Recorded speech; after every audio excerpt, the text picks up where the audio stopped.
Bloodbound, West of Nowhere. Written by Chase McPherson. Narrated by Gav VA. Chapter 1. Normal Life. Hunter Reeves tapped the R key repeatedly on his MacBook Pro, his inability to focus on the job at hand filling him with frustration. It wasn't as if he didn't have anything to write about. An 18-month review narrative detailing his work as a record keeper and a part-time investigator would not result in a blank document by any stretch of the imagination.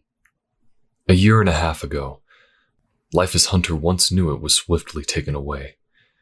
It was a life that he might have described as mundane, peppered with trauma and tragedy, but mostly routine and dull.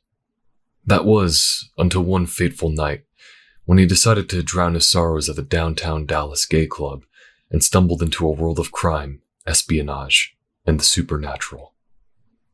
What he had not known on that night was that the club was the setting of a sting operation organized by a group known as the Order, the group Hunter now worked for. The bartender at the club had actually been the lead of an investigation into a strange series of disappearances connected to a bizarre and highly illegal medical experiment to alter human DNA with animal survival characteristics. Cold-bloodedness, for example, or reptilian scales, even venomous stingers for attack purposes. Beyond belief as that was, the investigator was something just as unbelievable to a human.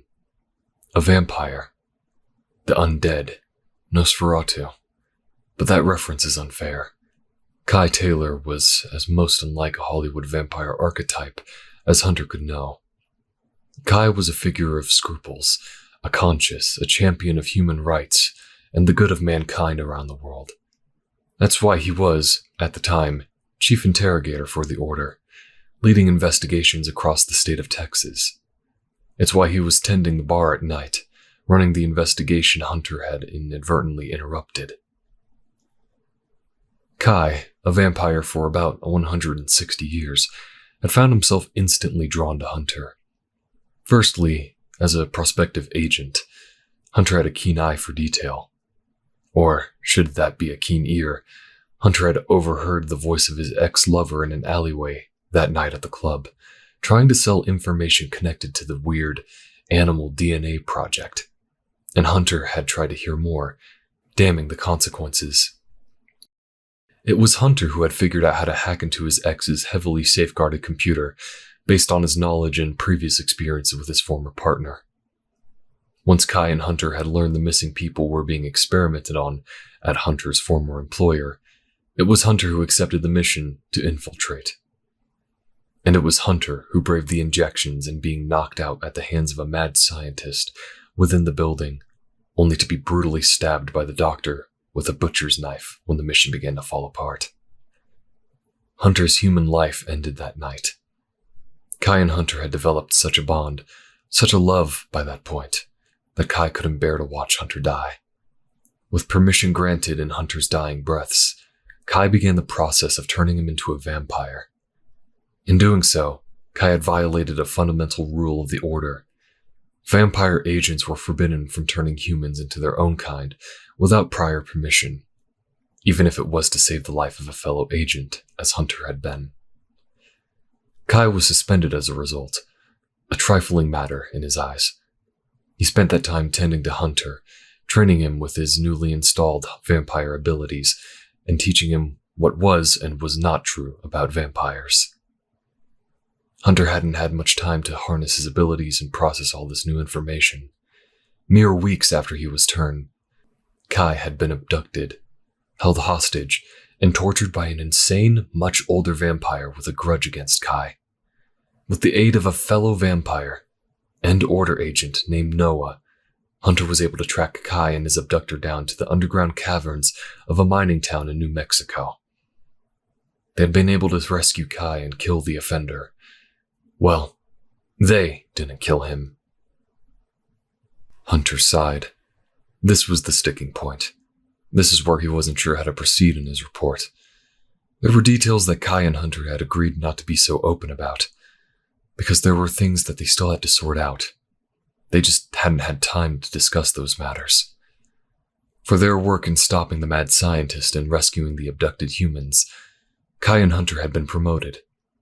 Hunter became the Order's chief record keeper, managing the flow of documentation for a worldwide network of investigators, both human and vampire, and their work against crimes against humanity, the environment, and every other life form that occupied it. Kai became the investigator in charge of all investigations for the western half of the United States. It had led to a tremendous reduction in the amount of time Kai and Hunter had to spend with each other. If one of them wasn't called away to some far corner to work, they were sleeping through the daylight hours, literally dead to the world. Hunter looked at the clock radio by his bedside table. An adorably sleeping calico cat purred contentedly, curled up on the large black clock's wide and warm top, her tail covering the digits on its face. "Oh, Annabelle." Hunter smiled softly and lifted the old girl's tail to read the digits. 3 a.m. already? Where in the hell is he? No sooner had he thought about texting again, the security alarm at the front door began beeping, and Hunter heard the deadbolts begin to turn. He shut the laptop and tossed it to the foot of the bed, hopping to his feet and trotting out of the bedroom and to the foyer of the house. Kai opened the front door to the ranch house and slid inside, a backpack slung over his shoulder and a silver suitcase being dragged behind him. He tapped a few keys on the security pad, shutting off the alarm. "Finally," Hunter breathed, hands on his hips. Kai gave a tired smile. "Hello to you too, hun," he said, running a hand through his dark and disheveled hair. He looked at his partner. Hunter looked freshly showered, his lighter hair damp and slicked back, wearing an old t-shirt obtained at an obscure British rock band's concert, and flannel pajamas. Hunter looked annoyed, but still adorable.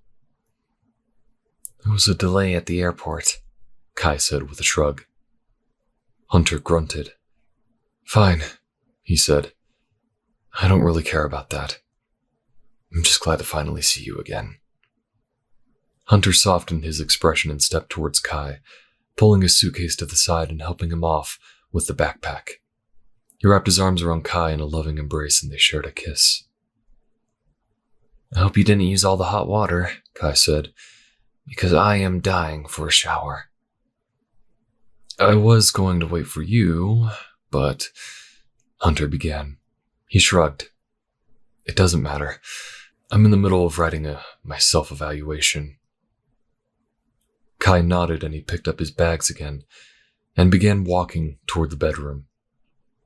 "I got mine sent off while we were waiting for the plane to refuel," he said. 29 pages. Hunter blanched as he followed Kai. "That many? Damn. And I barely have 2 pages and I thought I was finishing up." "It's not the quantity so much as it is they want to know what you've excelled at and what you need more development on. They need the narrative of your investigation, sure, but it's like any other evaluation." Kai left the bags at the foot of the bed and walked to Hunter's bedside table, picking up the cat. She gave a sleepy, trilling sound as she was picked up, then butted her head against Kai's chin. Hunter smiled softly at the cute picture. "That's what I need to talk to you about." It happened again. Kai's face fell. "It's twice this week." And it was harder to break out of this time. Kai set the cat down so he could rub his temples. "I think I need a bath instead," he said to himself. "You can tell me about it there." "I know what caused it this time," Hunter began, handing Kai a square wash towel. Kai dunked it in the water before wringing it out, folding it in half and placing it over his eyes, sinking into the sudsy water. "Albert accidentally insulted me." Kai sighed. "Oh no, not Albert." The friend Albert was a fellow Order agent and the lover of Kai's ex-partner and current chief interrogator, Noah Frank. Albert was a caring and concerned person, but he had a tendency to speak before he thought, and often came off as cocky and insensitive. The previous night, Albert and Noah had come to Hunter and Kai's house to keep Hunter company during Kai's absence. The conversation had gone well enough until the cat accidentally knocked over an overfilled recycling bin in the kitchen, spilling emptied plastic bottles all over the floor. "Geez, Hunter," Albert had chuckled. "Either get a maid or take out the trash once in a while, will ya?" Hunter bristled. He stared at Albert and locked eyes with him. The moment he saw Albert's irises, he couldn't stop himself. A hot sensation flushed over him, and Hunter's violet eyes began to widen and glow. Albert, frightened, tried to move but couldn't. His eyes also began to glow, the color of the light, the same shade of purple as Hunter's. "Hunter." Noah's voice was tense and guarded. He had seen this before and knew what was about to happen. Hunter's living room began to disappear from their view. Everything around them, the walls, the ceiling above them, turned to a black void. The sofa Albert and Noah had sat on was the only element of the room that remained. "Do you know what it's like, being made to feel lazy and useless?" Hunter's voice deepened, the anger and hurt inside him lashing out towards Albert. "Every day, another snide comment about how pathetic you are." As he said the words, the void around them began to morph into the form of another room. It looked like a child's bedroom in a mobile home. Noah, the only one able to freely move his head, watched in awe as he saw the fake wood paneling of the mobile home's walls materialize around him. As Hunter stood, the image of a small twin-sized mattress appeared at his side. There was no bed frame supporting the mattress. It just sat on the carpet. Laying there, cowering under a pillow, was a young boy. "Do you know what it's like?" he continued. "Spending your whole childhood being told you're a worthless bastard." Hunter's voice became gravelly, almost slurred. As Albert and Noah looked on, the figure of a burly, slovenly man burst in from some unseen door. "Worthless bastard," he shouted.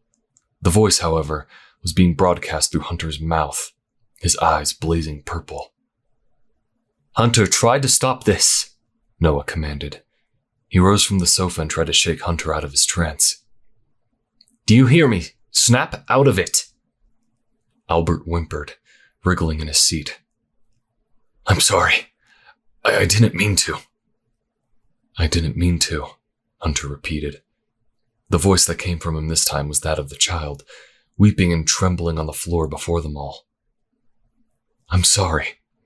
I just forgot to take out the trash. I'm sorry." "I'm tired of you forgetting, boy." The man began undoing his belt as the scene continued being played out from Hunter's own memory, being performed like a television reenactment show in front of them, a virtual reality videotape. The sound of someone banging on an unseen door and a muffled female voice of protest could be heard swirling around them.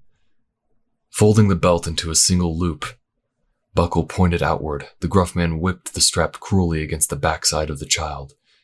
It left an immediate mark on the child's skin. The man shouted with each strike, the voice entering the room via Hunter's mouth. "Take out the damn trash." The impact of the lashing caused Hunter, the young boy, to scream in pain.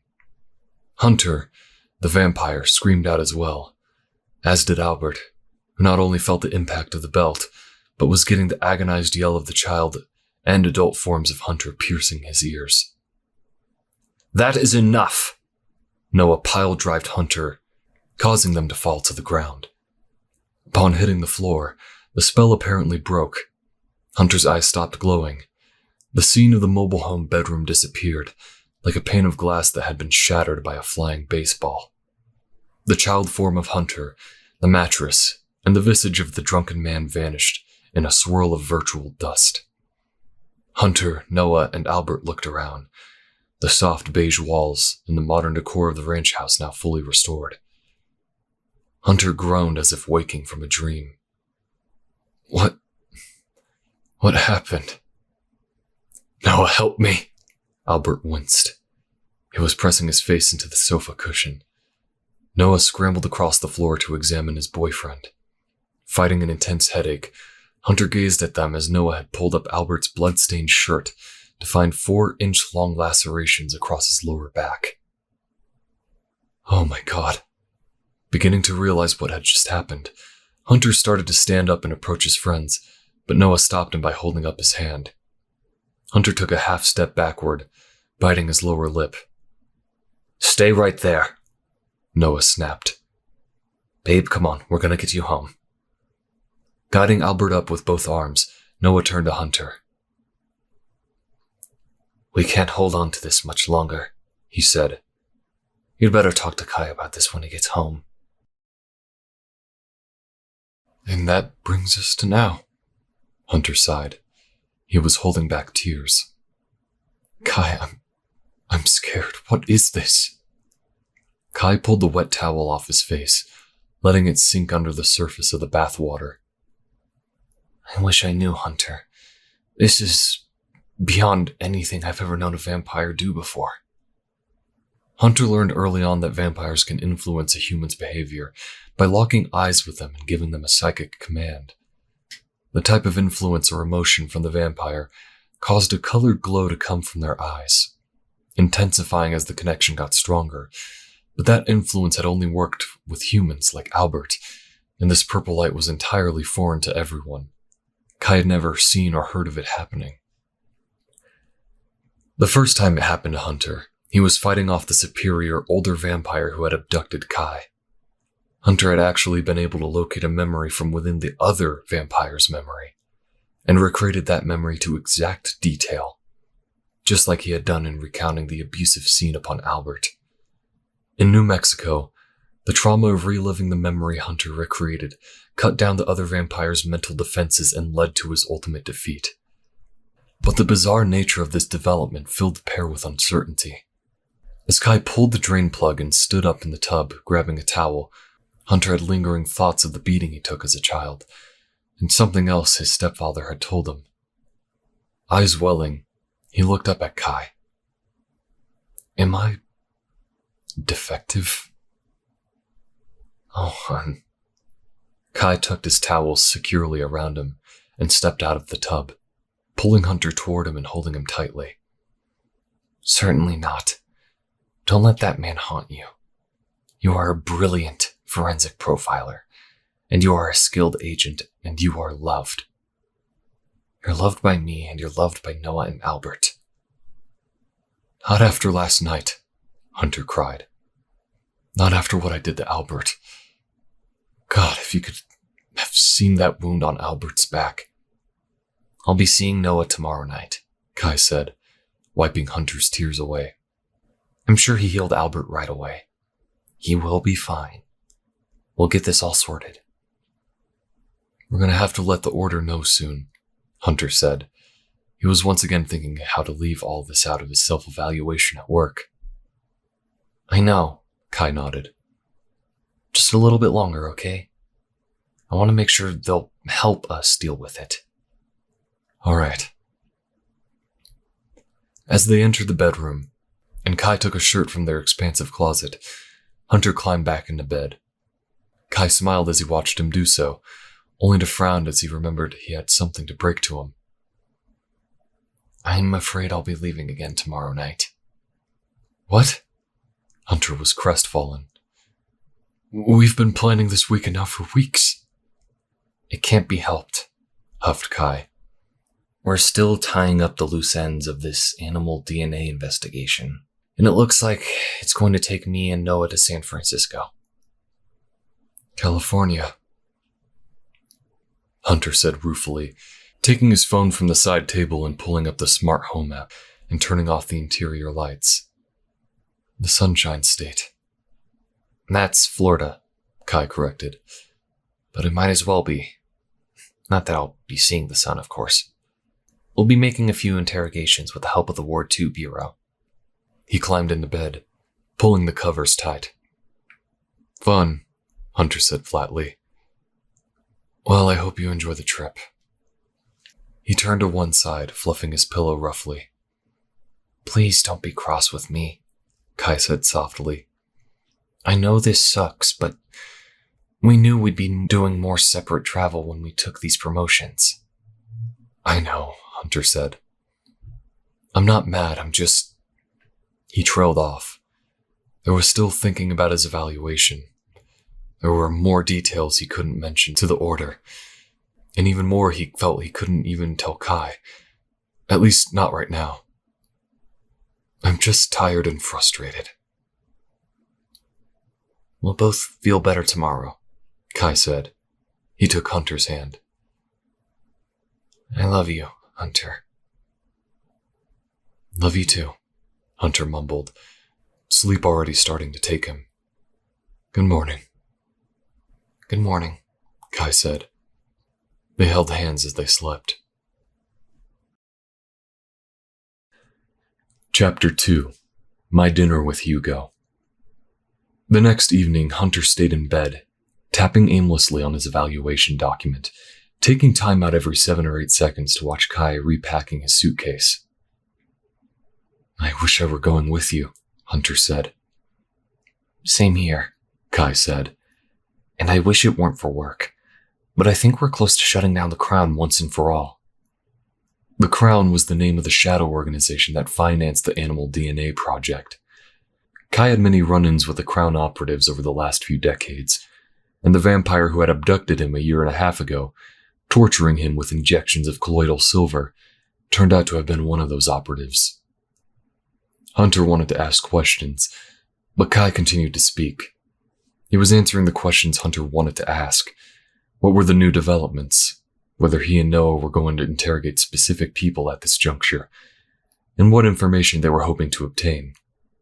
It was all information Hunter would need to know for his purposes at the records office, but to him, it felt as if he were being spoken at, rather than talking with and sharing a conversation with his partner. Kai was in his own head, rattling off notes and theories aloud, and when he saw the distinct frown on Hunter's face, he stopped. What's wrong? Hunter shook his head. Nothing, he lied. The fact that you have to ask that question at all worries me, he thought sullenly. So many weeks and all we talk about is work, the mission, the objective. For the first time since they had become partners, since the night he'd been made vampire, Hunter was doubting the strength of their relationship. Kai didn't seem to register that Hunter was bluffing. He continued to pack and zip up his case. All right. I think that just about does it. Security's going to be here any moment. Boarding passes are on my phone's lock screen. Hotel reservations have been confirmed. I think that's everything. He pulled the suitcase off the bed, extending its handle, and rolled it off towards the front door, leaving an exasperated Hunter sitting upright on the mattress. Hunter waited, and to his delight, he began to hear the footsteps approach the bedroom again. Can't believe I almost forgot my door keys, Kai said, bustling over to his side of the bed and grabbing his keyring. Bye. I'll call when I get settled in. He trotted out, shutting the front door behind him. Dejected, Hunter stared at the threshold leading from the bedroom to the living room. Yeah, bye. Love you, Hunter muttered before pulling the covers over his head in frustration, leaving their cat to exit the room in a hurry when she saw a red glow emanating from the linen. Around 11 p.m., Hunter decided to leave the ranch house and go into the office. One of the benefits of being a vampire was that when he made these spur-of-the-moment decisions, he didn't have to hail a taxi or rideshare. He could just ride the lampposts into town. It was great exercise, and Hunter found the wind brushing past him as he sailed exhilarating. After notifying Kai's security guys at the gate of his intentions, Hunter walked along the property's fence until he got to the nearest lamppost, and with an effortless leap, perched on top of the light fixture. From there, he could hop from one post to the next, leapfrogging his way from their property in rural Dallas County to the interstate highway system a few miles away. Continuing west, it was a few more hops between lights until he got to downtown, into a red and white television transmitter tower. The television station had long since been abandoned by its former tenants, but the order had picked up the lease on the property, converting the building into a shell of sorts. Inside the building, formerly housing the station, was a series of faux offices, and even an actual conference room or two, hiding the elaborate network of elevators, turntables, alleyways, and conduits that led to the true headquarters of the operation. Hunter climbed down the transmitter tower until he was close enough to the station's rooftop for an easy jump and a soft landing. He walked to the roof access door, punched in a 9-digit code on the keypad, and let himself inside. It took a further 10 minutes to make his way through the 4 elevator systems that led him down to sub-basement D, the main office. The grid of the cubicles and glass-enclosed offices looked like that one may find in any other metropolitan skyscraper in Dallas. It was just far, far out of reach from any civilian. First item of business, Hunter decided, was to see if he could find Albert. He made his way to the far end of the office, where another set of elevator doors awaited. He pushed the button pointing to the right.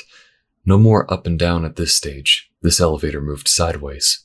Stepped into the car and waited. The doors opened to the familiar marble hallway that led to Hunter's domain, the Hall of Records.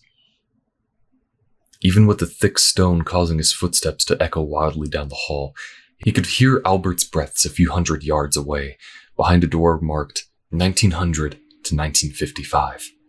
He knocked on the door. "Yes?" "It's me," Hunter said.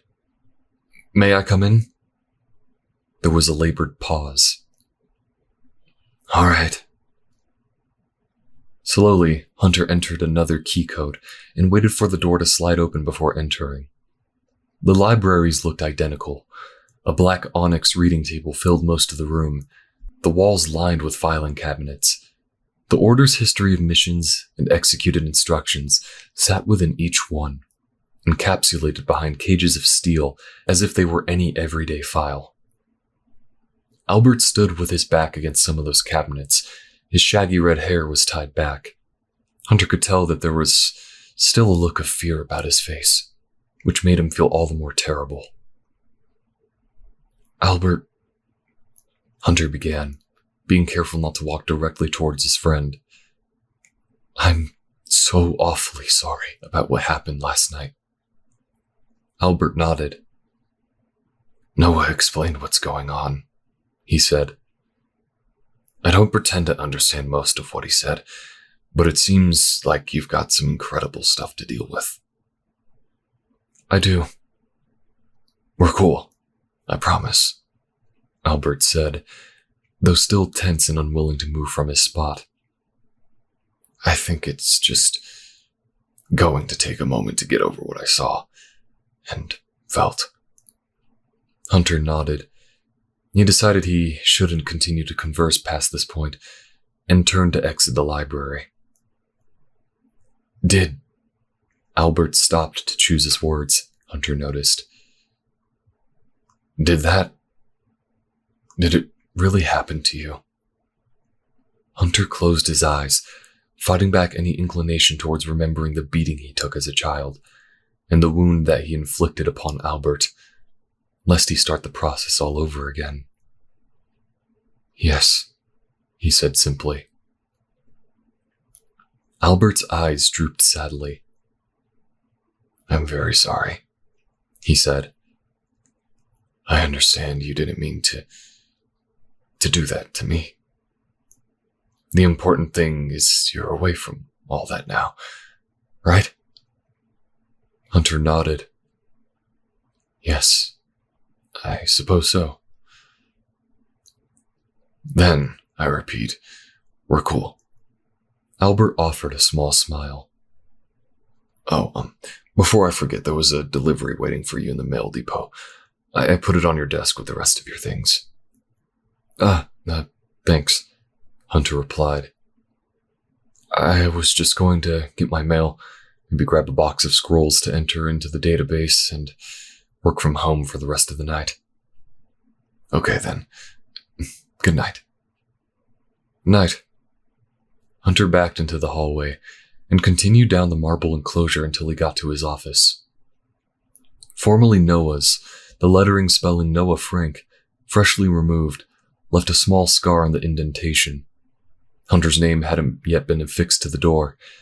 He entered the key code and entered once the door disengaged. It was a small but comfortable room, lined with leather-bound books, encyclopedias mostly, from several eras and of differing languages. The mahogany desk offered even more character to the otherwise dimly lit room. It reminded Hunter a lot of film noir-style detective movies. He once commented that all it needed was a slowly turning desk fan and a dame with long gams, and he'd have the look complete. Crossing to his desk, he ignored the blinking light on his office phone and sat in his leather chair to examine the stack of envelopes waiting beside a small, cubed package lined in brown paper.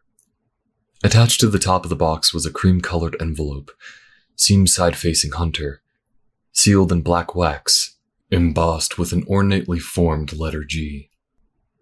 Hunter broke the seal and opened the envelope, putting out the ivory cardstock within. Join me for dinner, 1:30, the Omni, top floor. Hunter sighed, knowing what would be inside the box. He used a letter opener to break the tape sealing the box and open it from the top. Inside the box was a beautiful crimson rose, fully blossomed, sitting atop a small crystal bowl. Hunter called the reception desk and asked for his motorcycle to be delivered to the front of the building. As a surprise after their promotions, Kai had gifted Hunter with a brand new 3-wheeled motorcycle, with 2 wheels in the front and 1 in the back, and a thick plastic shell surrounding the engine and mechanisms. One could be forgiven for mistaking it as a carnival go-kart or an off-road vehicle. Hunter, having never liked driving a full-size automobile, took to the lessons easily. Taught by order jack-of-all-trades, an agent with the last name of Mugen. And within a month, he had the license in his hand. Hunter did an elbow shine over the custom violet panels he had ordered before mounting the cycle and speeding off. It was only a quarter mile from headquarters to the hotel, but Hunter had a feeling he wouldn't want to fly back home from downtown after this encounter. The Omni was well known as one of the most luxurious hotels in the city, and one of the most modern. Its facade could be lit with any number of messages and images to celebrate any occasion, and its L-shaped design let one take in stunning views of every other towering building around. Hunter did as was customary the last few times he visited. He checked in with the front desk, letting them know that he was expected in the club suite. The desk agent nodded in acknowledgement, provided him with a room key and the code to the elevator, and watched as Hunter got in the giant glass bulb that cascaded him swiftly to the top floor. When the doors opened, Hunter could immediately smell the bizarre combination of smells. Rotten wood, satsuma, wet mud, and persimmon that had been etched in his memory for months. Every vampire has a unique combination of scents, he had been taught, a way of marking territory or, alternatively, of knowing when a stranger is in one's midst. And there's no one stranger than this, Hunter thought, as he reached the one and only set of doors on the floor. He rapped the knocker 3 times and waited. Both doors flew open, and before Hunter stood a man who appeared just a few years older than him, with impeccably trimmed, shoulder-length black hair and a dark blue velour bathrobe with a white G in the same style that had been on his wax seal. "Gibson," Hunter said evenly, ignoring the robe's ostentatious nature, choosing to avoid Gibson's deliberate seductive glance and holding the rose between his fingers. "What are you up to with these?" "My, Hunter," Gibson said, his low voice oozing sexuality. "How delectable you look this late in the evening." Hunter rolled his eyes. "Answer me," he said. "Do come in," Gibson replied, smiling sweetly, gesturing with one arm. "Make yourself comfortable." "That's a joke," Hunter mumbled. Heard that. Gibson sung the words in a teasing fashion. I know, came the two-note reply. But, seriously, what is this? Hunter set the rose on the glass coffee table as he sat down at the bright white settee. Gibson took the sofa opposite of him. The first one was flattering, intriguing, I'll admit. The second one was concerning. But this one? At headquarters of all places. Don't you think people will start to talk? They'll think I'm sleeping with the enemy. Gibson smirked. It's not funny, Hunter snapped. Oh, pish. Gibson waved the rejection away with his well-manicured hand. He spoke in a high-class accent one might associate with rich snobbery. Of course it is. The last 2 times you've been here, you've behaved like a perfect gentleman, despite my assurances that you didn't have to. He winked. That right there. Hunter threw up his hands in exasperation. I've made it clear from the beginning, I'm not here to sleep with you. I wouldn't do that to Kai. I know, Gibson said, elongating the words as if he were sympathetic to Hunter's quandary. He reached over and raised Hunter's chin with his fingers. And believe me, it is precious.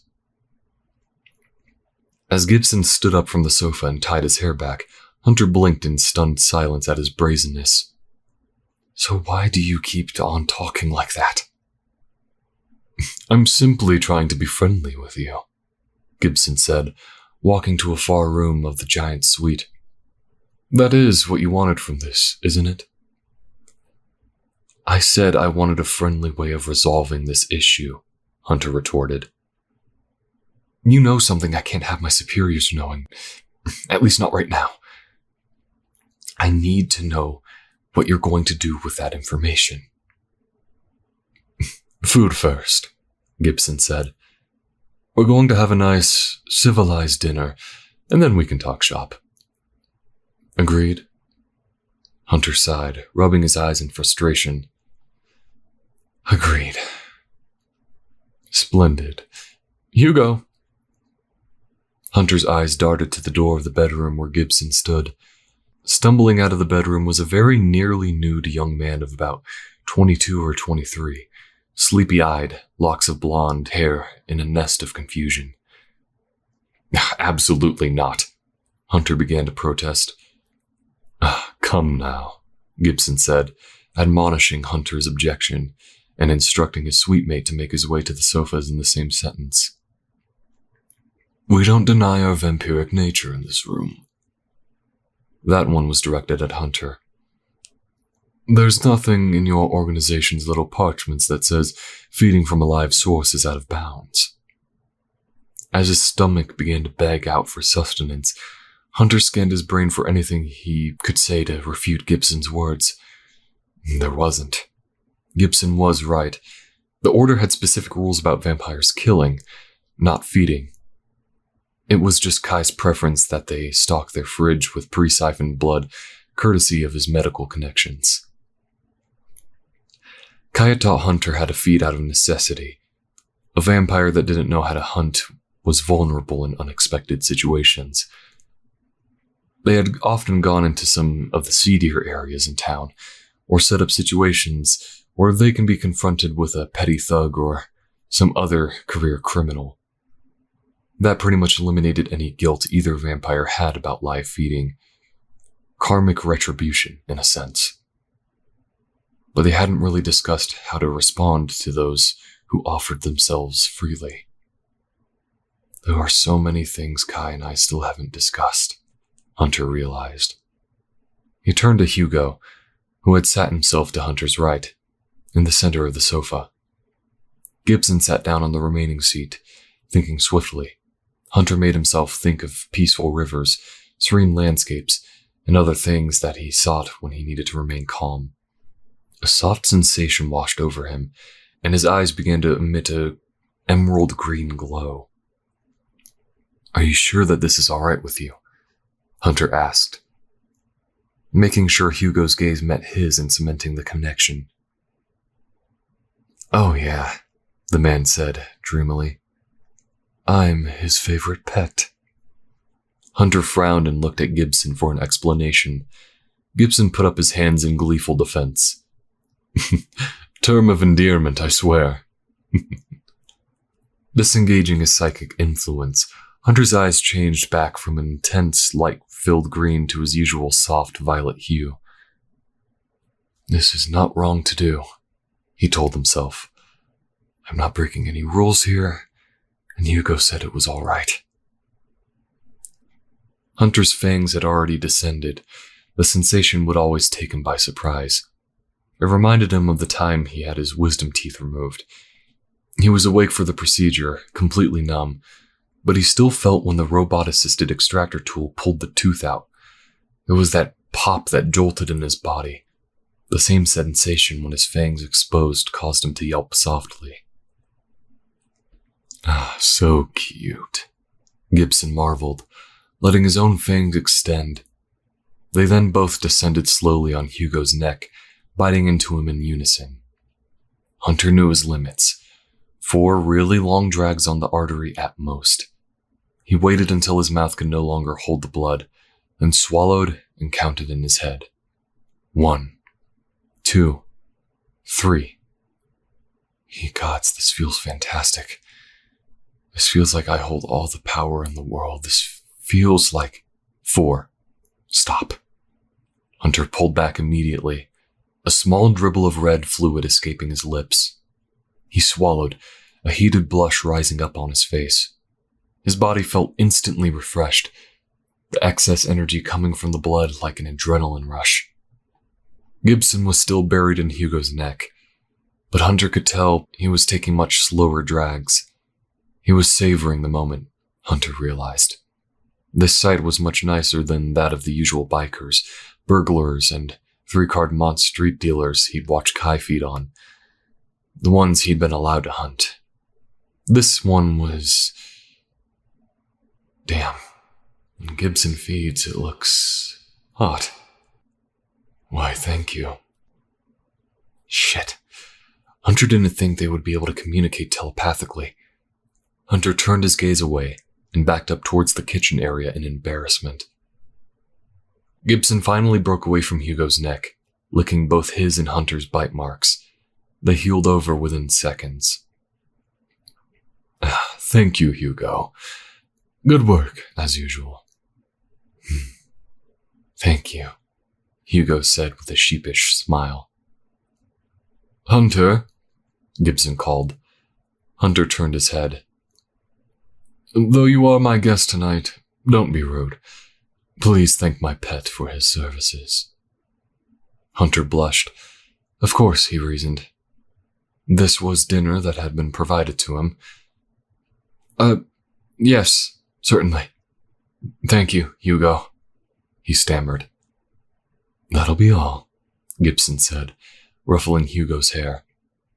You may take your leave. Hugo nodded like a butler might and stumbled back towards his bedroom, closing the door behind him. Suddenly stricken with another wave of guilt, Hunter rushed to the sink. Turning on the faucet, he splashed the icy cold water against his face, causing his fangs to retract and back into his gums. Sensing Gibson approaching from behind, Hunter spoke. I may not be sleeping with you, he said, but you are still the enemy. I shouldn't be here. I shouldn't be doing anything with you. You don't need to think of me in those terms, Gibson replied. Hunter processed what was said. The playful tone, the teasing lilt in Gibson's voice wasn't there this time. Can I speak frankly? Gibson leaned against the kitchen counter as Hunter turned to face him. Anything's possible, I suppose, Hunter retorted. You've seemed quite unhappy during our recent meetings. This isn't the Hunter I met down in the mines in New Mexico.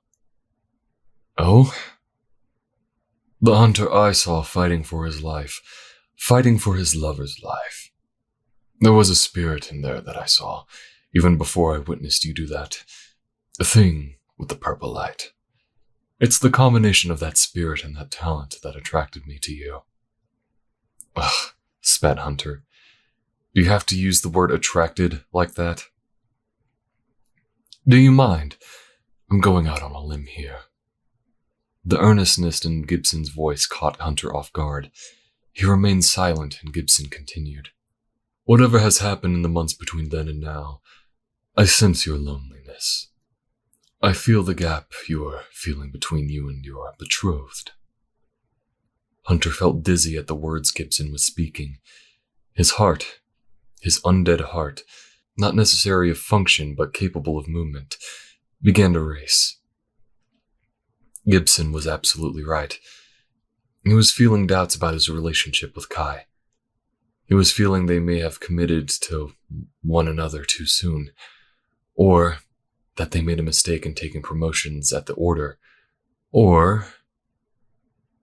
You've been a romantic all your life, Gibson said. He began to walk around the counter and stood near Hunter, who was gripping the countertop next to the sink. You used to daydream of what it would be like to be romanced, to be wooed. That's all I'm trying to do here, he continued. Even though you have a lover, you still didn't really get the full experience, did you? Hunter's mouth fell open. How do you know this? Gibson ignored the telepathic question. You're not undeserving of that attention, he said. His eyes began to turn ocean blue. Hunter recalled Kai describing the rainbow of colors vampires' eyes could turn. Blue meant sadness and honesty. Gibson, by the gods, was being open with him. You deserve to be romanced, Hunter. To be courted, if you will. Please, Hunter pleaded silently, his own eyes turning blue in turn with his sadness. Please don't go on. I know this, Gibson said, answering Hunter's original question, because I think I've uncovered the answer you seek. I know why you are able to break into people's minds, inflict pain upon them, and communicate with them through their biggest fears, or your own. Why? Hunter was a captive audience. He couldn't speak, but he could still think. Why is this happening? You're breaking out, Gibson said. You're not fully 100% vampire, and your other talents are coming forth. What? Hunter was beginning to shake. The seriousness with which Gibson spoke was starting to take a terrifying hold on him. Gibson took a brief pause, determining how best to phrase it. Do you know what an incubus is? Hunter blinked. Incubus? In lay terms, Gibson explained, an incubus is a demon who has, relations with someone, usually in their sleep. Strictly speaking, folklore has stated it's always non-consensual, but an incubus can be summoned by the willing. I don't understand, Hunter said, tensing up. What does this have to do with me? Did you ever know your real father? Hunter's face twisted. What? You're being awfully forward. What business? If he was anything like mine, he was an incubus. Either that, or your mother might have been a succubus. Watch your mouth, Hunter said sharply. He could feel a trembling inside of him, much like the one he felt before the purple light emerged. What I'm trying to say, Gibson said, taking both of Hunter's hands, is that centuries ago my mother was impregnated by an incubus, and then she had me. I am what is called a cambion. Cambion, Hunter repeated. The trembling stopped, replaced throughout Hunter's body with an ice-cold chill. Yes, I have many of the abilities of an incubus. I can tap into others' emotions very easily. Gibson let go of Hunter's hands as he spoke. I can manipulate those emotions, or I can empathize with a person in order to let themselves break past their inhibitions and allow themselves to do things they might not otherwise do. And because I was also made a vampire, Gibson continued, those abilities are heightened about tenfold. It's why the Crown chose me. It's so easy for me to tap into anybody's thoughts and use those thoughts to my advantage. Or, in the case of the Crown, theirs. What I can do, you can do.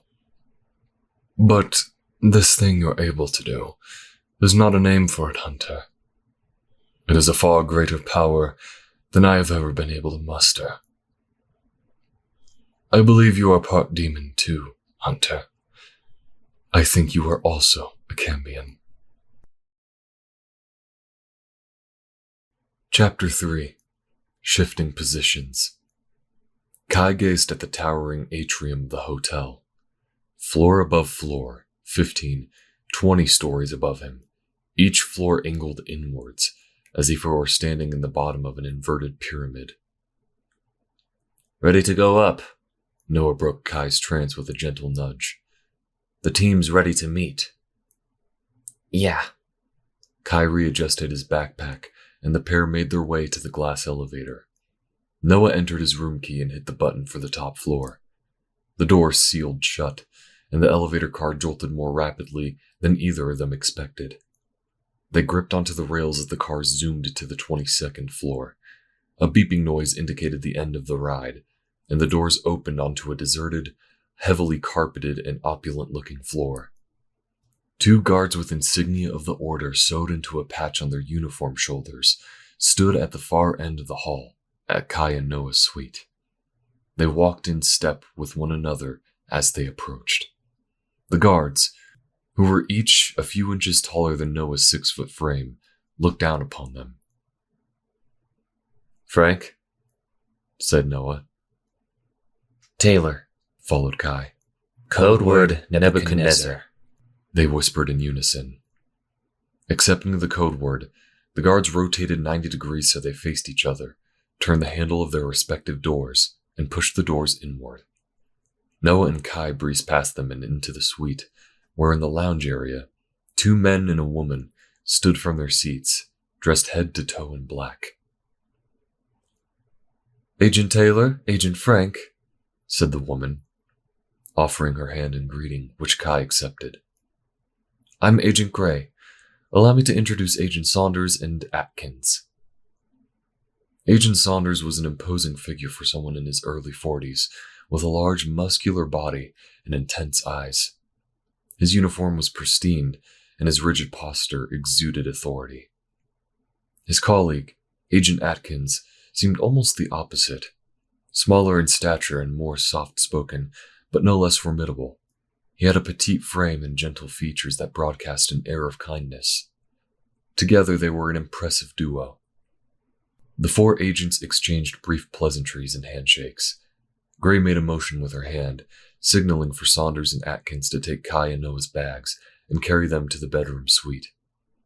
When they returned, everyone sat down on the overstuffed white leather sofas, and Gray passed around identical dossiers. We believe we have identified an associate of the Crown, Gray stated. We called you in because in our reconnaissance, we uncovered a link between our subject and a man you and your team knew as Dr. Lawrence Kahn. Upon hearing the name, Kai bristled. Dr. Kahn, a Crown operative, had used a former Dallas medical research firm's name and facilities to mine for humans to perform the animal DNA research the Order was investigating. Using a microscopic radio transmitter, Kahn was able to engineer animal DNA to interfere with the genetic material of humans. For example, a person given a dose of crocodile DNA might develop thick, scaly skin. The goal, Kahn claimed, was to implant the animal's natural defense mechanisms into the human body, allowing them to survive extreme climates or emergency situations. However, his testing was highly illegal. When the research company folded, Kahn bought the name and building for pennies on the dollar. Money funded by the Crown, the investigators concluded.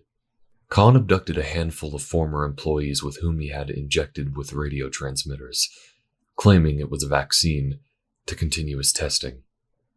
It was Khan who was responsible for stabbing Hunter, and though Hunter had never blamed Kai for deciding to turn him into a vampire, Kai had regretted doing it so soon in their relationship. He had expected the choice to be Hunter's many years on, after having the time to weigh the consequences in making the commitment.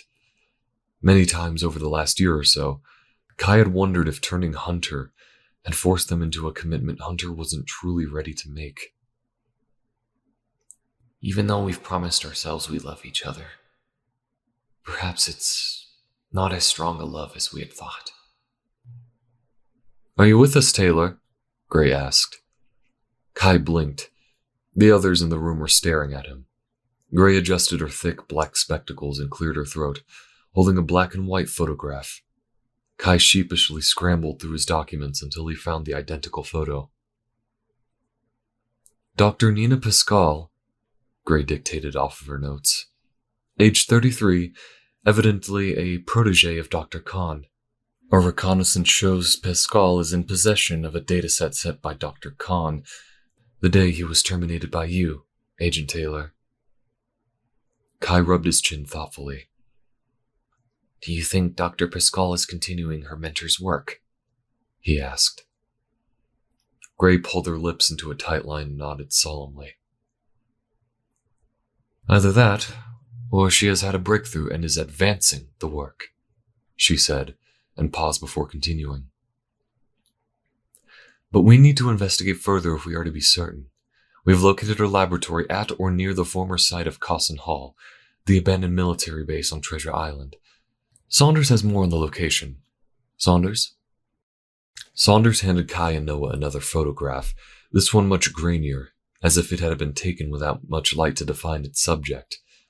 It appeared to show a large water tank, more than 7 feet tall and about 5 feet square. There was an even more blurry figure, a man, perhaps, submerged in the tank.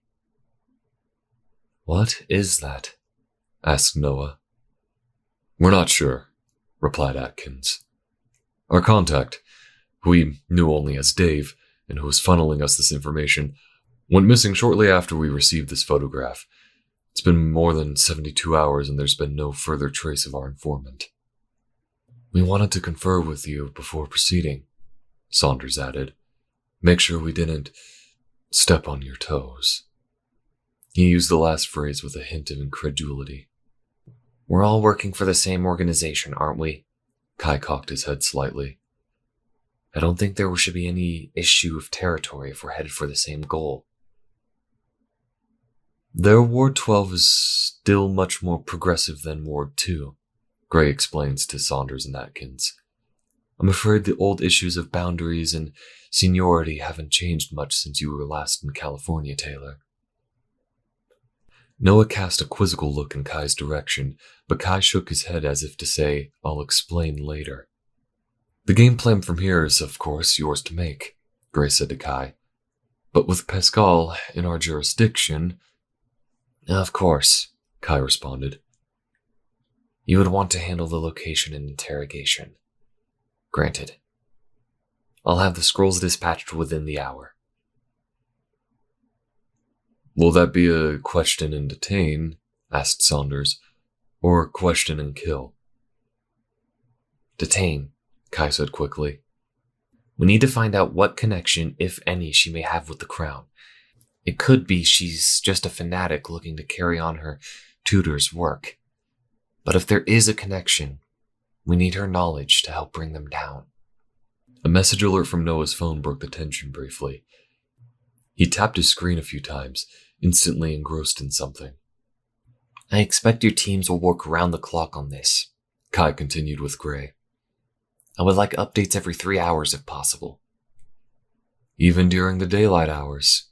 Gray's tone was one of concern, causing Kai to give a soft smile. "I can be a light sleeper when I travel. Don't worry, daytime updates won't hurt me." Noah clicked his phone screen dark. Biting his lower lip, he leaned into his left to get into Kai's ear. We may have a situation developing back home. Can we speak privately? Kai looked at the other agents. If there's nothing else, I think Noah and I need to get situated. Are these our rooms? Yes, Atkins replied. Saunders and I are stationed in Suite 1300, if we're needed. And I will be at the Ward 2 station house near the Presidio, Grace said. You can reach me at this number at any time, she added, handing Kai and Noah each a card. Bidding one another another round of pleasantries, the California agents escorted themselves out of the suite door. Noah made sure the doors were locked behind them. He went to the bedroom suite and began taking his computer equipment out of his suitcase. Kai followed behind. What's going on? Kai asked. It was a message from Mugen, Noah explained. Their senior espionage agent was involved in locating and tracking suspects in a variety of investigations for the Dallas office. He says Gibson has been in town for the better part of a fortnight. Kai frowned. Gibson had until recently been merely a myth, a name connected as a likely leader of the Crown. No agent had ever encountered him in the flesh, but he made an appearance in New Mexico during Kai's abduction. Kai was so badly injured at the time, however, that he had not been able to see or hear any part of Gibson's appearance. But Hunter had. What's Gibson doing in Dallas? Kai pondered.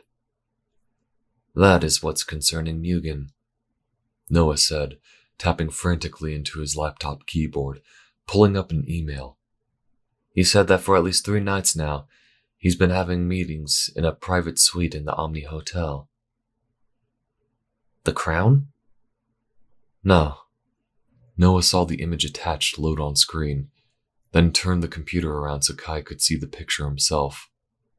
Kai saw the svelte and long-haired, shirtless visage of Gibson. He assumed that was Gibson because the other person in the photograph was clearly Hunter. They were seated, mere inches apart, on a hotel sofa. Kai could see by Gibson's expression that he was trying to be persuasive, perhaps even seductive about something. Hunter's expression was almost blank. There was something wrong with Hunter's eyes, something that the black and white surveillance camera wasn't able to clearly show. Can you run that through for a color enhancement? Kai asked, before turning the laptop back to Noah and unlocking the suitcase on his own bed, beginning to sort out its contents. Sure. Noah tapped some instructions on his computer's keyboard. As he did, he sensed Kai was intensely troubled about this recon. Do you need... Are you okay? Kai tried to analyze his feelings before speaking. Hunter had prior contact with Gibson, back in New Mexico. They had spoken. He wasn't surprised to see him with Gibson again, he supposed. It was just a mystery to him what they could possibly be talking about. And in such a comfortable location as a hotel room, and Gibson had his shirt off. Kai tried not to let his imagination get the better of him. Was Hunter there just that one time? Noah shook his head. He's been there each of the 3 nights Mugen was taking photographs. And there was been no one else. One other man has been in the suite consistently with Gibson. A youngish guy, mid-20s, he thinks. He never leaves the suite. A companion or secretary, possibly. Bleep. The computer was done analyzing the photo and recoloring it. Noah hit a button as Kai came around to watch over his shoulder. The colorized photo filled the screen with a bright shade of purple. Mugen had taken a photo of Hunter with his eyes glowing purple, engaged in his mysterious condition, with Gibson looking on. But what was Gibson's expression about? What was the meaning behind his features? Encouragement, curiosity, lust. And what was Hunter doing with him in the first place? Kai knew there was going to be a rather serious conversation to be had in the next few hours. Are you having me followed? Hunter's voice was curt and sharp, even over an internet video call. Certainly not. Hun, please don't get mad at me, Kai said. You know what side Gibson is on, though. You had to assume our people wouldn't be trying to monitor him. You couldn't possibly think that I would be doing anything with him, Hunter protested. I didn't say that, Kai said defensively, even though the concern had crossed his mind. But I am asking what you were doing in the same room with him in the first place, and without anyone's prior knowledge. It's complicated, Hunter said, deflating. Try me. He's... Hunter was trying not to make it sound like he felt guilty about what he was doing. He's trying to help me understand what's going on. You know, with the eye thing. He says he's trying to help me. Kai couldn't believe his ears.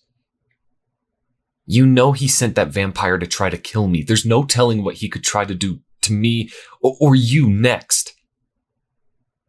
Gibson said he won't be doing that, Hunter said. He knew, on the surface, it sounded like a phony excuse. But you haven't heard him talk. You haven't held a conversation with him. He's only interested in whatever power or condition this is, so he can use it for his own devices, Kai argued. He runs the single most dangerous worldwide network of criminals, Hunter. That's not exactly true, Kai, Hunter said. Kai paused. Why was Hunter so quick to rebuff that statement? What are you talking about? He's been dropping hints, Hunter explained. I don't think he thinks I've been listening to everything he says, but I have. But he did let it slip. He's not the one in charge. Kai leaned back in his seat. Gibson says... He says a lot of things that makes it sound like the Crown's structure is a lot like the Order's. You organize a lot of investigations going on, right? But you don't run the organization. There's a council somewhere that oversees the whole thing. The way that Gibson talks about things makes me think that there's at least one person above him. Kai shook his head. Talk me through this. Hunter sighed. He's made it clear to me that he can manipulate people into dropping their inhibitions, doing whatever they truly want to do. Indulge in any vice, commit any crime they've thought of doing. So, in that sense, Gibson is just a middleman, a conduit between the leadership of the Crown and the people carrying out their wishes. It was Kai's time to sigh. That's an awfully big jump, Hunter. Hunter wondered if he should divulge what else Gibson told him about potentially being half demon. Holding anything back from his partner as it was certainly made him feel demonic. I don't think it's as big as a jump as you'd think. Hunter spat out. I think Gibson's not the evil mastermind we've made him out to be. Do you? Kai's voice was clipped, verging on angry. You just said yourself he can manipulate people. You don't think he's manipulating you? Hunter was offended. No, actually, I don't. Hunter, you need to stop seeing him, Kai said. Immediately. It's not safe. To say nothing about how he could be controlling you. Do you know how bad it looks to have an Order agent in surveillance photos congregating with someone from the Crown? Hunter jutted out one jaw in annoyance. I've already told you we are just talking. He's helping me. And I'm learning more about him as well as myself. Kai shook his head. I don't like this, Hunter. Hunter felt a heat rise in his body, and his eyes fluttered. With each flutter, a red spark of light shot from his irises. And I don't like being spoken to like a child, Kai. Go off and do your work in California. I'm trying to handle things here. With that, he slammed his laptop lid closed, breaking the connection. Kai cursed under his breath and closed his computer. There was a soft knocking at the bedroom door and Noah peeked in. Anything I can do? I warmed up a couple of mugs of B positive.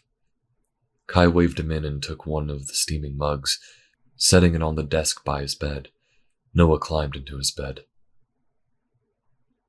We could put a tap on his phone, Noah offered, if you think it's that serious. Kai shook his head. No. If he says he's not doing anything wrong, I have to trust him. He wouldn't lie to me. But is he necessarily telling you everything? Kai absently ran a fingertip along the rim of his mug. That, I'm not certain of, he admitted. I can't even be truly sure if he's really aware of what Gibson might be capable of. But we're going to need his full attention when we start needing him to cross-check records. Then you're going to need to work this out sooner than immediately, Noah said, slurping down the last of his blood and giving a satisfied sigh, which made Kai snicker. It was something Noah had done as long as they knew each other, which was verging on 50 years. Now, Noah said, what was Agent Gray talking about earlier, about Ward 12 being more progressive? Kai rolled his eyes, running a few fingers through his hair. Oh, that. Well, remember that I did some moonlighting for Ward 12 in the 40s and 50s. It was mainly bodyguard work for the Hollywood elite, but there were some occasions when I worked on cases. Well, Kai continued with a heavy sigh. Back in 47, there was a fairly infamous murder that took place in the Los Angeles area. I'm sure you've heard of Black Dahlia. That young woman who was killed, found in pieces in some field. Noah whistled in surprise. You worked the Black Dahlia case. Tried to, Kai said. The agents that were originally assigned the case were running an investigation concurrent with the city detectives, but I was noticing some quite honestly glaring errors in Ward 2 methodology. They were sloppy and I called them on it. But the Ward 2 leaders there at the time considered me to be an interloper, and they instructed me to stay out of it. Well, being the hard-ass that I was back then, I decided to do my own detective work. It was solid work, too. I could have cut the LAPD's suspect list by about half, if Ward 2 has taken my input seriously. But all it ended up doing was creating a lot of infighting within the department and further wasted resources. Ultimately, the council sanctioned the ward for mishandling things, and I was ordered to remain in the bodyguard division until my tour of duty in California came to an end in 53. Noah nodded as he took in Kai's story. Sounds like you thought you knew all there was to know about the investigation. Not everything exactly, Kai countered. But the way I went about getting information didn't exactly hurt the way that they thought it would. Wouldn't Hunter trying to get to know Gibson be going about getting information in a different way too? Noah's words hung in the air as Kai considered its exchange with Hunter. And, if nothing else, it sounds as if we're going to get a clearer picture of how the Crown operates, continued Noah. And if Gibson's offering it, he hasn't hurt or taken advantage of Hunter. What's really at stake here? Kai paused before he answered. Our ability to communicate with each other, he said. I haven't exactly spent a lot of time with Hunter lately, and I'm sure I could have made more of an effort in talking with him. And if he's working out this thing with the strange power with Gibson instead of me, he trailed off. You're afraid Hunter might find something at Gibson he can't get from you, Noah said. I get it. Kai smiled sadly. You always did get me. Even if it was just to set me straight and get my head back in the game. Want my opinion? Please. Noah climbed under the bed covers and fluffed his pillows. You're not entirely wrong being apprehensive about Gibson, but I also think you're trying to protect Hunter a little too much. With this, or with everything? Noah said. Honestly, I was surprised when I tipped you off about your promotions and you asked me to recommend Hunter for the record keeper job instead of being your assistant investigator as was originally proposed. Kai put his head in his hands. I still feel incredibly guilty that I had to turn him. And the fact that he got hurt so badly to begin with, he explained. If I could have bust into that building just a moment sooner, if I had gotten through the doors and killed Khan before he stabbed Hunter. What's done is done, Noah observed. Don't forget, you brought him into our world knowing what a bright and observant guy Hunter is. He notices details. He offers other points of view. Those are so handy in active investigation. You two work well together when you're on a level playing field. Are you saying... Noah smiled. You know what I'm saying. Call Calhoun tomorrow. Tell him you may need him to create the position for Hunter, once you talk it over, and get Hunter out here tomorrow night. Kai nodded. Winston Calhoun, the man overseeing the Dallas district, had originally suggested Hunter being Kai's second-in-command, but Kai vetoed the idea out of fear of losing his partner. Another partner. It was a risk, sure, but one he knew Hunter would be willing to take, and Kai needed to accept that. And what about Albert? Kai asked. Noah laughed. That bookworm. He'll love being the chief record keeper. It's perfect for my guy. Okay then, said Kai. That's what I'll do. I'll call Calhoun first thing. Kai. Noah reached for the overhead light switch. Yeah? Talk it over with Hunter first, Noah reminded him, clicking off the light. Discuss it. Right, Kai said with a sigh. Being a true partner, he reminded himself as he got ready for sleep, meant he'd need to do a lot more listening. Well, one more thing, Noah mumbled as he began to pass into slumber. Yeah? You're still the hard ass you've always been, Noah said. Shut up, Kai said with a grin. Chapter 4. Illusion and Dream. Kai was unable to sleep soundly that morning. The daymares he had avoided for nearly 15 years had come back in full force. As had happened so many times before, he relived in agonizing detail the night he lost his first love since becoming a vampire. After a century of either living with a small nest of traveling vampires, or spending his sleeping hours as a loner while working for the Order, he had finally had his heart won over by a trusting and caring young farmhand on the outskirts of Austin. Benjamin Griffin, barely 23, had soft features and rough, calloused farmer's hands. Despite only having a 6th grade education when he was pulled out of school to work on his uncle's farm, Benjamin was wise when it came to the matters of the heart. It was a hot summer's early morning in 1961 when Kai, then still known as Caden, had knocked on Benjamin's modest farmhouse door. Austin, at one time an oil boomtown, had changed so much since the last time the vampire had lived there. He had found himself hopelessly lost trying to track a suspect out beyond the city limits and into bordering Williamson County. He had spent precious hours tracking the suspect's scent, only to be tripped up by a rattlesnake. Literally tripped out. It bit him. The snake's venom acted as a hallucinogen in the vampire's blood. Caden lost all sense of direction and time. It was now mere minutes before dawn, and he desperately needed shelter from the sun. Griffin opened the door to find a dirtied, shaggy, and pale-skinned human figure whose charcoal black veins could be seen quite clearly through its arms and face. "Good Lord in heaven," the young man exclaimed. "Please," Caden began.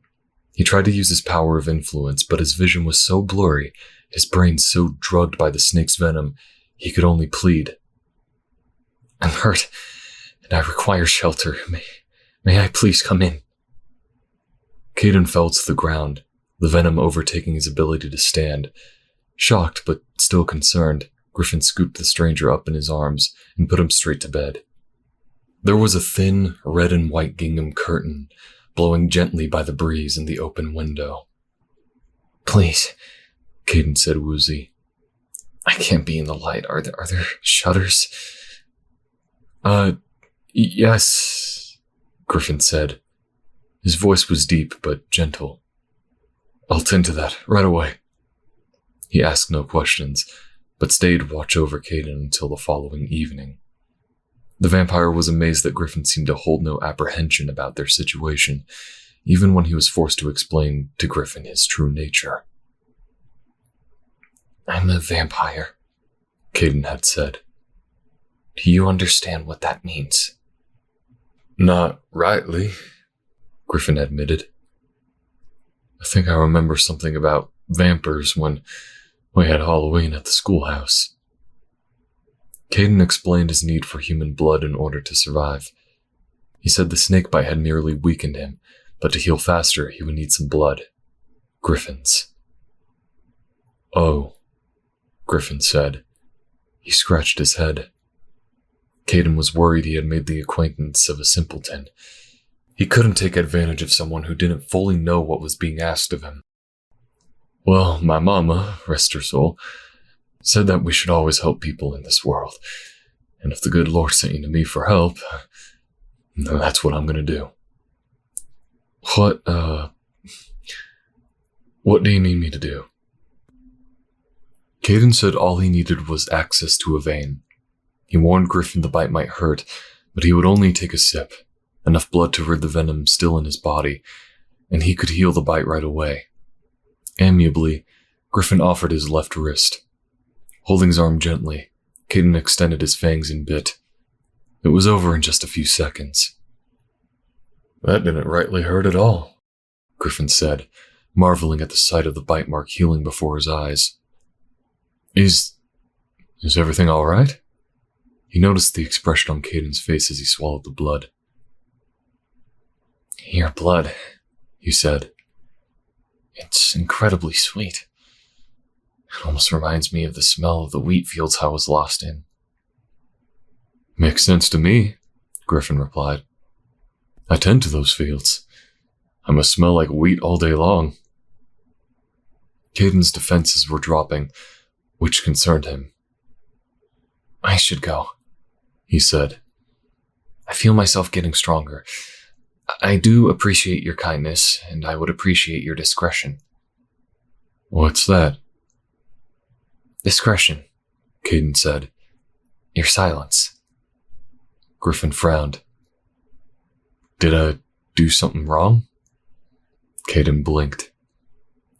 No. I just figured you'd want me to get back to what I was doing. You're more than welcome to stay a spell, Griffin said, his Texan twang becoming more endearing to Caden as he spoke. I don't get many guests here. I don't talk to people much neither. Thus began nearly 2 years of a growing relationship. It began as a friendship. Caden would come around each morning before dawn to sleep and spend a few hours each night chatting with Griffin. Sometimes helping him fix farm equipment by lantern light in the barn, until he needed to report back to Austin for investigative work. About 5 months in, Griffin first asked Caden to share his bed, which took the vampire by surprise. Are you asking what I think you're asking? Caden had not been propositioned by another man before. There had been trysts within the vampire nests during his early years, but that was expected behavior. Especially in this era of Southern culture, few human males asked or behaved as if they were attracted to another male. I can't get you out of my head when you're gone, Griffin said. He held a worn trucker's hat in his hands, as if he were about to hold it out, asking for spare change. All I want is to feel you with me. I want you to lay with me. Caden was confident Griffin knew what he was asking after having spent months of nightly conversation. Though he didn't have a refined vocabulary, Griffin could hold his own and tell entertaining stories about the people who lived on the farm before his uncle's death, or the few years he spent in school, or his late mother. They made frantic love that night, and for many months thereafter, they spent their spare time sharing tender contact, embracing one another, and trading stories. The fateful night came in late November in 1963. They had bought a television just the day before John F. Kennedy had been killed, and a somber Griffin, who had been glued to the screen for a day and a half, found himself consumed with the subject of death. You can't die, right?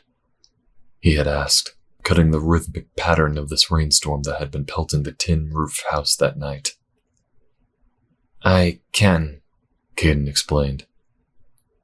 It just takes a lot more than it might take for your average man.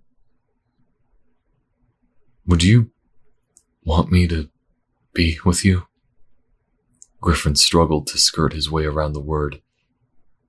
So that I wouldn't have to get old like you are. Benjamin, Caden said. Are you serious? Is it something you can do? Griffin's eyes had a flash of hope in them. Can I be like you? Caden found himself wanting to tell his lover to take things slowly, that he never turned anyone into a vampire before. But the primal excitement of the act was clouding his judgment. It would be fun, he reasoned, the ultimate act of their love. They made their way to the bedroom, as Caden explained how he thought the process would go, based on his limited memory of his own change. I bite you, like I've done before, he said, but I drink for longer. I have to take almost all of your blood, and then give you some of my own. That's an awfully big drink, Griffin said, suppressing a nervous chuckle. How long does it take until I'm like you? Unsure of an honest answer, Caden made an educated guess. A day, at least. Maybe 2. We have to keep you away from the sun, and I can't move you. I have to let nature take its course with you. Well, Griffin said, climbing under the covers of the bed. Let's get to it. Now, wait a second, my sweet, Caden said. The prospect of making a progeny was making his natural instincts run wild, but the rational human thoughts to take things slow persisted. Are you actually sure you want to do this? I mean, the farm.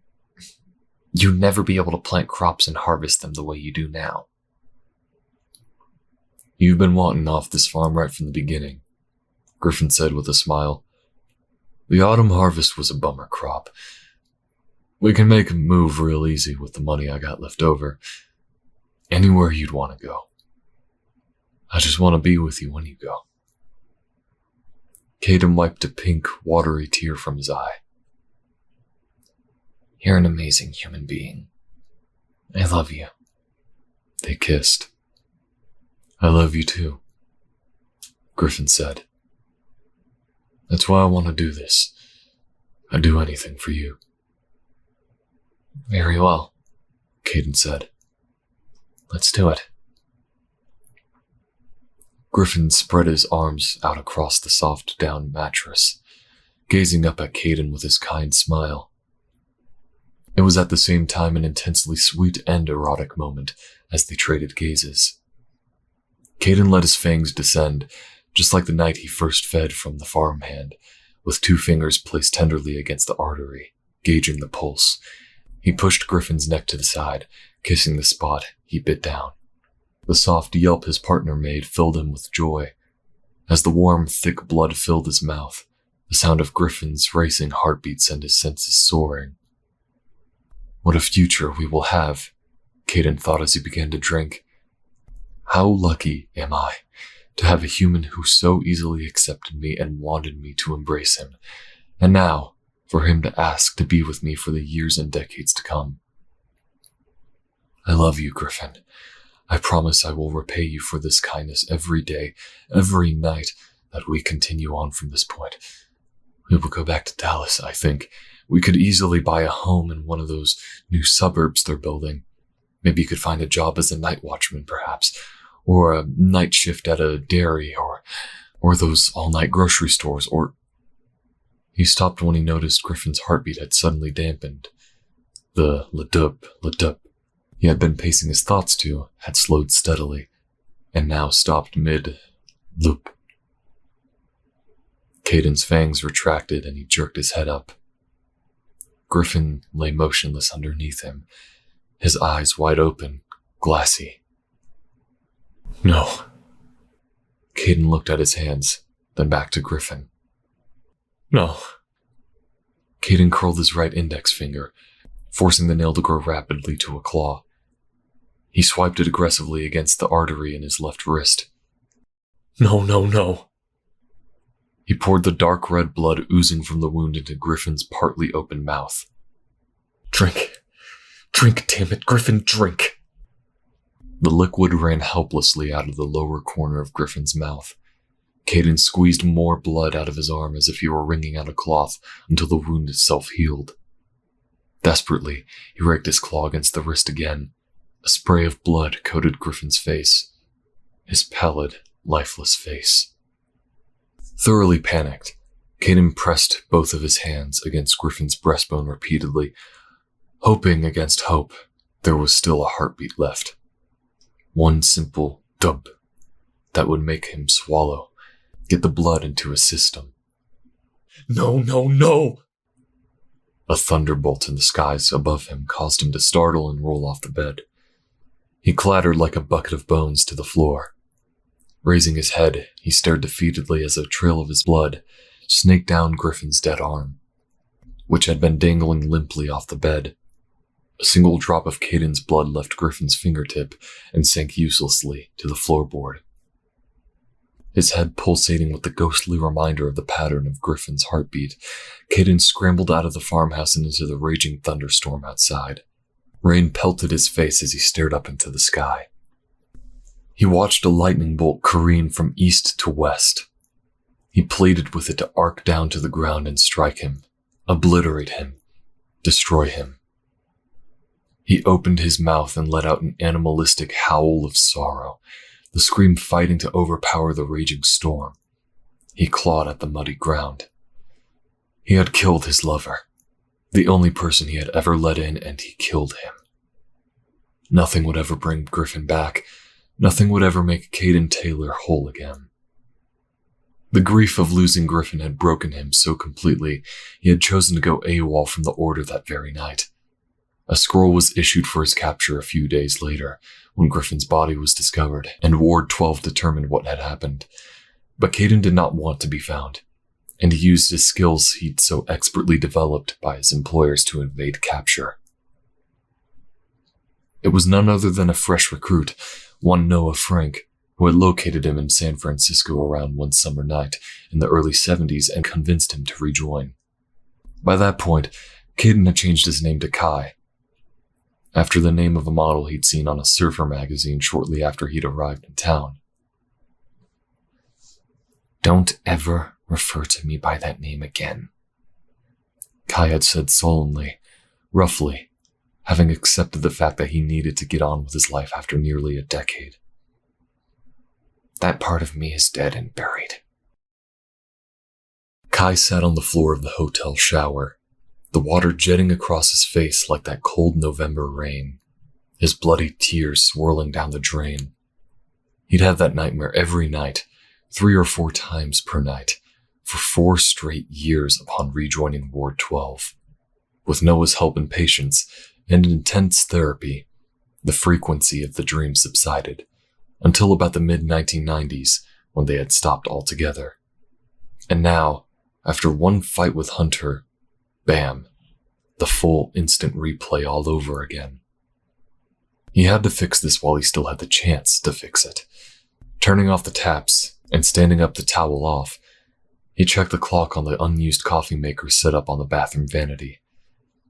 If it was accurate, it was 5 p.m. in California, 7 in Texas. Hunter should be awake. I don't want to lose you, Kai said through muted sobs when the video call engaged. His eyes were a cerulean blue, shining out a beacon of distress and sadness. What? Kai, hold up, Hunter said. You're not losing me. We're just... He sighed as he quickly summarized their issue. We're having a rough patch adjusting to everything right now. That's all. Come on. I feel like I fucked everything up, Kai said. I've been overprotective. He explained how he orchestrated Hunter's move to the records department and out of active investigations. Hunter at first looked extremely pissed, but then he took a few moments to let Kai get everything off his chest.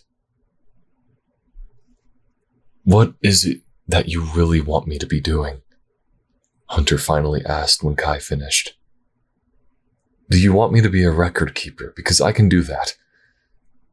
Or if you want me to be out in the field with you, I can do that too. Believe me, I can kick ass at whatever I do in this job.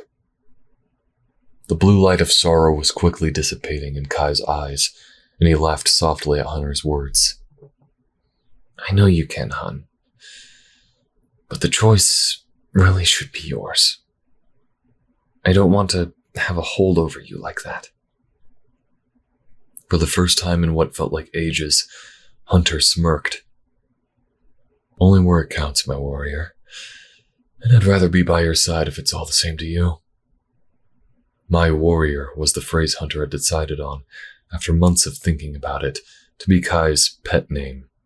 Like Kai used Hun for Hunter. Hearing my warrior come from Hunter's lips filled Kai with warmth and joy. From Hunter's screen, he could see Kai smiling and reach forward to type on his keyboard. I was waiting to hear you say that before I ordered these. I do want you by my side. In return, I'd be happy to be by your side for this.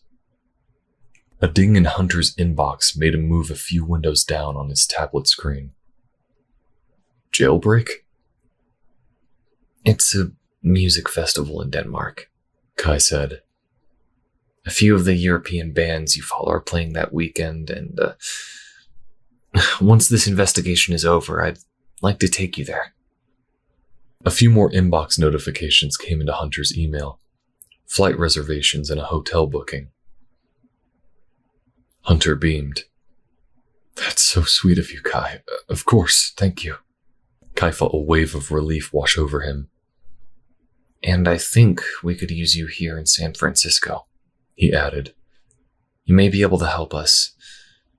Someone who is close to Dr. Khan appears to be trying to complete his masterwork. Hunter's brows furrowed. How bad is it? We've no clue, actually. We just have a few disjointed pieces of information, but we need the help connecting them. How soon can you get here? Do you want me to fly there or, fly there? Kai smiled. It's nice that you're willing to take off from the top of the Dallas skyscrapers, but I can meet you at the airport if you took the next flight out. Right. Yeah, sure, I can do that. There's some stuff at the office I need to take care of first. If it's keeping the Hall of Records operating, it's fine. Noah said he'd let Albert know, and I have to speak with Calhoun anyway. No, it's not that. But since you mentioned Calhoun, Hunter said, looking a mite nervous, can I pull you into another video chat real quick? There's been some developments I'm sure you need to be notified about. Kai blinked. Sure, go ahead. Hunter nodded and made a few taps on his screen. Kai's image of Hunter disappeared for a few brief seconds. That was followed by 3 placeholder images indicating 3 parties were connecting to the chat. Hunter's face reappeared first, followed swiftly by that of Calhoun. Their chief was a middle-aged man, balding on top and graying at the temples, with a face that telegraphed an impression of caring yet stern fatherly figure. "Taylor," Calhoun said crisply in greeting. "Good evening, sir," Kai said formally. "What's up?" Calhoun held up a folded piece of paper to his webcam so that Kai could see. In black ink in the centerfold was the hastily scrawled insignia of the crown. The symbol itself was the combination of a capital M and a W, the tines of the W dotted with heavier pools of ink, so that when combined, the letters formed the shape of a crown. "This was a note that was left at your residence here during the daylight hours today. It's rather unprecedented in nature." "How so?" Kai's tension increased. It wasn't the first time their property had been tracked in a message left by Crown operatives. "Hunter, is everything all right?" "It's fine, Kai. Let Calhoun finish." Calhoun unfolded the paper to read what was typed inside. "Let it be known to all operatives. RE, Order Agents KT and HR are now considered to be extremely dangerous due to new abilities discovered by Operative G." "Gibson," Kai growled. His eyes, which moments before had been swirling with blue light, began to glow an ominous red. "Calm down," Hunter intoned. "There is an explanation." Kai forced himself to let his anger subside. "First, I want to hear the explanation of why this was the first I've heard of new abilities," Calhoun said, waving the paper to one side. "Agent Reeves?" "We weren't absolutely certain they were abilities as such," Hunter said. "Especially because I didn't seem to have any control over them. At first I thought I was sick or malfunctioning or something." Anger was almost instantly replaced by a look of concern on Calhoun's face. Despite it being an agency, a business, he considered the concerns his people and vampires had as valid. "And are you?" "No, sir, he is not," Kai said. "After the first few instances, we made the connection that he was triggered by provocation, annoyance, anger, any intense emotional response." Calhoun nodded. "So am I inferring that this is not something you have encountered in your time, Taylor?" "No, sir," Kai said. "I was worried at first that it was a defect, but now I'm beginning to suspect that it may in fact be an evolution of my breed." Calhoun took a thoughtful pause before moving the mouse and tapping the keyboard on his computer. "We may have an alternative theory on that matter," he said, making a final punctuative click of his mouse. The last window in the chat screen, which had remained gray up till now, glowed bright white as the third party's webcam activated. The smiling face of Gibson appeared in the window. "Hello there." Gibson, his grin a conflated mixture of politeness, seduction, and as he addressed Kai, provocation. "And a special good evening to you, Agent Taylor. You appear to have spruced up quite nicely since I saw you last." The ruby-red eyes returned to Kai's camera feed. "Gibson," he snarled. "What the hell do you think you're doing? I knew you'd betray Hunter the second you had a chance." "He didn't, Kai," Hunter said. "Just listen, would you?" Even though he knew it wouldn't have an effect on him, Hunter concentrated on thinking calm thoughts, thinking of picturesque memories that would cause his own eyes to change from a pale, soft violet to an illuminative pine green, a signal to Kai to remain calm. "Hunter came to me about an hour ago to explain what was going on," Calhoun said. He also explained how for the last week or so he had been seeking counsel from Mr. Gibson here. Naturally, I wanted to know why he had been consorting with him in the first place. Reeves, you may continue. "It's what I was trying to explain to you earlier, Kai," Hunter said. "Gibson has been making contact with me for months, ever since our vacation in Colorado. I didn't tell you because I knew you'd fly off the handle. I knew to be apprehensive with him at first, and I was cautious when he began sending messages to me. And the first time we met in person, I tried to bet him, Gibson said with a wicked smirk. Damn it. Hunter rolled his eyes. Calhoun appeared to blush slightly at the frank admission. Kai looked as if he would toss his computer against a wall in rage. It didn't work, Gibson added. Oh, believe me how it failed to work. But it did trigger this. That thing that keeps happening, Hunter said. Kai, in between tense grips of his office chair's arms, rasped. And what happened next? Quite frankly, what happened next made me want to evacuate my bowels, Gibson said, playing nonchalantly with his fingernails. But it was a marvelous encounter, and the start of something quite transformative. What he's omitting to point out, Hunter said, his own frustration with Gibson's frivolous attitude grating on him, is that Gibson believes it's not necessarily an evolution on the part of your bloodline because he thinks I'm actually part demon. What? Kai felt time stop as he heard himself ask for the last phrase to be repeated. Part demon. A Campion, Hunter said. Cambion, darling, Gibson corrected. Don't call him darling, Kai grumbled. The nub of this is, Calhoun said, his own patience being heavily tried. Mr. Gibson has seen fit to continue offering his counsel to help us sort this out. In return, he is absolving himself of any further connections with the Crown. At least, that's what this note seems to imply.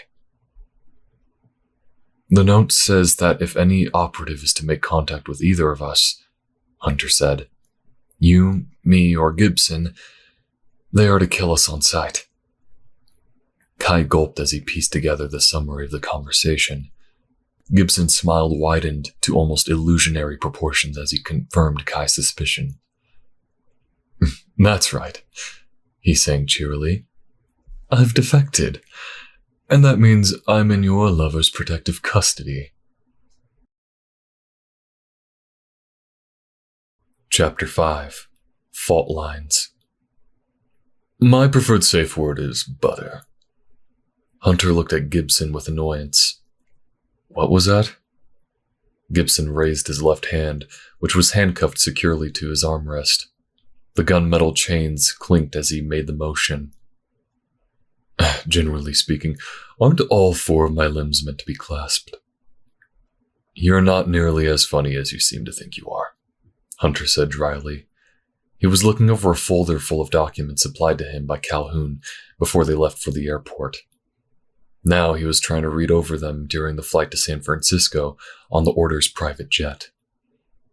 It was the first time he'd ever been on such a plane, and if it hadn't been for the mission notes in front of him, and the ever-distracting presence of Gibson in the seat directly opposite, he would have been enjoying the luxurious leather seats, the immaculate and gleaming side panels, and lighting fixtures decorating the cabin, and the many expensive-looking amenities throughout the plane.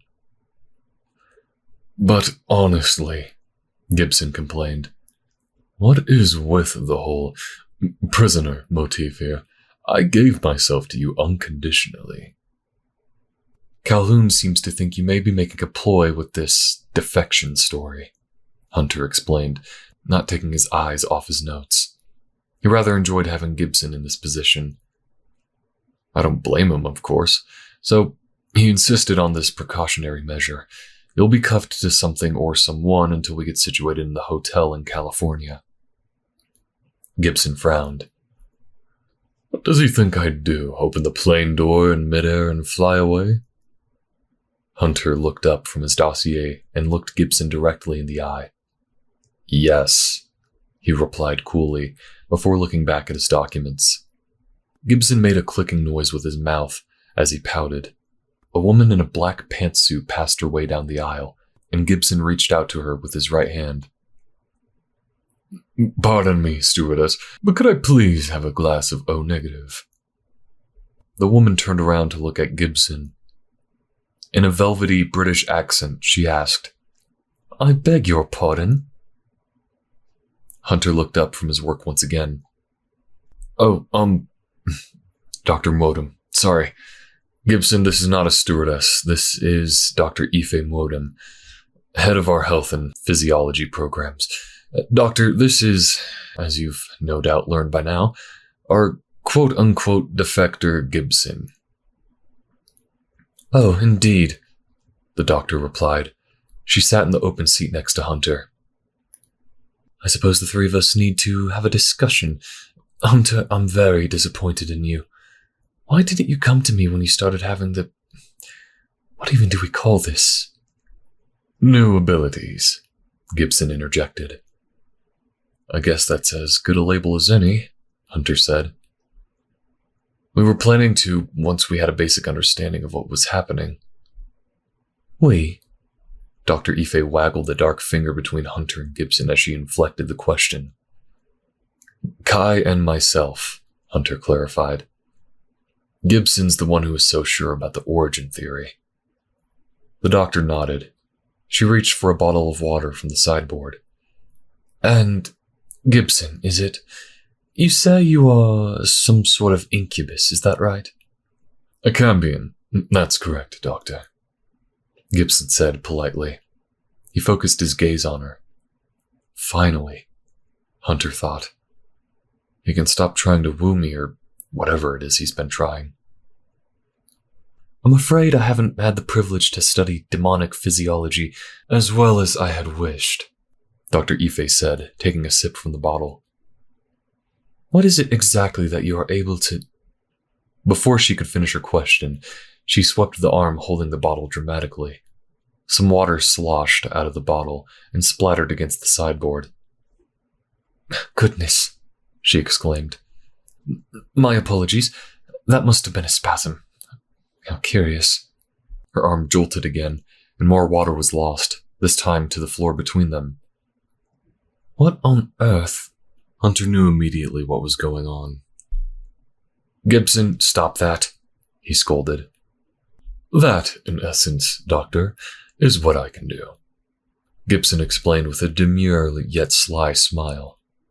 "I can manipulate most bodies' ability to control themselves. I can do so with a mental suggestion, or even with the aid of telekinesis." Dr. Ife took a handkerchief from her pocket and blotted her dress down. "Thank you for that impromptu demonstration," she said irately. "I find Hunter most interesting," Gibson continued, "because in all my days I've not found anyone completely impervious to my suggestions, until I met him." Hunter looked at him. "Completely?" Gibson nodded earnestly. "Completely," he said. Hunter thought back to the night he first met Kai. Hunter had been in a panic after nearly being shot, and Kai was trying to calm him down using his vampiric influence, but it never engaged. "There are some humans who are impervious to it," he had said. "It's very rare." Maybe those humans aren't fully human, Hunter reasoned. Maybe they're part demon. Like me. Rather than think about the crisis of identity accepting the notion would cause, Hunter busied himself with the dossier as Gibson and Dr. Ife continued to chat about him. The dossier contained biographical information about Dr. Nina Pascal, California native, master's in bioscience from USC, worked at the San Francisco outlet of Intercore, biotechnology firm, until it was dissolved. That's how Pascal and Khan knew each other, Hunter realized. Khan had been head of research at the Dallas branch when Hunter originally worked there. He must have spent time with Pascal in California before then. No close family, Hunter continued to read. Pascal lived alone in Oakland and was a member of a few philanthropic organizations combating things like food insecurity and homelessness, and protecting free access to libraries. As he closed the file, Hunter picked up on the tail end of Gibson explaining to the doctor how he thought Hunter was a Cambion like him. Seems like a simple theory.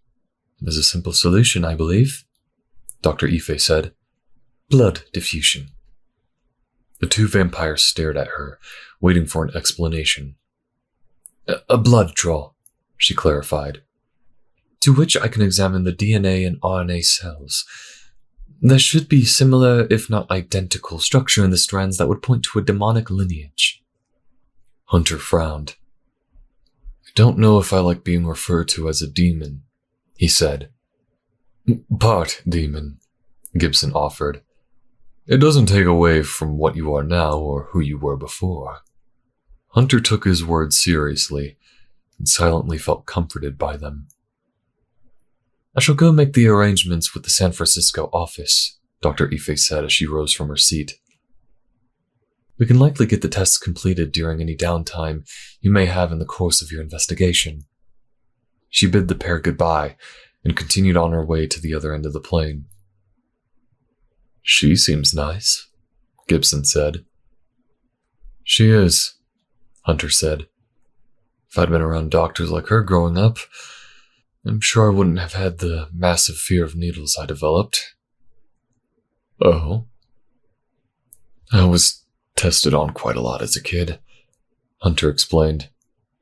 I would get migraines a lot. Sometimes the headaches were so severe I'd get sick for days at a time. I lost count of the number of specialists I saw, but each time it was the same routine. MRIs, X-rays, and lots of blood draws. They never found anything, and by the time I turned 18, the headaches had stopped. You realize, Gibson said, you weren't sick at all. Hunter blinked. What? You were breaking out. Your brain was adjusting for the increased mental capacity it would take to be an incubus. For what it's worth, I'm sorry you had to go through all of that testing, prodding around and poking for nothing. Gibson's frank explanation had a strange effect of both being a rational answer and a maddening challenge to accept the fact that Hunter was part demon, something he was still not ready to do.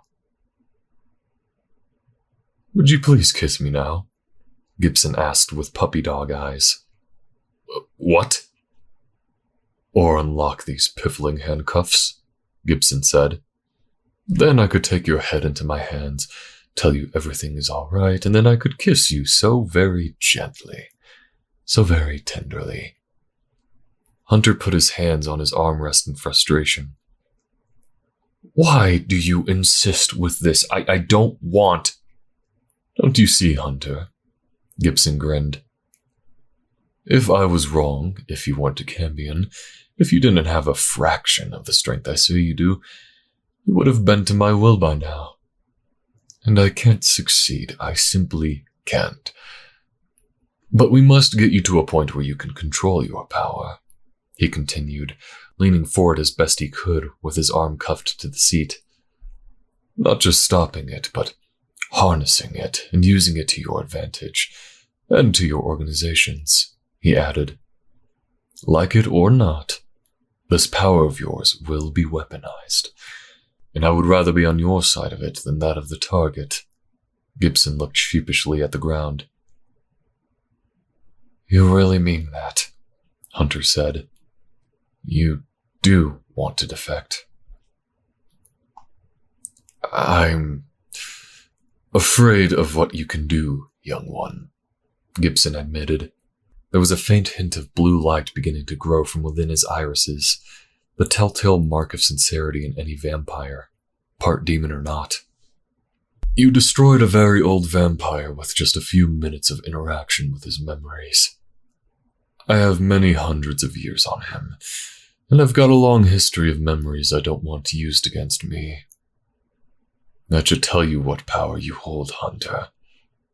It's grand enough to make an old vagabond like me admit to cowardice and go straight, in at least one sense of the word, he added with a rueful laugh.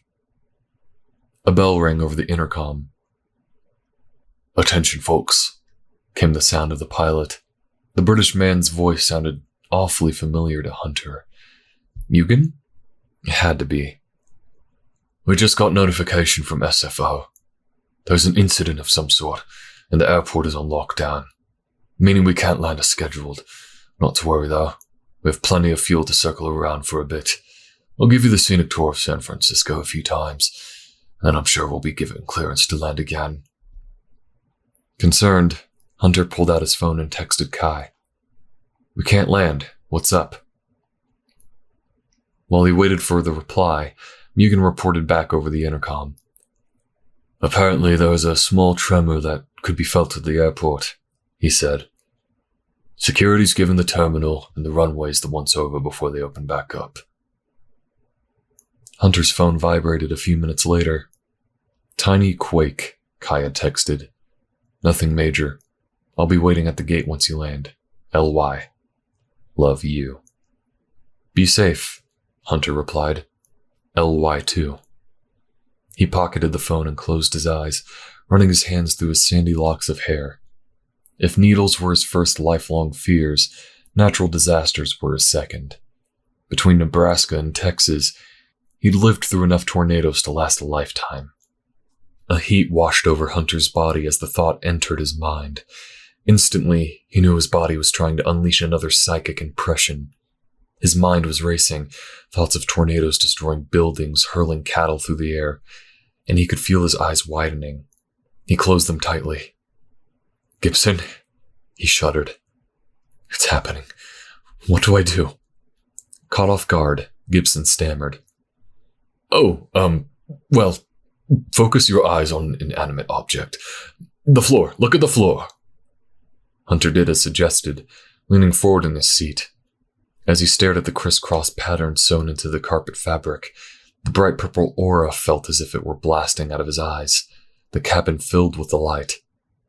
Stay just like that, Gibson ordered. He craned his neck to see out the corridor. Dr. Ife, help! Ayudarte! Crisis! Please remain seated, Mugen announced over the intercom. We're making our final descent. Damn, Gibson cursed. He tried to narrow his cuffed hand in an attempt to slip through, but it was no good. He looked at his free hand. Take my hand, he called to Hunter as the plane began to pitch to one side, turning towards the runway. Hunter hesitated. It might help to have a calming presence to make contact with, Gibson said. At this moment, I'm the calmest one you have access to. He extended his fingers forward more. Please, trust me. Cyclones, Dorothy, Auntie M was all Hunter could think of. He was picturing the mammoth wedge tornado that decimated a town in central Texas a couple decades before. With a grunt of exertion, Gibson made a grab for Hunter's hand.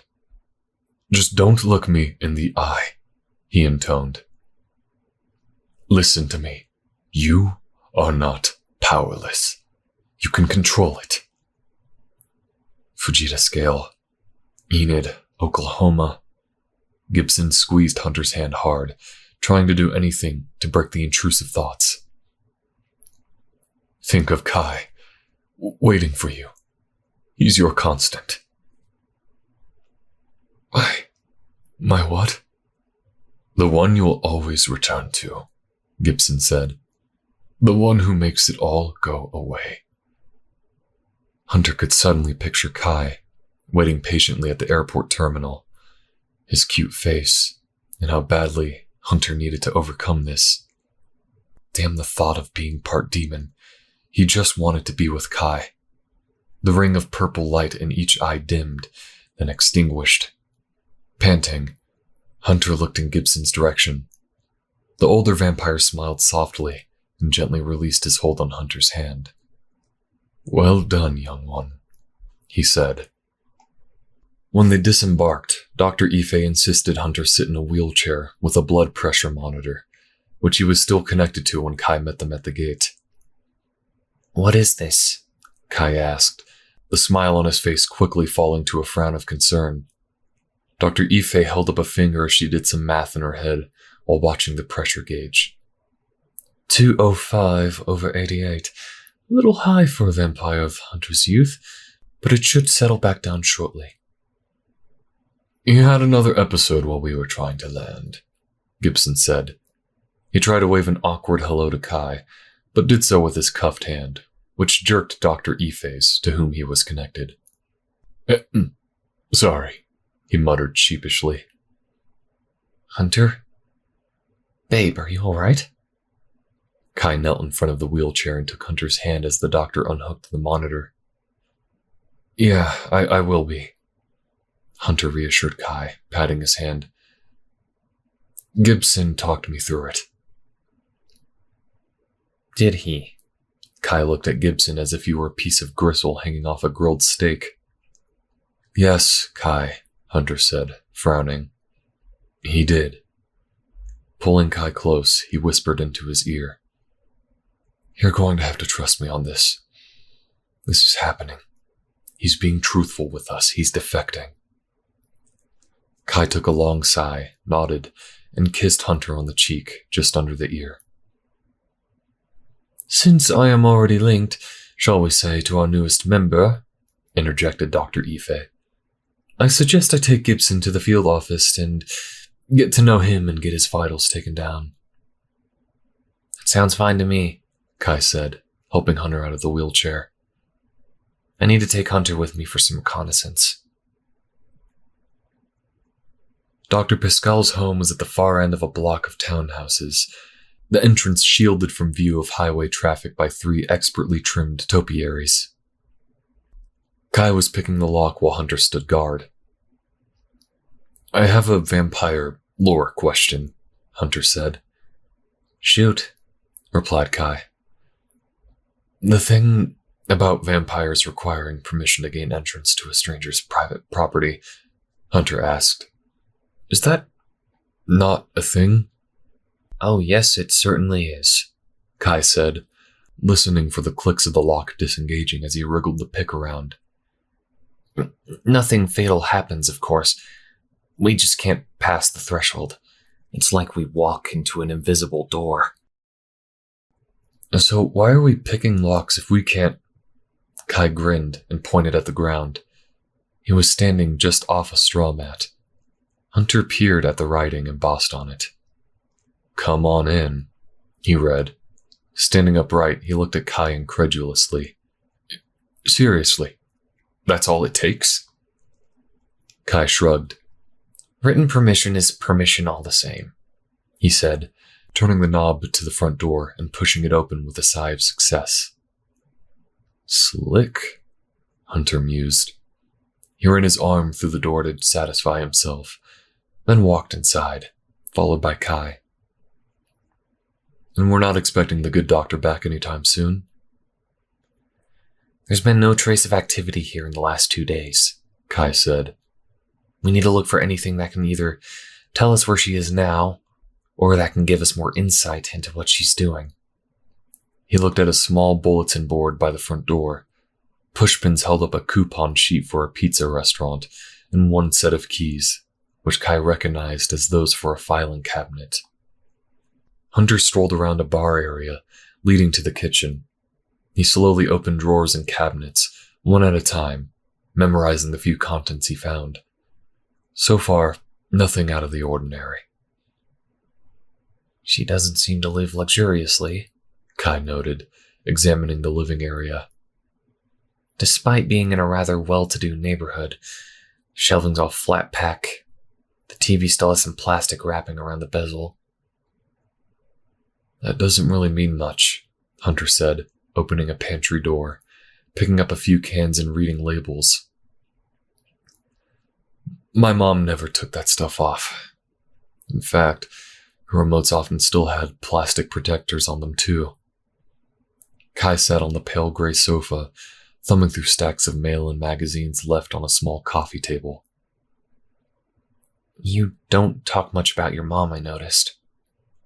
Hunter sucked in his breath and closed his eyes briefly, standing in the pantry with nothing but a few shelf-stable soups, some bread, and memories he didn't like to have continue to haunt him. No, I don't. Leaning back in his seat, Kai decided to gently press the issue. I saw the beating you took. back in that episode with Albert. That must have been awful. Was she battered too? There was a heavy pause in the conversation as Hunter exited the pantry, closed the door, and leaned against the kitchen sink. Pretty regularly. Until I was about 7. What happened? She, Hunter gulped, trying to make sure he didn't think too hard about the memory or let emotion trigger another scene. She killed my stepdad. Kai turned, throwing an arm around the sofa. She... what? Hunter fiddled with the faucet, wriggling it from side to side as he spoke. She waited until she could keep me out of the trailer house one weekend. I forgot where I was. Boy Scout camp, I think. But he got drunk and passed out. And he wiped a red tear from one eye. She locked him in the bedroom and set the place on fire. Jesus. She waited, watched it burn, Hunter continued. Then, as the fire trucks arrived, she drove straight to the sheriff's office and confessed. Or at least that's what I was told. I went straight from that camp to live with relatives. There was a trial I wasn't allowed to go to, and a sentencing I didn't attend. She was in prison for 5 years, I think, and she was pardoned when a new governor took over. So, did you move back in with... I still need to check the fridge, Hunter said stoically, ending the conversation abruptly. Right. Kai took a few envelopes from the stack on the table. There's a few letters here from the Clean Up SF campaign. Some of her other good deeds. National Geographic subscription. Even some back issues she must have bought off of eBay or had in a personal collection. Hunter checked the freezer first. Nothing. Then he opened the refrigerator door, bathed in amber light. He blinked once, twice.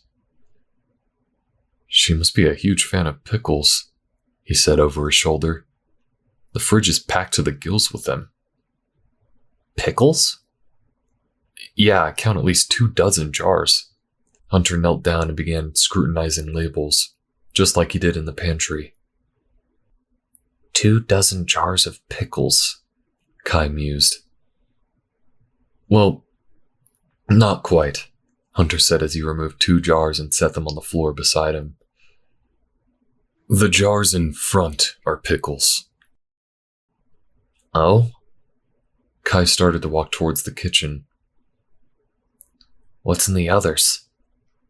Hunter lifted himself back to his standing position and faced Kai with a grim expression. He held up 2 pickle jars that had labels stripped off. The liquid inside was a pale shade of blue, but transparent enough to reveal the contents within. Hands. Nothing but hands. Chapter 6. Fickle Fingers. My word, Atkins said, scribbling frantic notes on his pad. 24 severed hands. All in reused pickle jars, Hunter added. Atkins nodded and added the detail to the pad. A small coterie of agents were walking in and out of the townhouse's ground floor, some continuing to search for evidence in the area upstairs, others to carefully carry boxes of jars out of the building. Saunders and his bulky, intimidating frame was acting as bouncer, keeping looky-loos from neighboring condos away while the investigation continued. Hunter, Kai, Atkins, and Gray were clubbed together in the living room, sitting somewhat uncomfortably on the cheap sofa and love seat combination, which was being repeatedly brushed against by passing agents.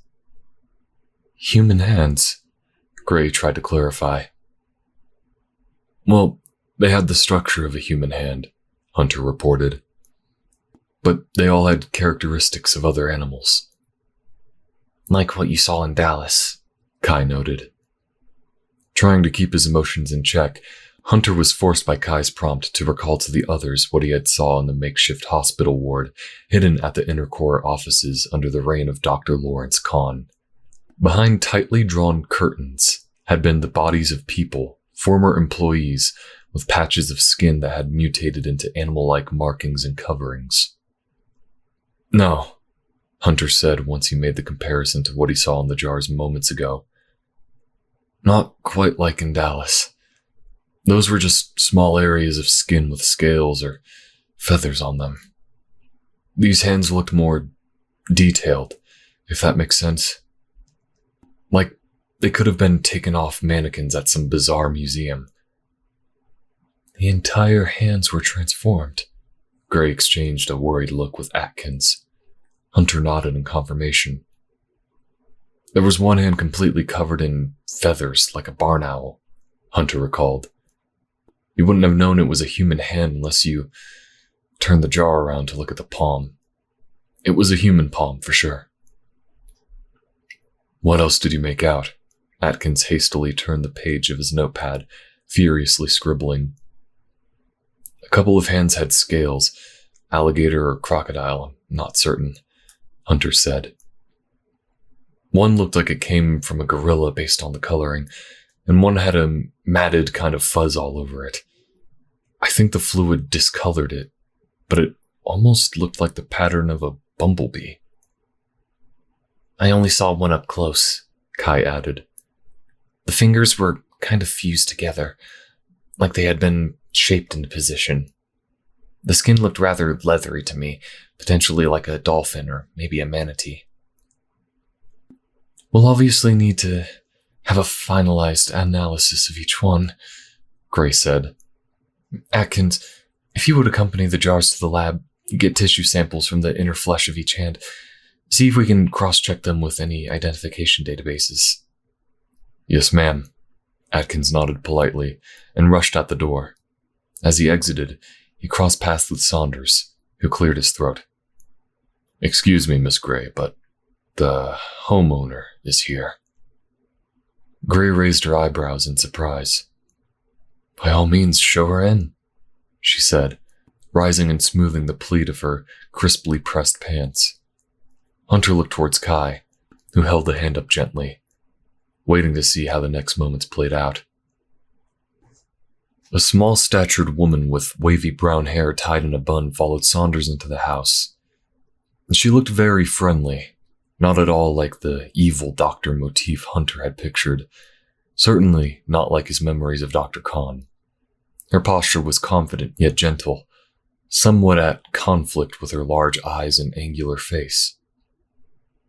I am Nina Pascal, she said with a soft, almost timid voice. I expect you all have some questions for me. Indeed we do. Gray motioned for Saunders to escort Pascal to the living area.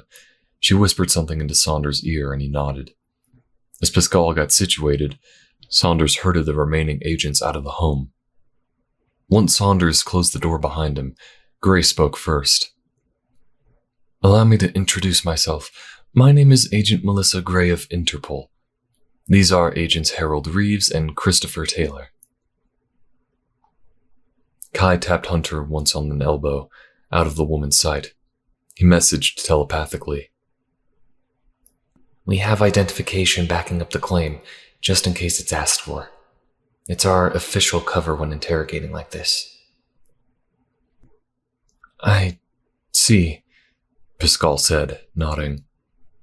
I suppose it's about what was in the fridge. Yes, Kai said.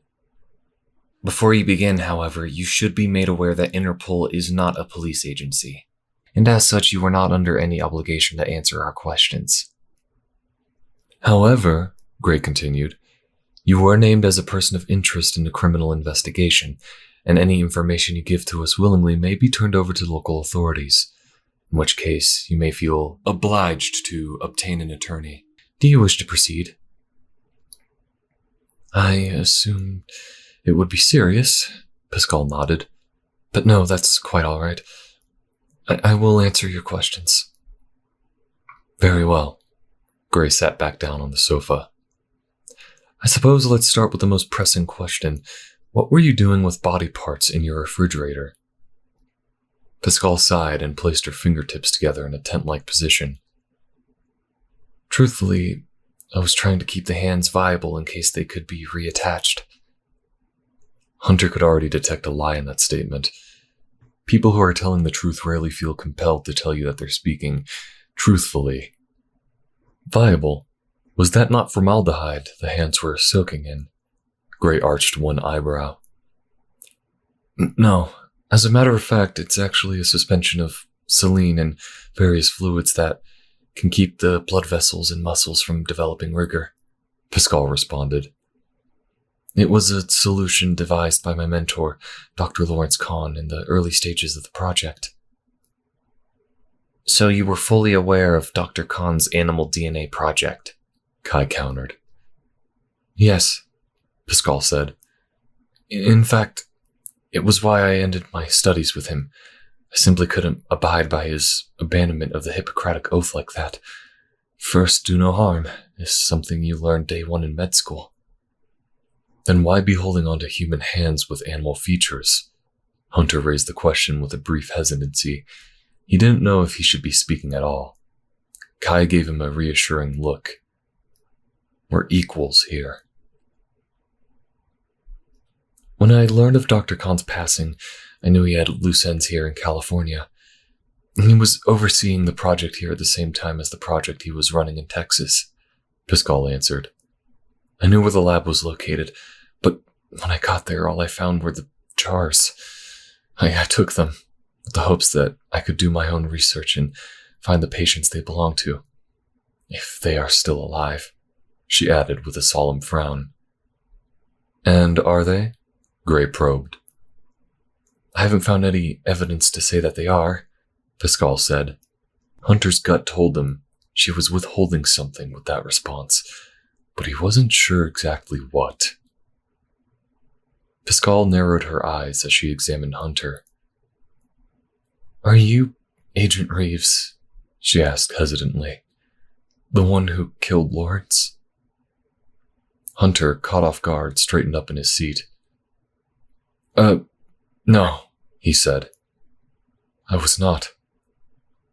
Rather the opposite, he thought ruefully. Why do you ask? I understand he lost his life attacking an investigator, Pascal said, but I didn't know the full details. Was it one of your people who he stabbed? Another slip, Hunter noted. There is no reason she should know there was a stabbing. It was, Kai offered. And for transparency's sake, I will tell you that it was I who terminated Dr. Kahn. It was a dangerous moment for us all, I'm sure you understand. Pascal nodded and looked at the ground pensively. Of course. Doctor, if you wouldn't mind, we should continue this discussion at headquarters, Gray said, gesturing to the door.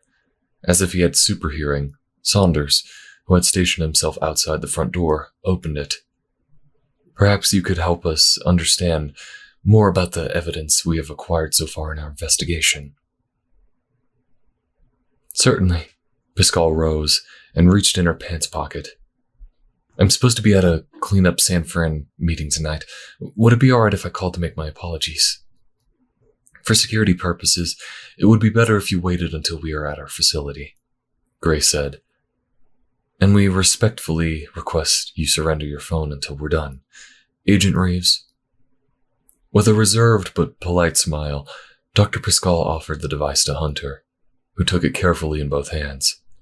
As he did, she kept her hand extended and crossed her other palm over the wrist, assuming she would be handcuffed. That's not necessary at this point, Agent Reeves, Gray said, knowing full well Hunter had no cuffs to put on her. The doctor is being most cooperative. We can offer her that courtesy. She motioned for everyone to exit the town home under the watchful eye of Agent Saunders. The van was divided into two sections. Only Saunders, the driver, could see out the windshield and side windows. A black plastic divider separated him from the rest of the cab, where Hunter, Kai, Gray, and Pascal were securely seated. An opaque film had been pasted over their windows, preventing anyone from seeing out. The reasoning, Hunter correctly assumed, was to prevent Pascal from seeing exactly where the field office was located. They were driving to a disused portion of a college campus, which had long since abandoned its old student union building for something more modern and flashy. The brickwork building, like the television studio in Dallas, was disused but kept in working order to house the order's many operations. A cafeteria loading dock acted as the de facto garage for the van to drive in and unload its cargo of persons. Hunter watched from the sidelines as Pascal was escorted into an interrogation room. Her face was blank, but her eyes belied a hint of fear as she looked around at her new environment. The walls were painted white, save for several patches, which had been drilled or knocked out to make way for additional monitors, ports, wires, and cables. All necessary components of the highly sophisticated recording devices and hidden cameras set up in the corner of the room. As Pascal took her seat at the table before them, Hunter saw that it too had been customized. A series of buttons lined up its edge, which allowed for rapid communication between agents during an interrogation session. As he began to step toward the door, Kai intercepted Hunter. "I think Dr. Ife is going to want to see you," Kai said. "She needs to observe more of what you can do with this, thing." A sigh escaped Hunter's lips. He had been so caught up with the hands and Dr. Pascal's questionable persona, he had forgotten all about the stuff about being a Cambion. "If I must." "You must." Kai smiled softly and reached for Hunter's hair, ruffling it a bit. "I almost forgot how soft your hair is," he mentioned fondly, causing Hunter to blush. "Have you ever thought of growing it out? You can, you know. We can control the rate our hair grows, kind of like how we can grow claws." And he demonstrated with his pointer finger. Its nails suddenly extended an inch or so and pointed at the tip before it all retracted back. "Just with the hair. It can't ungrow. You just have to get it cut." "Well, I'll think about it," Hunter offered. "Anything for you." This time it was Kai who blushed. "I guess I'll get this done.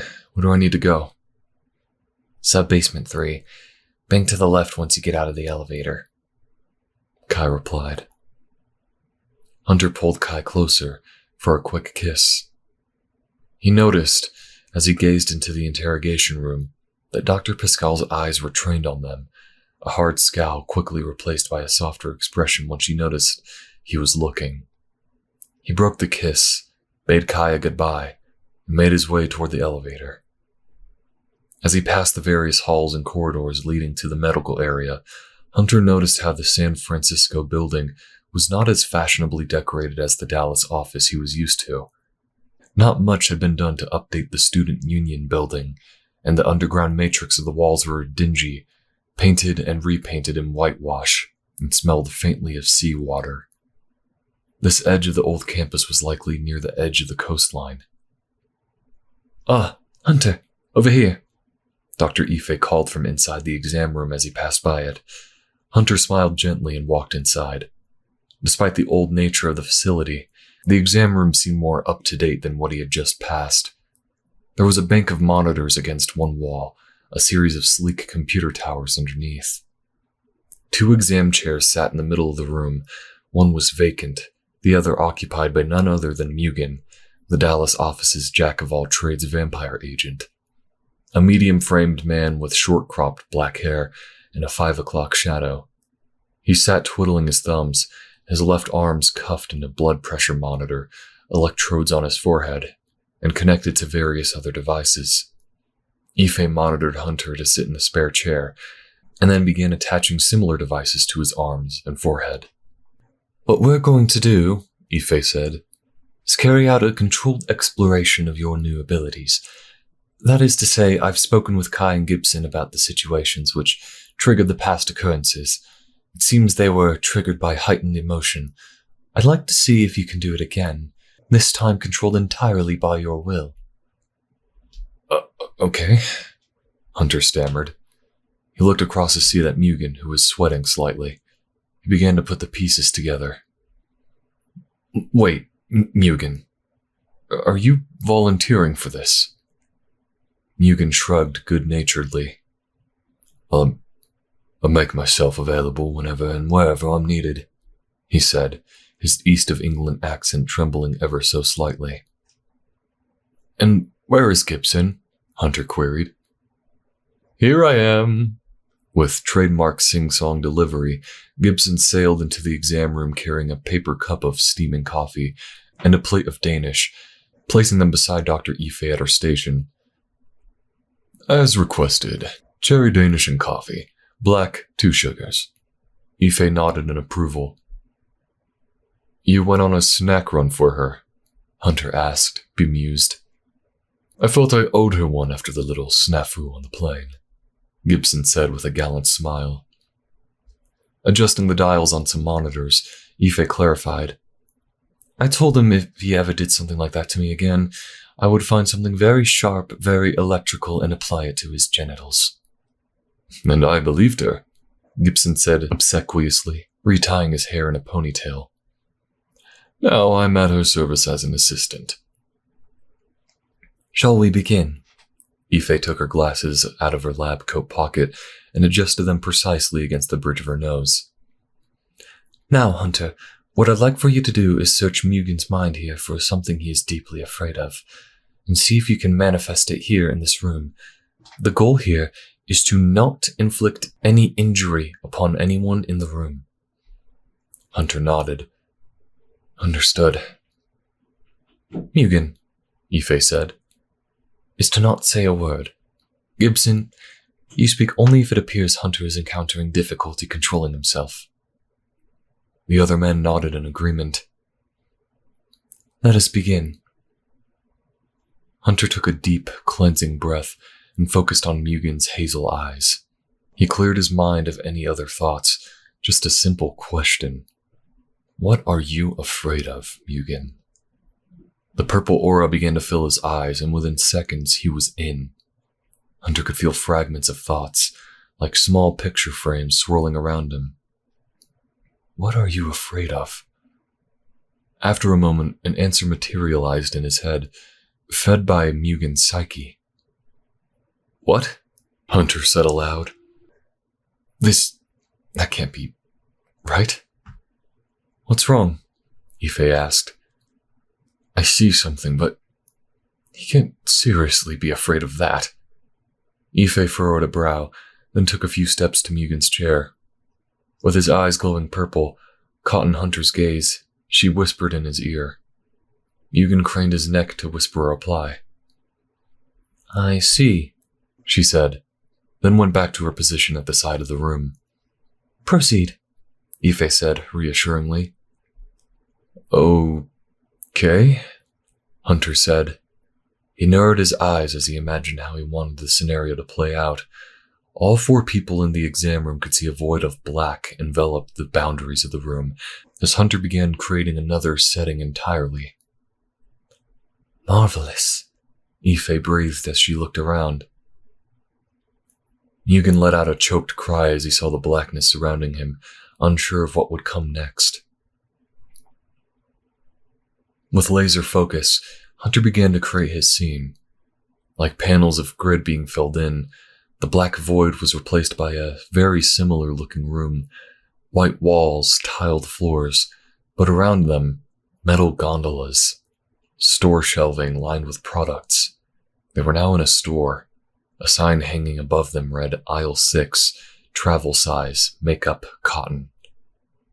Mugen whimpered. Hunter cocked his head, still certain he was being pranked. He can't really be afraid of...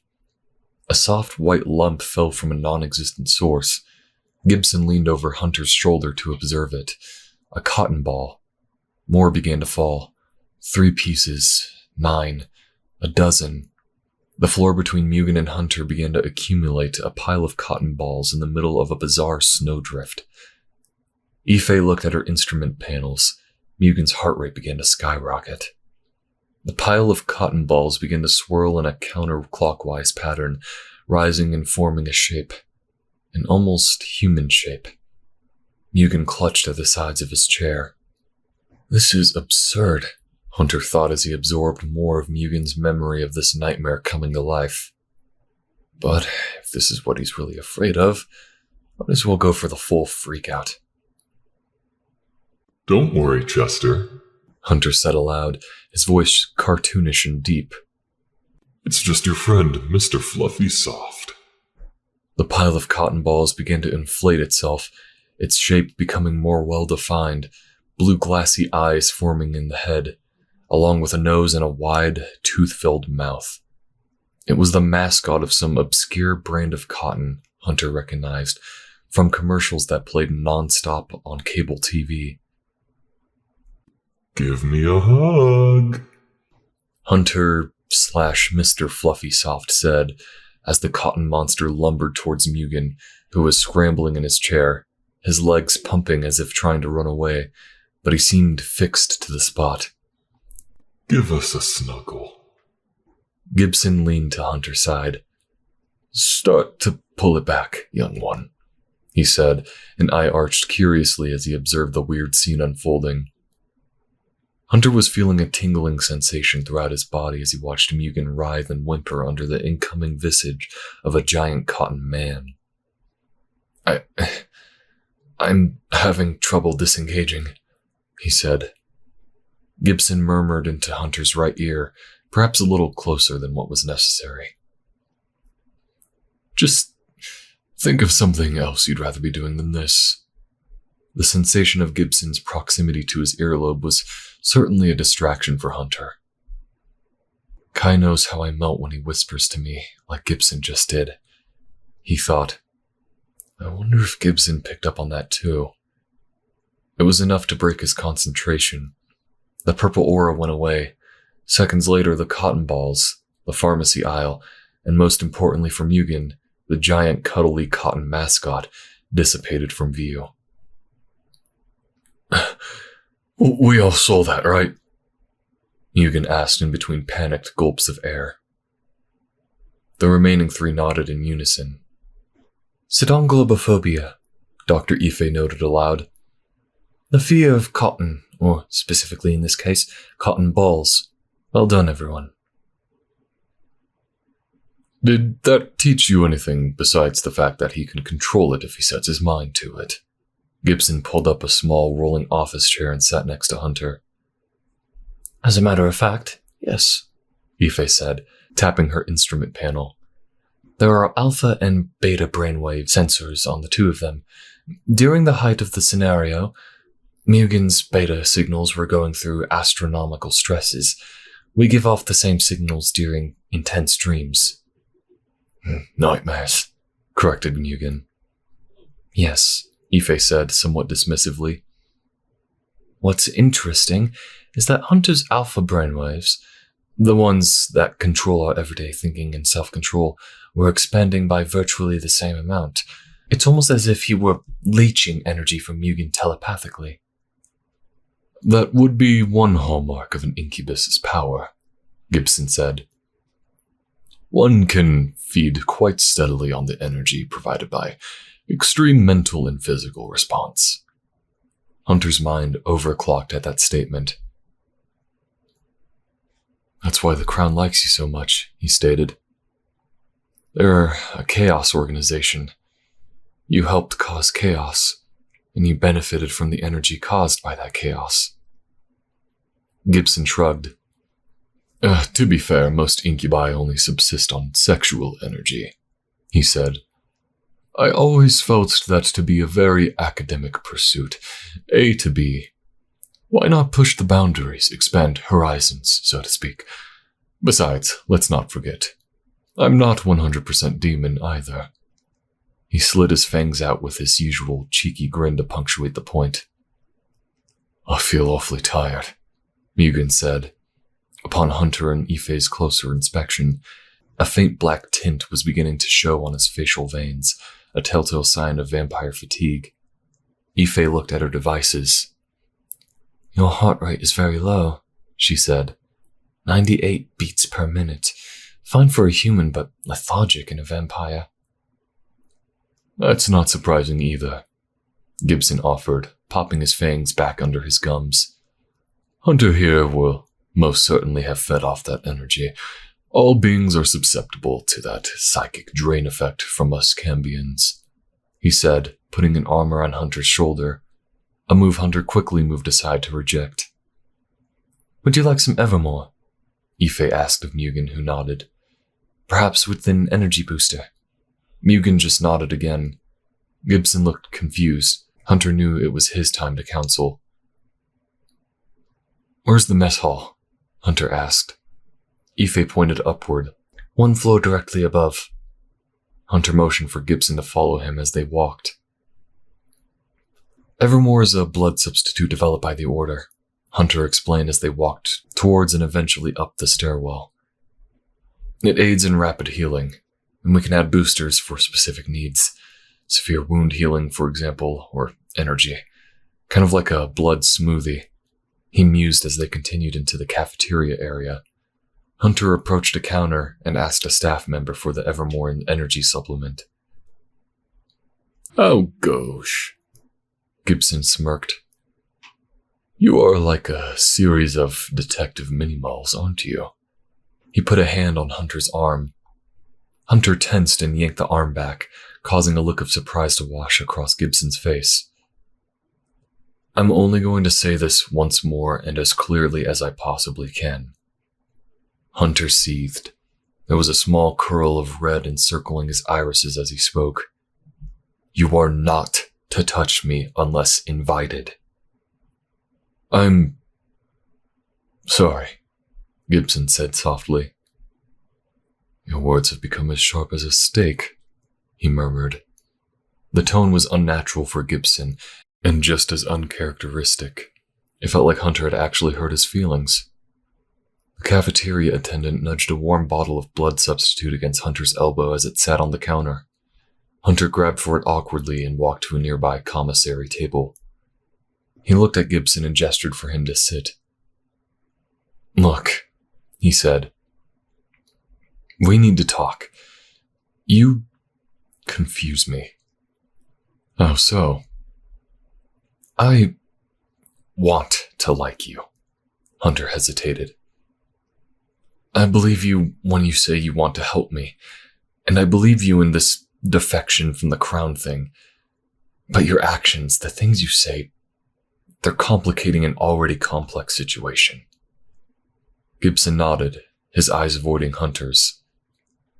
What you say is fair, of course, and I know you're taken, but He paused, seemingly trying to decide whether or not to continue. It's fine. Your objections have been noted, and I won't transgress your person again. He rose up to leave.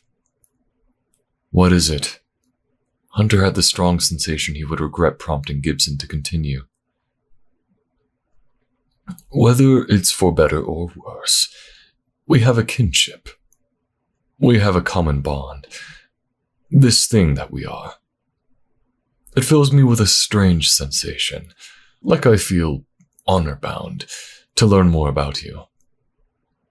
Don't you feel as if you could do the same with me? Hunter pushed the left side of his tongue against his cheek as he thought. I've been ignoring any thought of the sort, he said, noticing the instant despondent expression it caused Gibson. It's hard enough to reconcile that I was never fully human to begin with. I haven't wanted to think about a bond of any sort with anyone except Kai. Gibson nodded. Then that is that, I guess, he said. He flashed a soft, sad smile and pointed at the bottle. We ought to get that to your cohort before it gets cold. They walked towards the cafeteria exit. Hunter turned toward the right and made it a few paces before he stopped, noticing that Gibson hadn't followed. He stood in the doorway, his nose in the air. Do you smell that? Gibson asked. Hunter blinked, then tilted his head up a few degrees. Is it like honey and yogurt? Something like that, yes, Gibson said in a hushed tone. And something more. Like a bloodhound, Gibson spun to his right and sailed past Hunter, walking at a brisk pace. Without further question, Hunter followed behind, noticing that the smell was becoming more pungent, more tart, more sweet. The pair wormed their way up through the stairwell until they reached the ground floor. Gibson barreled through the hallways, past areas neither he nor Hunter had originally passed, yet the scent they had locked onto seemed to guide them like a honing signal. Eventually, the pair reached a familiar-looking corridor to Hunter. They were near the interrogation rooms. Continuing to follow Gibson's lead, they passed by the room Dr. Pascal was seated in. With a glance through the door, he could see Pascal, Gray, and Kai speaking. Gibson stopped at the door just a few feet away. Peering through a two-way glass installed in the door, Gibson growled menacingly. What is it? Hunter edged himself beside Gibson to get a peek inside. He saw Agent Atkins and Noah speaking to someone he didn't recognize, but Gibson obviously did. It, he spat quietly, is a purebred incubus. Chapter 7. The Plight of the Forgotten. Tell me, what do you see in there? Hunter didn't understand what Gibson was asking. Describe the person you see being questioned. Well, he's well dressed, Hunter began. He's sitting down, but it looks like he's pretty tall. Maybe 6'2", 6'3", blonde hair, blue eyes. Facial hair? No, clean cut, Hunter replied. Manicured nails, bleached teeth. Maybe they're veneers, a mustard yellow suit, but you can see in there just as well as I can. Gibson smiled, but rather than his coy or mischievous smile, it was a forced, tight-lipped feature that seemed to not mesh with his personality. That's just the thing, young one, he said, whispering at the barest of volumes. A purebred incubus is capable of appearing in any form to anybody within his or their vantage point. To me, Gibson continued, motioning for Hunter to follow him down the hall. He doesn't appear as a he at all. I saw a female form, short and squat, middle-aged, and instead of manicured nails, she was holding a small and overly tacky handbag that doesn't match anything else she's wearing. Really? Hunter believed Gibson was being straightforward with him. His decision not to phrase the word as a question was the result of a rock forming in his gut, a pit developing that immediately told him a complication was afoot. I am afraid so. I can also guarantee you the agents in there are seeing someone completely different again, though they may be sharing the same vision of it. That's how a purebred works. They can be whoever or whatever they want to be. They can blend in, they can disguise themselves, until they find whatever it is they're after. Then they reveal their true form. Hunter looked down at the bottle of Evermore still in his hand. We've got to get this down to Mugen, he said. Are they safe in there with him, her, it? Gibson cast another furtive glance against the interrogation room and nodded. I expect so, he replied. Do you remember the way? Hunter nodded and led the way back to the exam room. They continued to speak as they walked. It wouldn't try to do anything in a place like this. He has to know he could be neutralized in an instant if he did. The question is, why is he here? A second ago you said you saw... At the core of the mythos surrounding incubi, Gibson explained. It is naturally assumed that demon is male.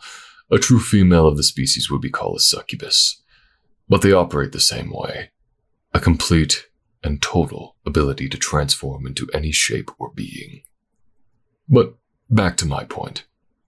Gibson said as they made their way back to the staircases and began to descend. Demons, like vampires, can tell one another's presence by a distinctive smell. You and I sensed it, which should now dash away any lingering doubt you might have had that this demon thing was a theory. Hunter's pace slowed considerably. He began taking the steps at the rate of a snail as he considered Gibson's point. It was so overpowering down there, he noted after a moment. I smelled nothing but vanilla and honey. It could also pick up on some ancient metal. That's the other thing. Incubi can emit their scent, just like a pheromone. When they do, it spreads a great distance. If there are any other incubi or part incubi within, I'd say about 75, maybe 100 miles, that emission is like sending a warning shot with a cannon, a demand claiming territory. But for humans that happen to notice it, it's an invitation. An invitation to mix. Mix? Hunter found his legs beginning to feel like jelly. He sank slowly to sit on the step just underneath him. Gibson joined, sitting on the same step, but courteously staying as far apart as possible.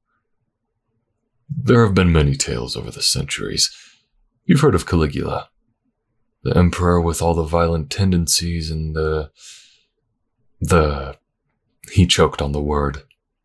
Orgies, yes, Gibson said, nodding seriously. Some schools of mythology believe he was either influenced by a purebred incubus, or was the incubus himself. Whether or not that's true, one thing is certain. The more hedonistic behavior and carnality there was around him, the more powerful he became. That may be why this incubus is here. He may feel run down, low on power, and wishes to make camp here because of the sheer number of people. More people to corrupt, more chaos. Just what the crown would want, Hunter observed. And he can't just appear and start causing disruption, Gibson said. There has to be a conduit, a person or a group of people allowing themselves to be taken under the demon's influence. Sort of like I had been doing, he added with a certain degree of shame. They had reached the exam room, its door now closed. Hunter put a hand on the doorknob.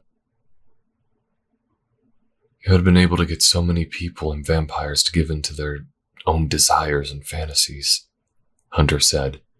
He didn't want to rub it in. He was just making a point. And if you're only part demon, you can understand the power the pure thing is capable of, Gibson finished for him. We're going to need to speak with Kai and the others as soon as possible. You're right. If you'll stay here, I'll give this evermore to Mugen and we'll head back. Hunter shook up the bottle of synthetic blood and knocked on the door before entering. Sorry for the delay, he said, handing the bottle to Mugen. We have some developments upstairs we need to tend to. Hunter. Mugen spoke softly, still shaken by his encounter with the figment of his own imagination made seemingly real. I'd rather you not discuss this with anyone else. It's all rather embarrassing, isn't it? Of course he wouldn't do a thing like that, Dr. Ife said as she approached, putting a reassuring hand on both men's shoulders. This was a medical experiment, and as such, he is duty-bound as a participant not to discuss it with anyone you or I do not wish. Right, Hunter said. Don't you worry, it's just between us. He gave Mugen a reassuring, if not slightly awkward, wink. He then turned and made a hasty exit through the door.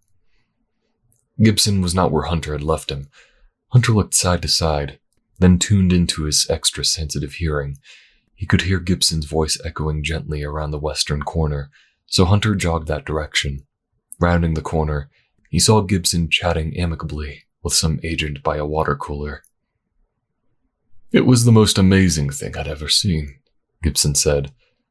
The poor fool was quaking as the big cotton man said, "Give us a snuggle." He held out his arms to indicate the size of the monstrosity. Gibson, Hunter hissed.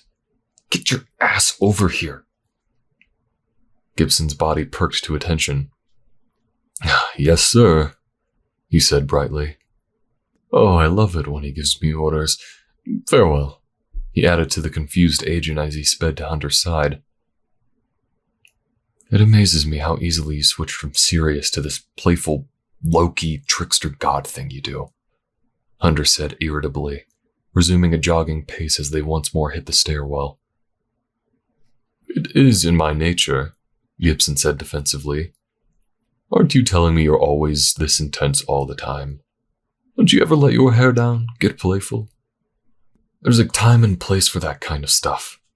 Hunter spat as they hustled back to the ground floor and beeline for the interrogation rooms.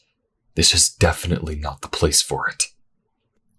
Do let me know when we're in the proper place, then, Gibson said over his shoulder, speeding past Hunter in order to get his hand on the door behind which Kai and Gray had been holed up. He checked the window and saw Gray motioning for him to enter. Opening the door and bowing to Hunter as he entered, Gibson added, I should like to see what you consider to be a playful mood.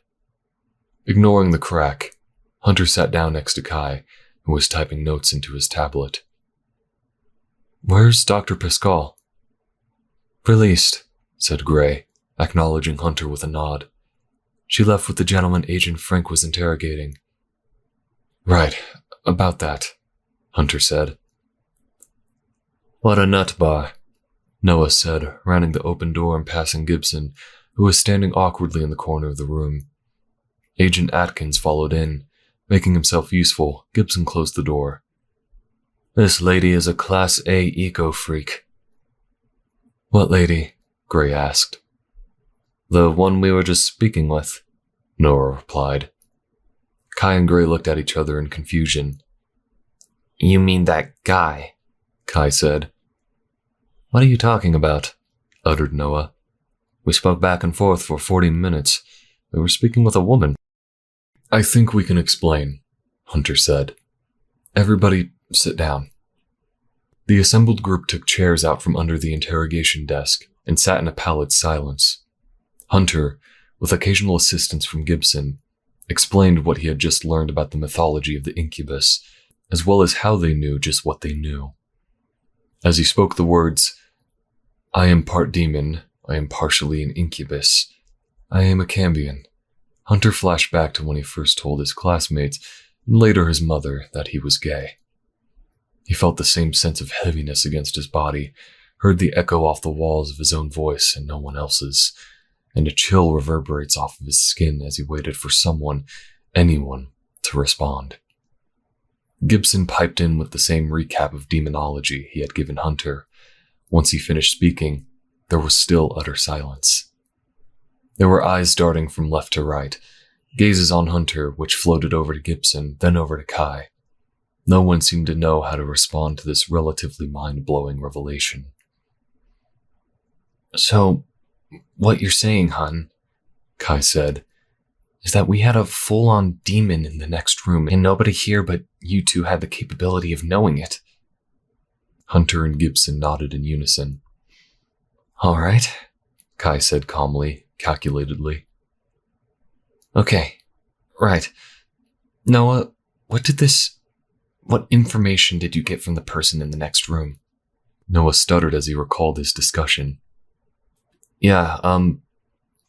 So, she claimed her name was Jordan Morse. That name is connected to an organization called Helping Hands across Northern California. That's a legitimate charity, Gray chipped in, raising her hand for attention. It's got a long-standing history here in the San Francisco area.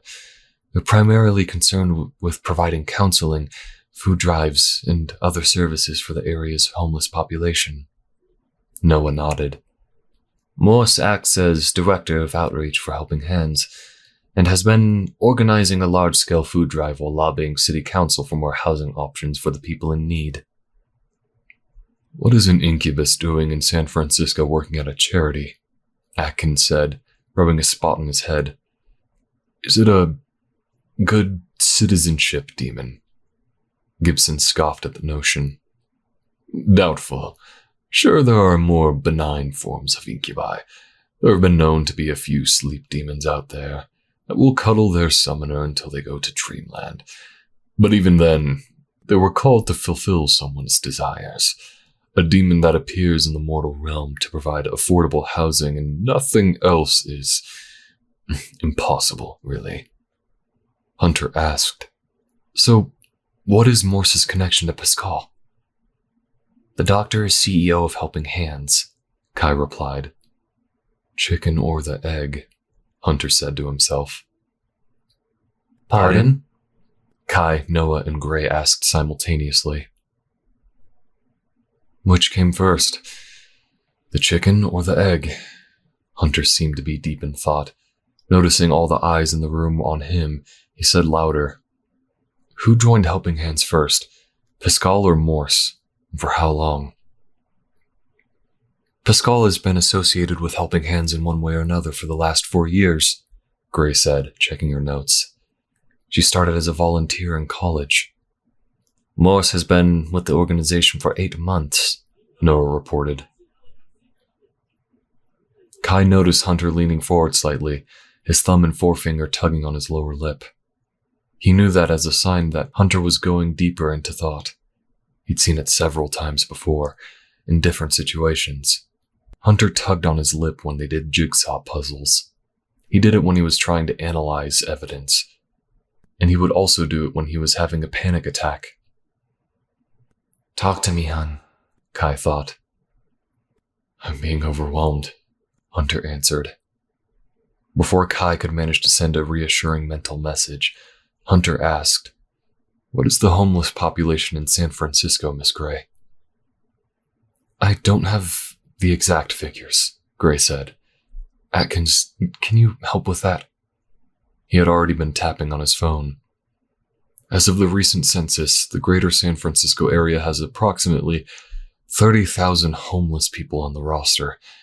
It had been steadily going up until about 2 years ago.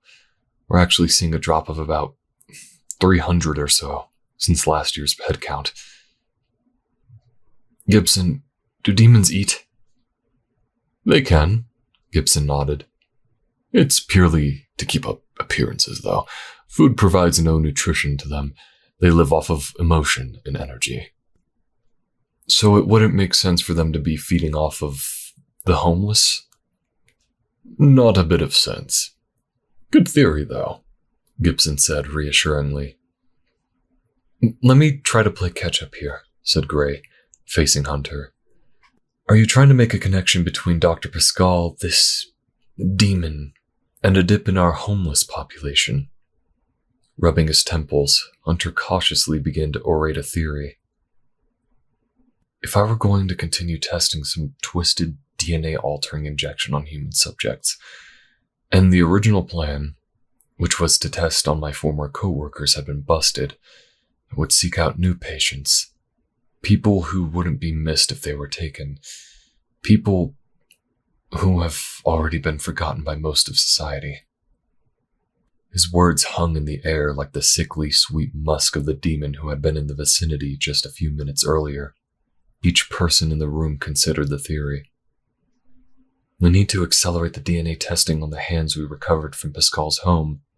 Gray cracked her knuckles eagerly, delegation being one of her specialties. "Atkins, get the wheels turning on that. Agent Taylor, I assume you want to get new scrolls ordered." "Correct," Kai said. "For Pascal and for Morse, locate information tying either of them to the kidnapping and possible murder of one or more homeless persons." He dictated to Noah, who was already texting Albert the instructions. "If proof is obtained, terminate the targets." Kai stepped towards Gibson. "How do we terminate a purebred incubus?" Gibson rose to his feet and offered a sympathetic look. "I'm afraid I haven't the faintest notion," he said. "They're so rare a specimen, their histories are cloaked in rumor and confusion." A thought that had been growing inside Hunter's brain was beginning to overtake his mind, like a constantly repeating phone message. "I have to go," he said suddenly, and bolted for the door. "Hunter!" Kai sped after him, leaving behind a room of agents who felt numb after the last few minutes of discussion. Panting from panic, Hunter stopped against a dusty window pane, the midnight sky outside illuminated by the halo of city streetlights. Hunter, what is it? Kai reached out and placed a hand on his lover's shoulder. Talk.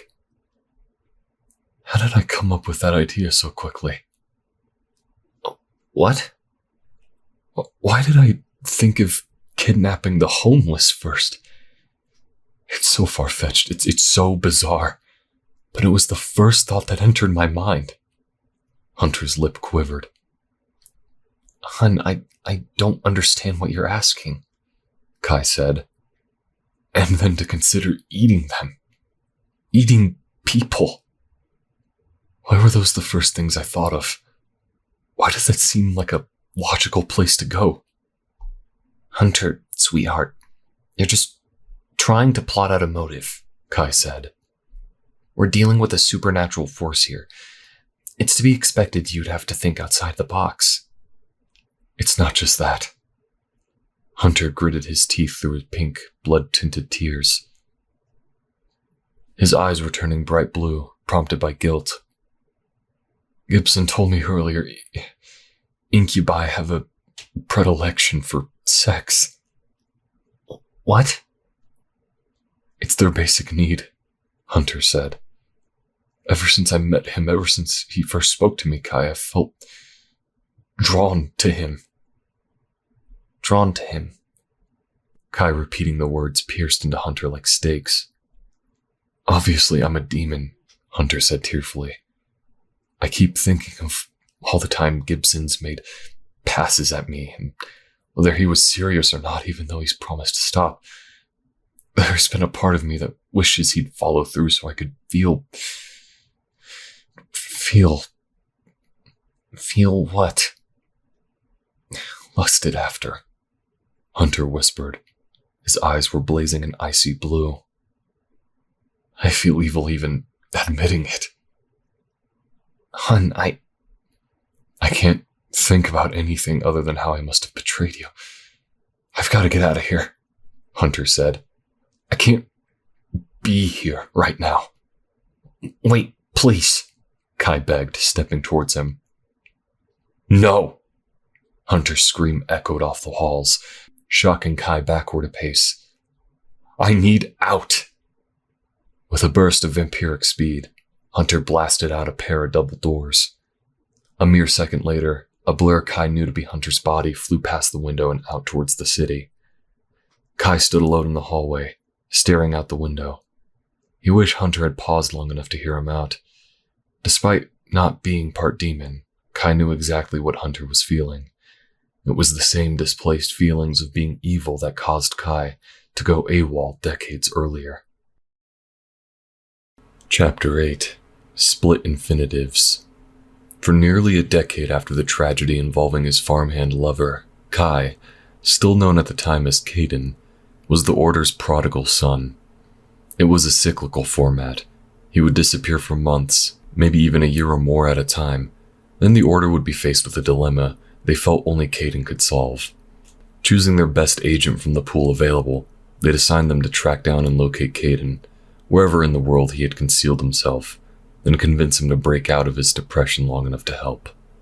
He'd stick around, trying to move on, working alongside the agent, who would invariably be named his investigative partner, only to have another bout of depression, guilt, and anxiety that prompted him to run once more. It was now the summer of 1973, and Caden had been hiding out in the open, so to speak. California's shorelines were notorious for never-ending parties peppered with teenagers, thanks to the beach blanket movies that ran non-stop on television. Even after the go-go 60s put an end to the craze, teens flocked to the beach for less wholesome fun than had been depicted in the films. Often that meant lots of boozing, drug use, sex, and youngsters who overindulged in some combination of all three, roaming the sands in a haze until they passed out. Easy pickings for a hungry, homeless vampire like Caden.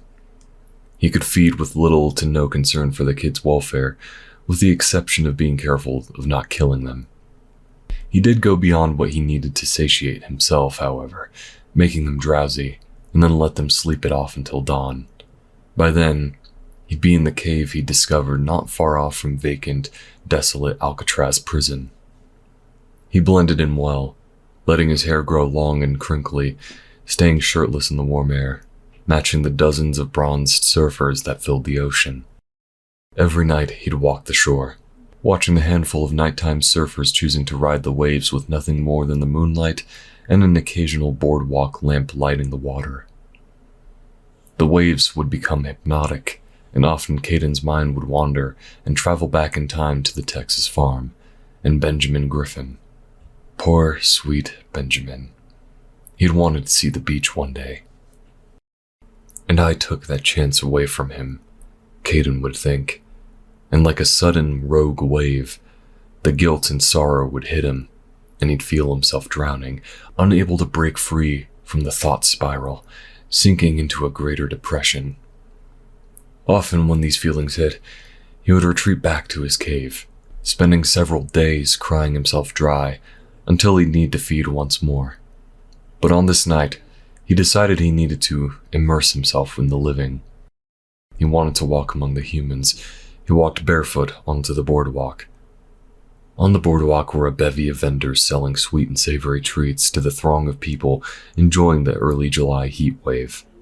A summer carnival had been set up, so the beach was filled with even more partiers than usual. The centerpiece of the fair was an enormous Ferris wheel, blinking and spinning patterns of yellow, red, green, and blue neon as it rotated cheerfully above the people. He didn't particularly want to ride it, but Caden walked toward it anyway, letting his body operate itself. He fumbled in his sand-crusted blue jean pockets until he found the quarter he needed for the ticket. He waited patiently, silently, in line, paid his fare, got his ticket, and was ushered into the first available car. The red metallic pod swung like a gallows noose, creaking as it waited for its occupant. Like a zombie, Caden trudged into the car and sat down on the molded plastic seat. "Do you have a partner?" The attendants questioned and break through to Caden right away. "Hey, bucko," he repeated. "You got someone with you?" "No," Caden said flatly. "You do now," the attendant said with a smack of his bubblegum. "Right this way," he said to the fellow who entered the car. Caden barely paid any mind as the young man took the seat opposite. He was thin, wiry, with a plain white t-shirt, a red flannel shirt tied around his waist, and red-rimmed glasses. He smiled shyly at Caden. Caden turned his head to the side rudely. The car jolted and swung hard as the operator shut the door, locking the two securely inside. Moments later, another shudder as the calliope music began and the wheels began to move. Folding his arms against the ledge of the car, Caden watched the ground, the carnival, the beach as they came into view, getting smaller as the car lifted higher into the air. The heat from all the people around gave way to the faintest of natural ocean breezes, exasperated by a gentle tuft of wind from the car's movements. "Beautiful tonight, isn't it?" noted the young man. Caden said nothing. The car lurched as the wheel stopped every few moments, while the people below at ground level were unloaded and new passengers took their places. About 5 minutes later, Caden and the stranger's car was stopped at the very top. Caden shifted positions to look out over the San Francisco city streets. Such a hub of activity, Caden thought, contrasted with his own feelings of emptiness and nothingness. "We need you back in Dallas," the stranger said behind him. Caden bristled and sighed in anger. "Of course you do," he said, staring straight ahead at the city. "I suppose I should introduce myself," the man in flannel said, adjusting his glasses. "My name is Noah Frank. I'm with the V Division out of—" "I don't give a shit who you are," Caden said curtly, turning to look at Noah. "You're not going to be here very long. I'm not going back. And before you say anything," he added, holding up a hand to prevent any speech of protest, "I'm well aware what refusal to return to duty means. But I can tell from the look of you, you don't have the balls to even try to kill me." A briefly stunned look changed places on Noah's face with one of mild irritation. "It wouldn't be me, actually," he said, leaning back in his seat. "The office here in San Francisco would take care of it." "Be that as it may, I'd rather handle this my own way," Caden said. "It's going to end everything at dawn anyway." "What?" "I can't bear the burden of having taken an innocent life anymore," Caden said. He didn't know why he felt like this man deserved any explanation, but he let himself speak. "When morning comes, I will head out to the Golden Gate and wait for sunrise to do its thing. I'd ask you to just respect my wishes and don't try to pursue me or fight me, or whatever you've come here to do." The car shuddered and began its descent. Noah just looked at Caden, who turned back to the view outside the wheel. A few minutes later, their car returned to the dock and the two men exited. Caden began to walk further into the carnival crowd. Noah followed a few paces behind. "With all due respect, Caden," Noah said, making sure he spoke loudly enough so only Caden could hear. "I understand what happened, and you shouldn't be beating yourself up about it." "I'm past that stage," Caden said, keeping his eyes locked on the path in front of him, speeding his pace slightly. "I've reconciled the fact that I'm a monster. This is decades of self-loathing coming to the surface." "I know your history," Noah said, beginning to trot in order to keep up. "And you have an impressive case file. Are you sure you want to throw all that away because of one accident?"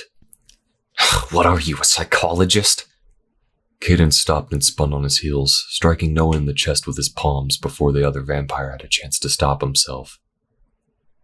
"You know nothing of me beyond what's on my file." "I was turned against my will too," Noah said, rubbing his chest where Caden had smacked him. The sudden admission caused Caden to balk for a brief moment, his expression softening. "And I suppose that makes you privy to my innermost feelings. And we have a bond in some way?" "Maybe not," Noah replied, "but it gives me a basic understanding of where you may be coming from. If you'll just give me a chance to get to know you, maybe you'd see what's going on isn't a reason to meet the sun." "Are you suggesting we chat over some coffee?" Caden scoffed. Caden and Noah sipped from foam cups of coffee as they sat on the edge of the concrete flower bed outside the Tasty Delight Cafe, a small shop just a block or so inland from the boardwalk. Unable to digest the drink, they took turns savoring the liquid before spitting into the plants. "I have killed more people than I care to count," Caden said. He pulled his arms through the sleeves of Noah's flannel shirt, which he had lent him. "But never an innocent. It was the only thing I promised myself I would never do, and I broke that promise that night." "You weren't taught properly," Noah said, in between swigs and spits. "You have to keep that in mind, Caden." "Don't ever refer to me by that name again," Caden snapped. "Caden died the same night as Benjamin." He began to sob. Hey. Noah hesitated, then pulled the vampire close to him. "Listen to me, I have been where you are. About 5 years ago, before I joined up." Caden pushed away. "I don't want to hear it," he cried. "I don't need to hear any more sob stories, yours or mine or anyone else's." "That's the point," Noah said. "It's why I joined the Order. It was my turning point. It's where I put the past behind me. You could do it too." Caden sniffled. He began to truly listen to Noah. "Maybe you're right. Maybe Caden's time on this earth is over. Perhaps it's time for a new era to begin. You're a great agent, but maybe you need to work on being a vampire." Caden shook his head, not grasping what Noah was laying down. "The reason the higher-ups in your ward asked me to find you is because I'm the most agile vamp in all the V divisions," Noah explained with a small, proud smile. "I can harness my abilities with an extreme amount of control, and I can teach you too." Caden looked incredulous. How long have you been... My vampire life began 8 years ago, Noah replied. Caden snickered. I have nearly 16 decades on you, chump. That may be, but who were you trained by? A group of traveling vampires who bore you no relation, Noah said. The words gave Caden a heavy pause. I told you I read your file. You had nothing close to a proper vampiric upbringing. I hate my maker's never-breathing guts, but he was a damn fine teacher. I made the most of a bad situation, Noah continued. This could be it for you too, a turning point. Leave Caden and his past mistakes here. Let's start a new era now. I'll help you however I can. We'll turn you into the best version of you that you can be. They spent the remaining hours of the early morning walking towards the Golden Gate Bridge. They talked mostly about Noah's background. Caden offered very little, as it seemed pointless to him. What facts Noah didn't already know from the personnel file he was about to cast away. And he needed to start with a name, a detail Noah was quick to point out. As they passed a newsstand, Caden noticed a magazine cover, Active Man, the same magazine he noticed for weeks, the one he bought out of desperation on nights when he needed close contact with another person, but couldn't bear to even feed off the people on the beach. The cover model was oozing sexiness, and had a neck a vampire would give anything to bite into. This month's cover model, Kai Giddings, the cover barked. Kai, he said aloud. What's that? Kai, he repeated. That'll be what I go by from now on. Very surfery, Noah noted. I guess you want to keep a bit of the beach with you. Something like that, murmured Kai. With the sun just moments from peeking over the horizon, they had to act fast. Once they reached the headlands, the vampires leapt into the air and flew to the top of the South Bridge Tower. Do you have everything? Noah asked. I think so, Kai replied, reaching into his jeans pockets. He pulled out his driver's license and his order identification card. Both cards had his name, Caden Taylor, typed on them. Neither were laminated, and were easy to tear into small pieces. Gathering the bits in one hand, Kai held his arm over the precipice of the tower and let the pieces float on the breeze, scattering and disappearing into the water far below. Goodbye, Caden, Kai whispered. Goodbye, Benjamin. Now, he said, turning towards Noah. Tell me what's going on in Dallas.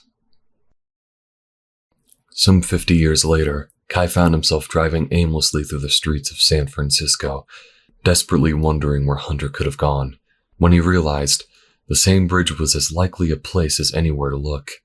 Kai wondered as he drove why he could possibly tell Hunter that might make any difference in making him feel better. He parked at the closest lot possible, and took to the sky. As he suspected, he saw that Hunter was perched on top of the southern support tower, sitting in the lotus position. Kai flew to him and made a soft, perfect landing beside Hunter. You're not planning on doing anything rash, are you? Kai asked. Hunter looked confused. Like what? If I jump off this thing, I fly. I can't not fly. Kai smiled softly.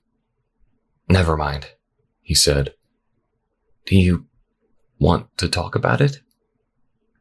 What's to talk about? Hunter switched his legs' positions. For starters, you're not a monster. Hunter sighed. I know that, he muttered. It's worse than that. I'm a demon. Part demon, Kai countered. Whatever, Hunter said, somewhat childishly. It's still something inside me. And do you know what's worse? I can feel it. And I realize now I've felt it my whole life. How so? I could always pick up on tension around me, Hunter explained. I never hung with the groups, the cliques at school, but I'd always know when there were arguments or fights brewing, schoolyard drama, overhearing things people said, things like that. Sounds like you just had sensitive hearing. At worst case, an eavesdropper, Kai said, offering a smirk. But if you had inside knowledge, someone was going to confront another, maybe even hit them, what would you do? A normal person would avoid it. I wouldn't. I'd hide, and I'd watch. I must have watched every punch-up between the jocks, every hair-pulling slap fight from the mean girls that happened while I was on campus, Hunter said. I'd watched every fight until it ended or was broken up, and I felt happy for having watched. I distinctly remember one fight I watched. I had started the day feeling sick, and after watching these football players go into a slugfest, I felt better than I had in weeks. And it gets more twisted from there, Hunter said, his voice cracking. When my stepdad would hit me or hit my mom, I felt the demon. Even though it hurt like hell, that thing inside of me felt satisfied. I sat there taking the abuse or knowing what my mom was going through, and this thing inside of me felt like it was going to leap out with how big it felt. Tears began flowing from Hunter's eyes. But you didn't know what it was, Kai said. How could you? This part of you, whatever part of you it is, does not make you evil. It's what you do with the power it gives you that matters. I didn't do anything with it, Hunter said, his eyes darting back and forth as he thought. I still kept to myself. I didn't do anything when my stepdad would get into a rage. Because you didn't know, Kai said, thinking back to his talk with Noah so many years ago. You're at a turning point tonight, Hun. Wiping his eyes, Hunter looked at Kai. Huh? A turning point. Kai stood up, looking over the taillights of cars as they sped across the bridge to the skyline of the city beyond. You've already been through one when I turned you into a vampire. I've done my best to guide you through the basics, to teach you how to be a vampire. Now you're at another turning point with this demon thing. I can't teach you what I don't know about, Kai continued. But obviously, Gibson knows, so Gibson can help you. As much as I don't really like it, we'll have to rely on him to guide you through this. Ugh, Gibson, Hunter groaned. He wiped his eyes on the sleeve of his black Amorosa live tour hoodie. Why do I feel that way about him? How could I do that to you? Kai rolled his neck from side to side. That may not have anything to do with demons or influence. Hun, you may just be attracted to him. It happens. Does it? Not to everyone, Kai admitted. But let me ask you this. Do you love me? Yes, of course, Hunter said. With all my heart, I truly do. We have that, Kai said, offering his hand, helping Hunter up. We have our bond as maker and progeny, and we have our love. Now, another question. Do you think it's possible to love one person, and only one person in your lifetime? Hunter closed his eyes as the short gale blew across the sky. It helped to dry his tears further. I've never really given it thought. I have, Kai said.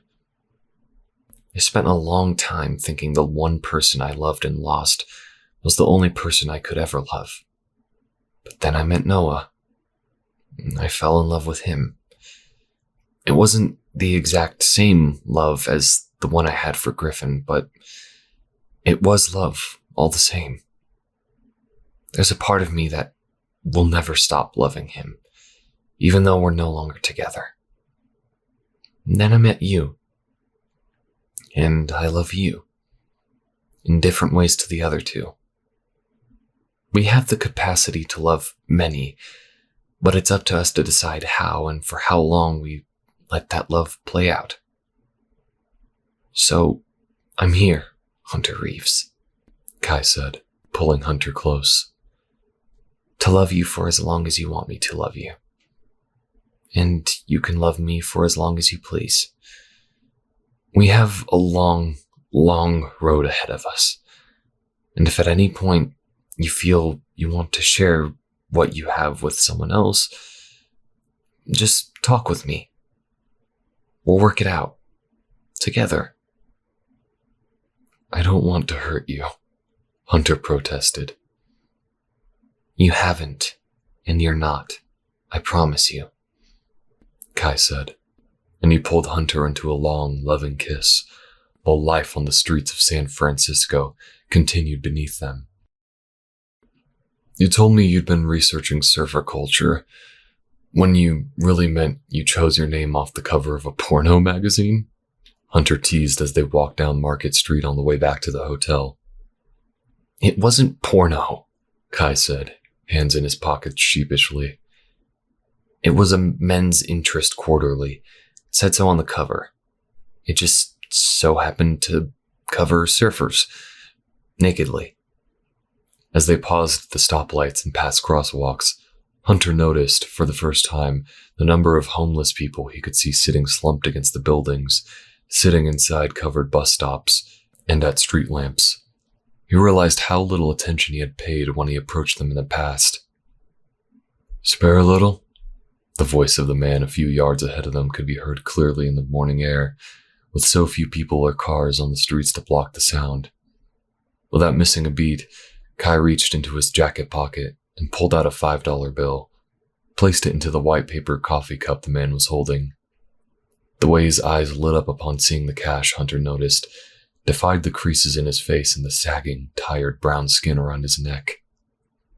"Ugh," said a female voice approaching from behind. Kai and Hunter looked up the avenue, and a woman dressed in a sleek black dress and blonde hair tied in a tight ponytail clipped her high heels briskly. Why give him cash? No, he'll probably just spend it on booze. Kai's eyes narrowed. Not that it's any of your business, but given all the nastier junk out there, I'd rather he spent it on booze. Out-of-towners, the woman muttered. Hunter suspected she may have had more than a few martinis at whatever hoity-toity function she was coming from. You'll never understand. She continued her uncomfortable trot away from the trio. Hunter gave her the finger once he was sure she wasn't going to look at them again.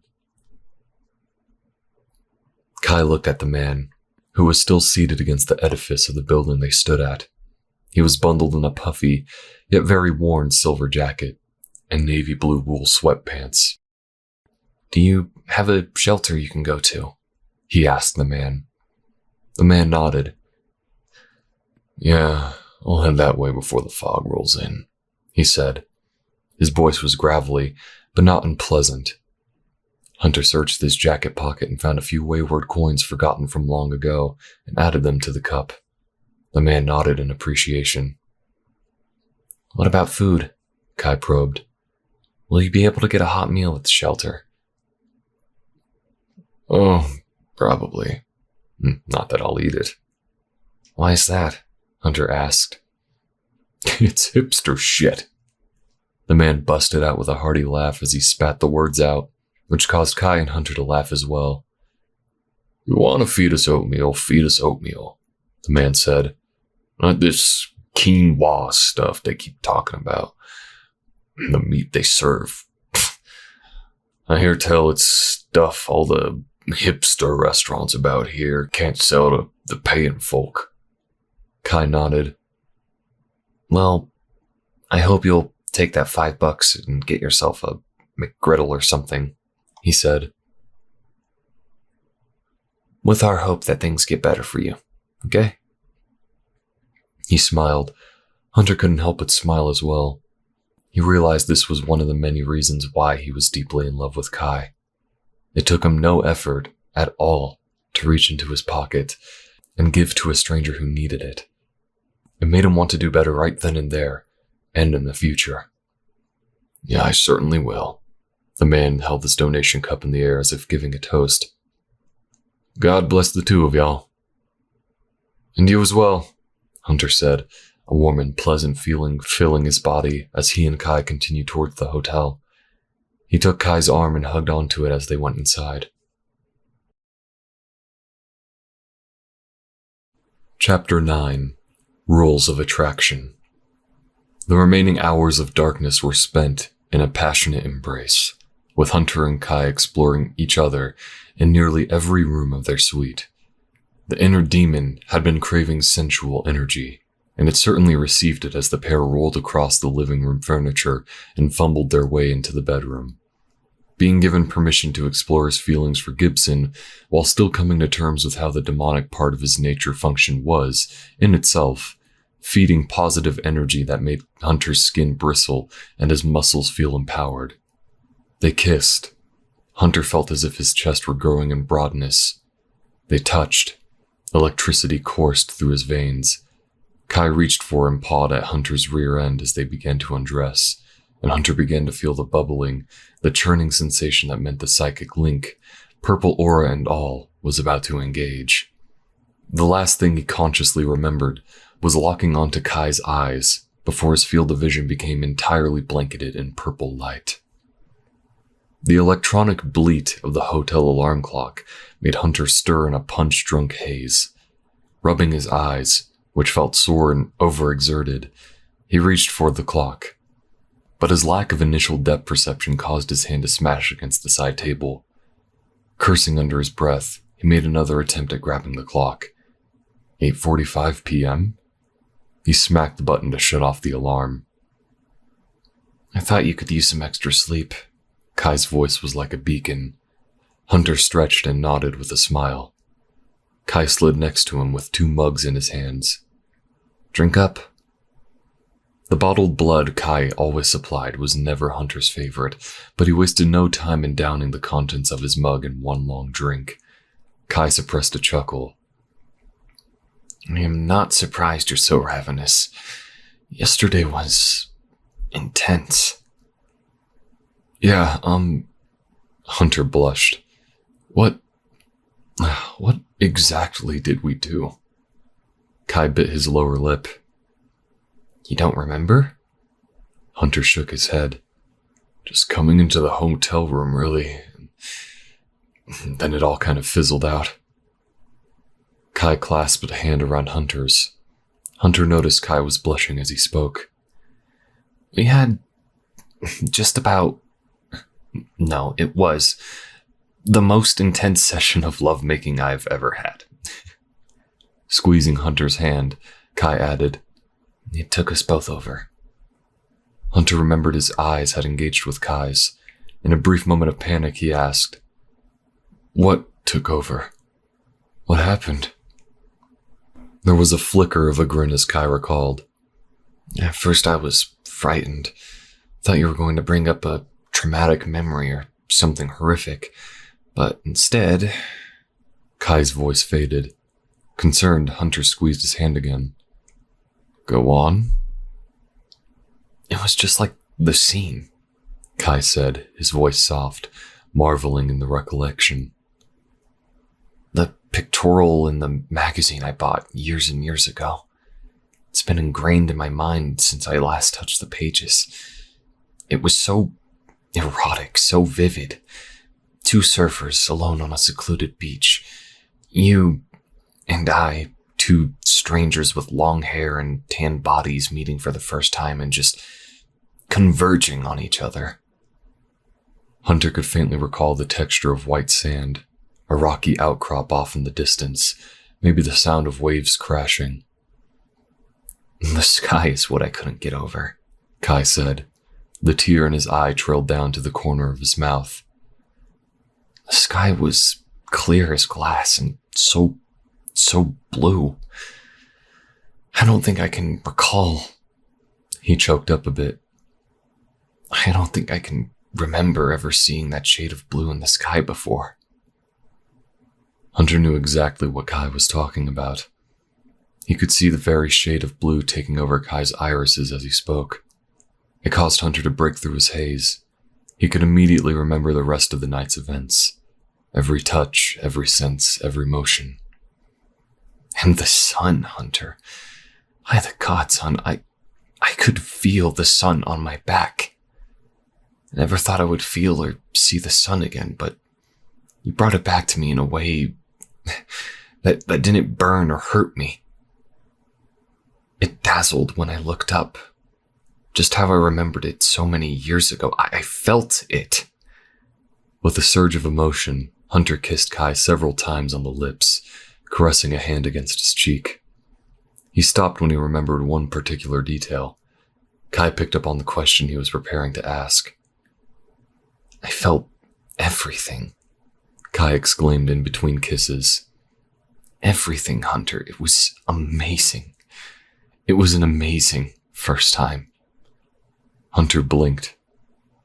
First time? Are you serious? Kai's cheeks flushed pink and he laughed bashfully.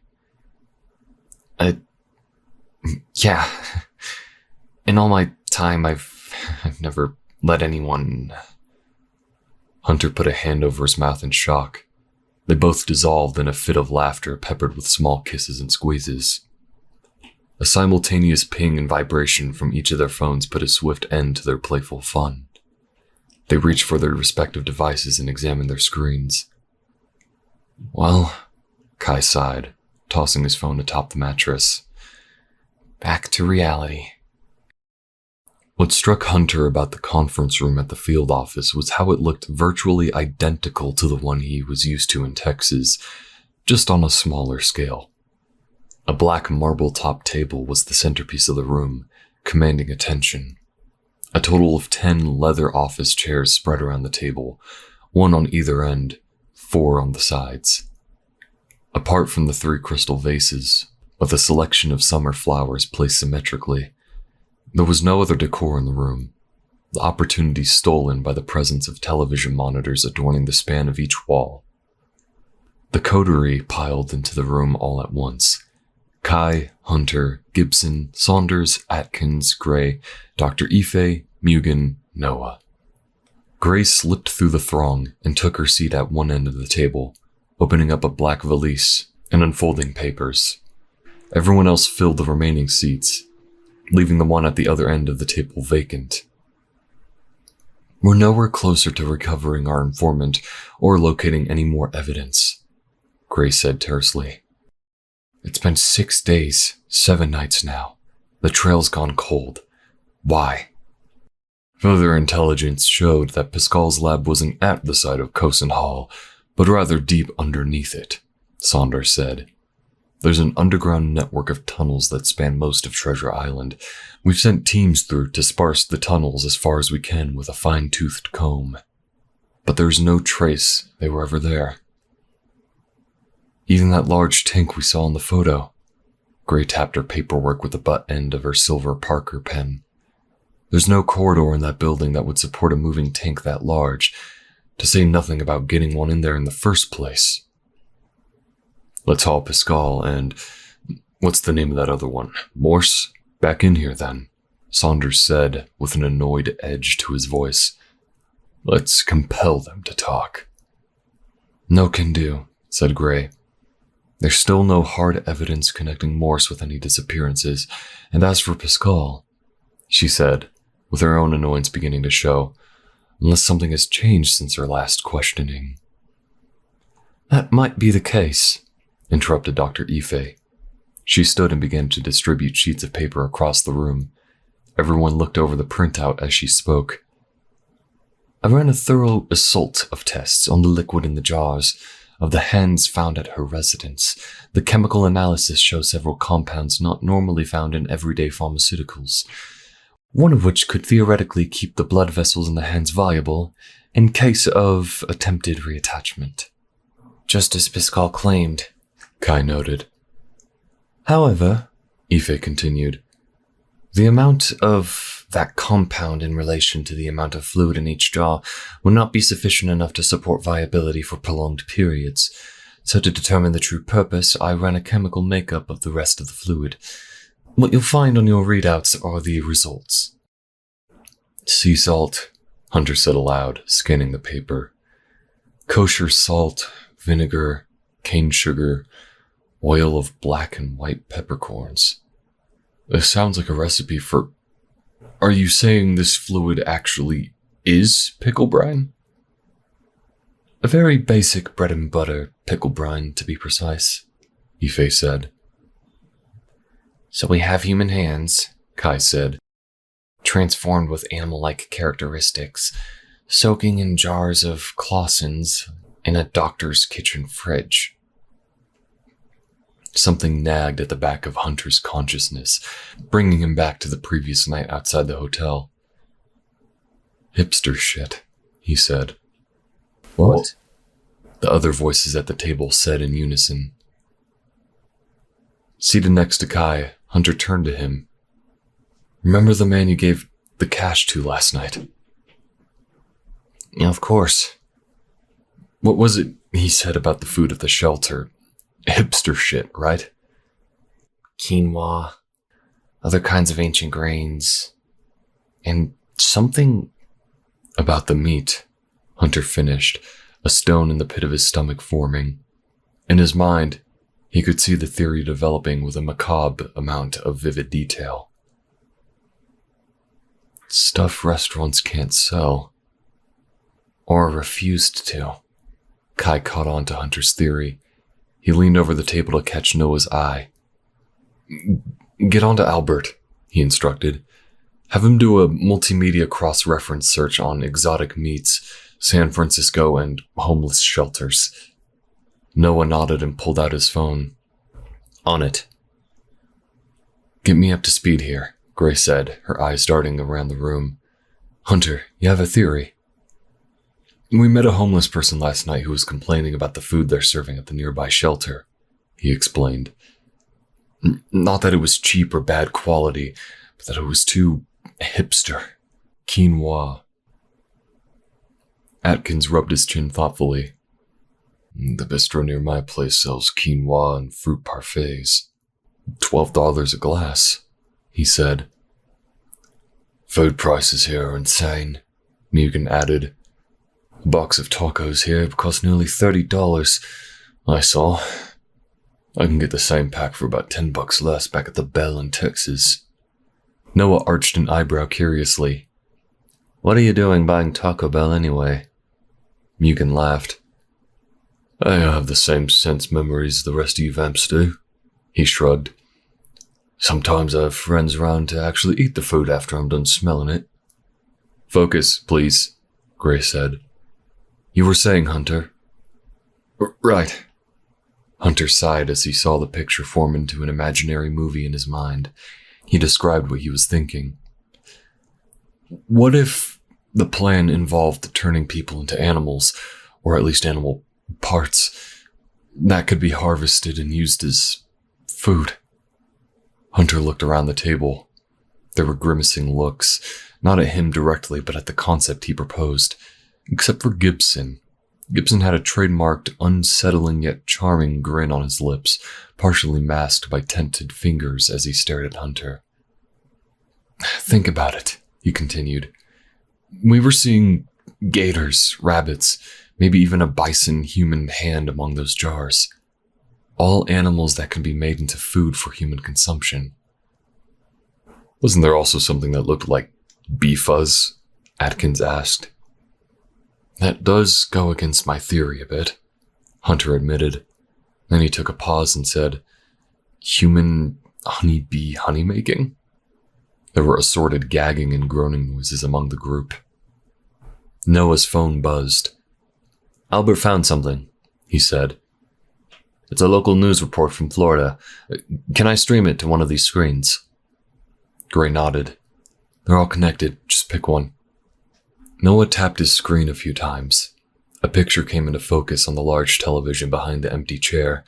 Everyone leaned in to watch. A cheerful black woman appeared in the TV studio, narrating the intro to a story as grainy video played on the bank of screens behind her. Well, we all know Here in Southwest Florida, it's gator season. Just last night, a Cape Coral woman's doorbell camera captured this footage of an alligator climbing into the trunk of her husband's Buick LeSabre. Local experts say the alligator population has exploded since last spring, leading to more requests for trapping, and an interesting side request from a local food bank. Alice Feathersby joins us live from the Fort Myers Food Bank with more. Alice? The picture changed to a reporter with frizzy brown hair, no doubt impacted by the muggy, somewhat overcast Florida locale, and a smart pink suit, standing by a food truck as a line of people stood in queue behind her. That's right, Sherry, the reporter said. The people you see behind me heeded an announcement posted at the food bank just yesterday offering bowls of gator gumbo. It's a push between food bank officials and animal control to help curb alligator overpopulation and addressing food insecurity at the same time. Kai glanced at Hunter. He noticed Hunter had an uncomfortable frown across his face as he watched the news report intently.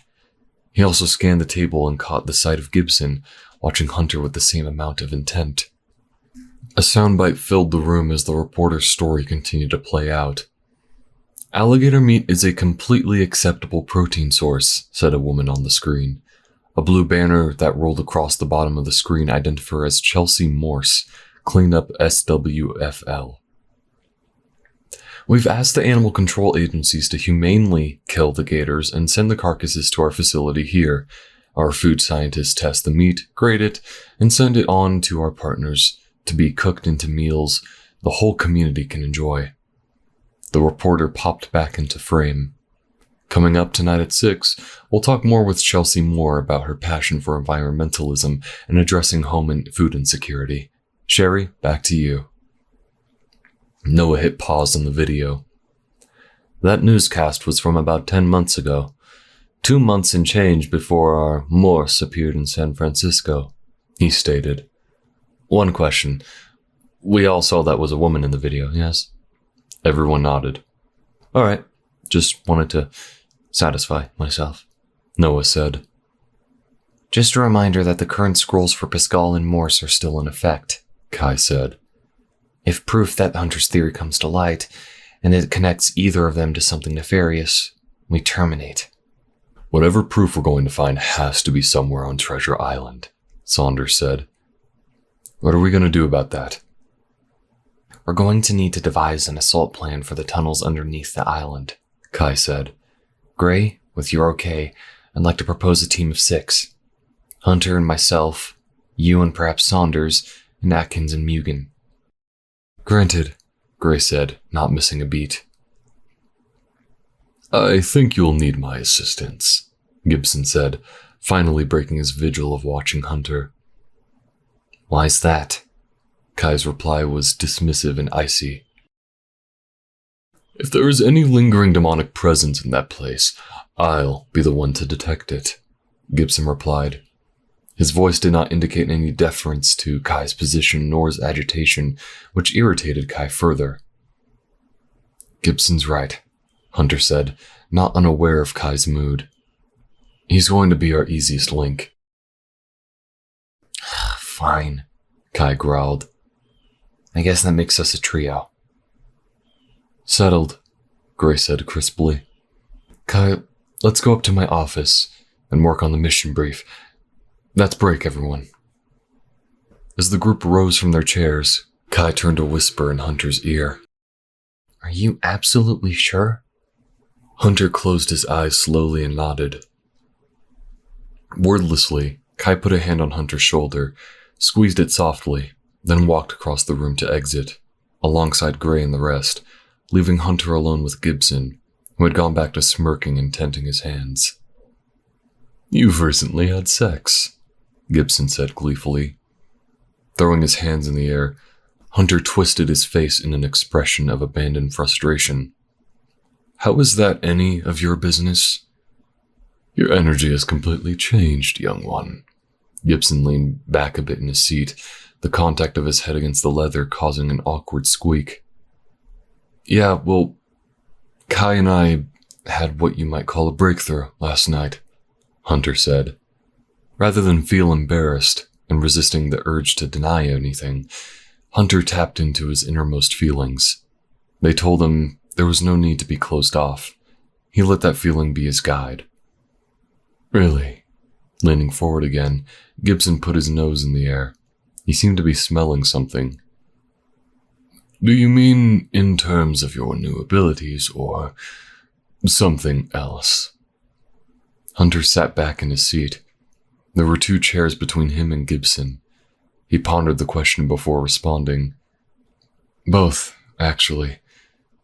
I think I've learned a bit more about what I can do when I go into someone's mind. I can access any memory and at least see it for myself. I can also enter a person's fantasies. That makes perfect sense to me, Gibson said, smiling to himself. Incubi are indulgence demons. Seeing someone's deepest desires could be quite beneficial and fun. What is it you want from me? Hunter asked. He looked straight into Gibson's brown, almost tan eyes. And be honest, do you really want to get to know me? Do you get flirtatious because that's just a thing you do, or are you genuinely interested in me, or what? Gibson's eyes widened slightly. He even reddened a bit as he spoke. Where is this coming from? Because it's a conversation Kai and I had earlier, Hunter explained, pushing the empty chairs aside. He scooted closer to Gibson. Their knees touched ever so slightly. He's encouraging me to explore what my own personal concept of happiness and love is. It could be him alone, or it could be more than one person. If the way you've been speaking to me and the way you've been attempting to stay close to me mean what I think you're trying to communicate. He hadn't noticed it, but Hunter had been inching his head closer to Gibson as he spoke. Hunter's vision of Gibson was like a slow zoom of a camera in a movie, everything in the background glazing over in a Gaussian blur. Gibson gulped slowly. You smell different, he breathed. What does that mean? Hunter's voice lowered. You're getting stronger, Hunter. Gibson began closing the gap between the 2 men. Your senses, your abilities, your confidence, it's all getting... your scent, it's almost like... Like what? Their voices were softening into the barest of whispers. Like you have a hold on me, Gibson eked out. He closed his eyes and brushed his top lip against Hunter's bottom lip. He pulled in his breath gently, sealing against Hunter in a soft kiss. Hunter closed his eyes and placed a firmer kiss on Gibson's mouth. An initial moment of panic, of guilt, flushed through Hunter, but he reminded himself he was given permission to explore what his feelings truly were. His kissing Gibson could be purely derived from impulse, or it could be the seed of something more serious. Right now, at this moment, it just felt like what he wanted to do. They spent a few moments trading soft kisses back and forth. Neither man's hands left to explore the other's. The only other contact between them was a lock of Gibson's long, sleek hair that came undone from its tieback and grazed Hunter's temple. They withdrew their heads and spent a few silent seconds analyzing the other's face. Blinking, Hunter spoke first. I feel a little dizzy, he said. Gibson nodded. Me too, he said. It's punch drunkenness, I suppose. Did you like it? The unsure way he phrased the question surprised Hunter. It wasn't unpleasant if that's what you're asking, Hunter said with a soft chuckle. But what? Gibson looked concerned. This doesn't feel completely right, Hunter said. It's like a music review. Hunter saw Gibson's puzzled expression and continued. I don't like reading album reviews because it's so subjective. You have to listen to the songs yourself, study the context of all the lyrics, see how the artist blended them with the melodies, and then decide if you like it or not. You need to get to know me for this to mean anything. Gibson smiled as he nodded in agreement. Yeah, I get that. So you know what I need, Hunter said. Are you willing to let me get to know you? Gibson turned his gaze away from Hunter as he blushed. Do you realize, Gibson said, that you are the only one to ever ask me that? Ever? Hunter was nonplussed. Let's not discuss it here, Gibson said. I know I'm still technically a captive here, but could we possibly go somewhere else? Somewhere I could be more comfortable having an actual conversation. Do you have any more specific in mind?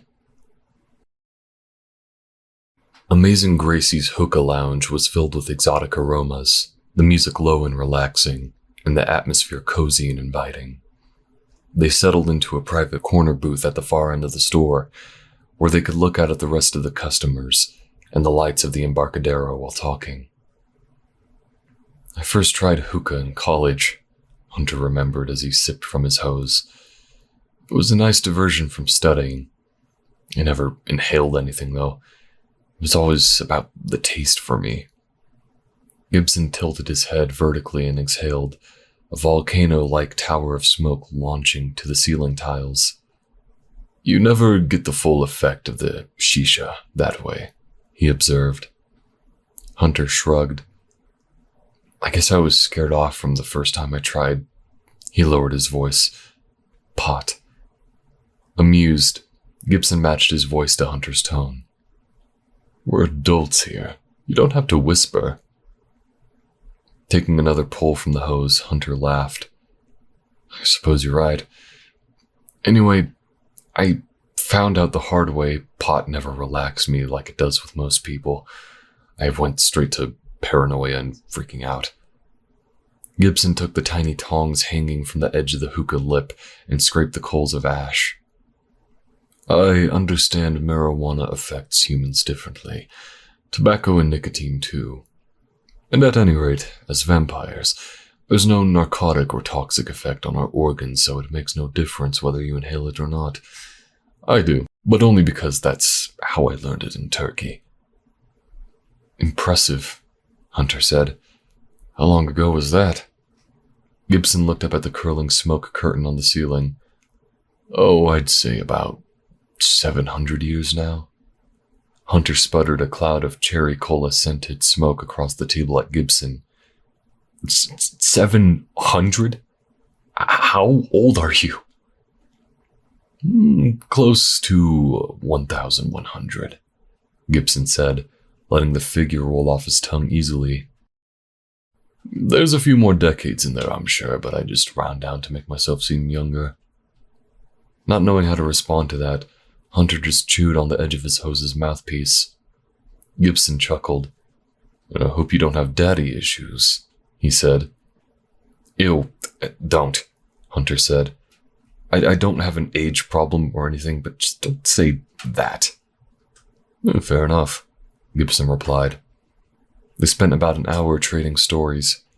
Hunter told the relatively brief by comparison story of his life, which took 10 minutes, if even that. Gibson told Hunter about the time he spent in the Middle East, learning about hookah and other customs. He also talked about his travels through Europe as it was changing from the medieval period to the Renaissance.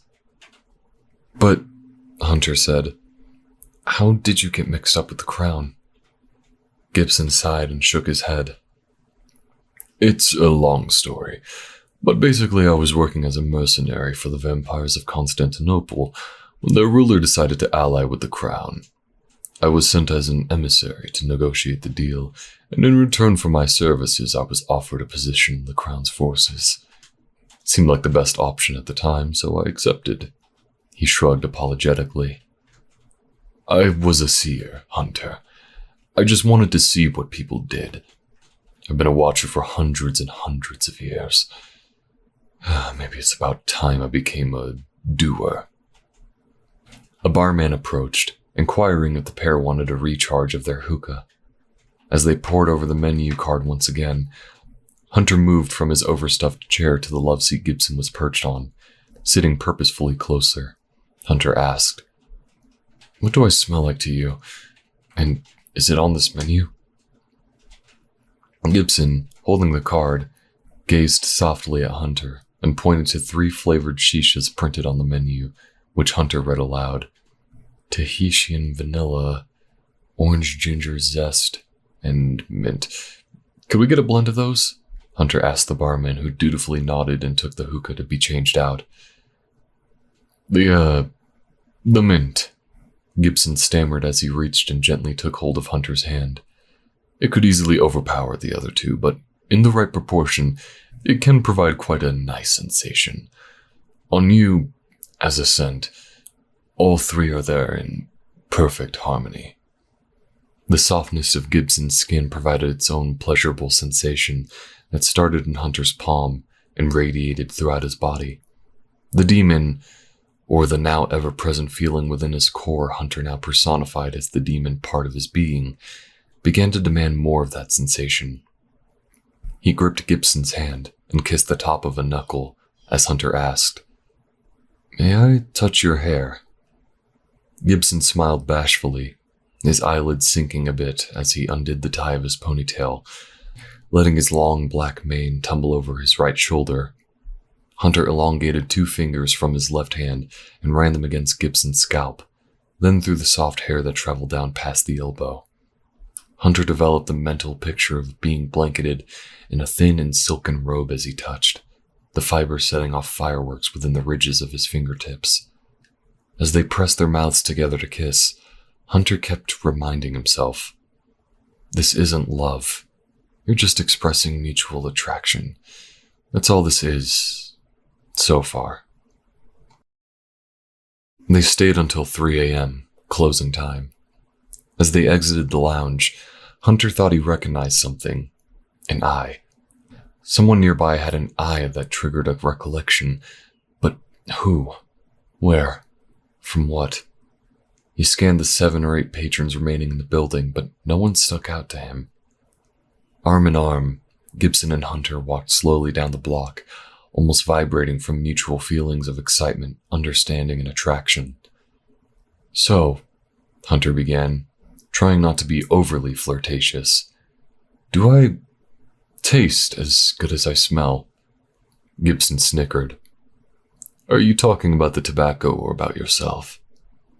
"Both, kinda," Hunter admitted, laughing to himself. They were just passing an alley.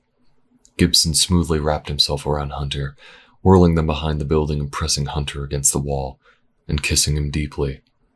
Hunter felt his tongue being pressed against this time.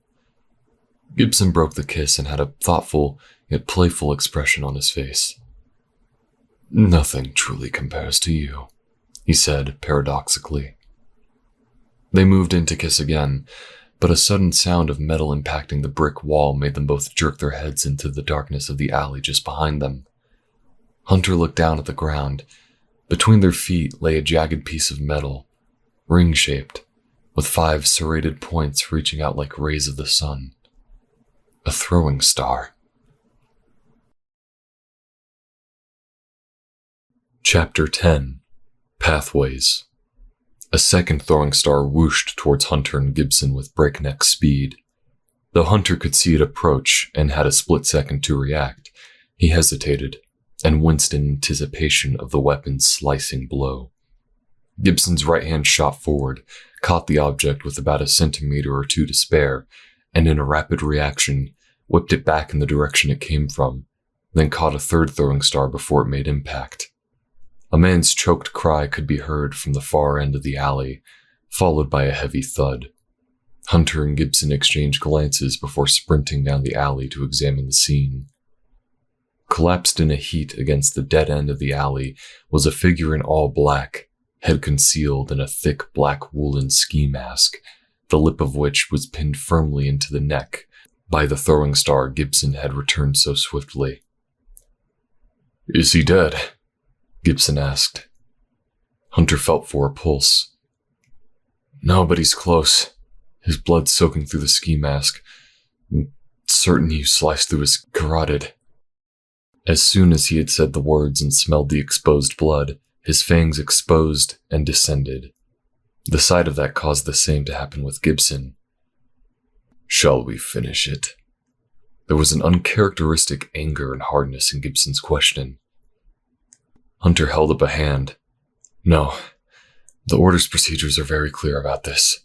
Fumbling for his cell phone, he pulled up Kai's number right away. "Hey, we have a problem. We need a cleanup team." "Yeah. The alley at the corner of Hyde and Geary. One down." "Okay. See you in a..."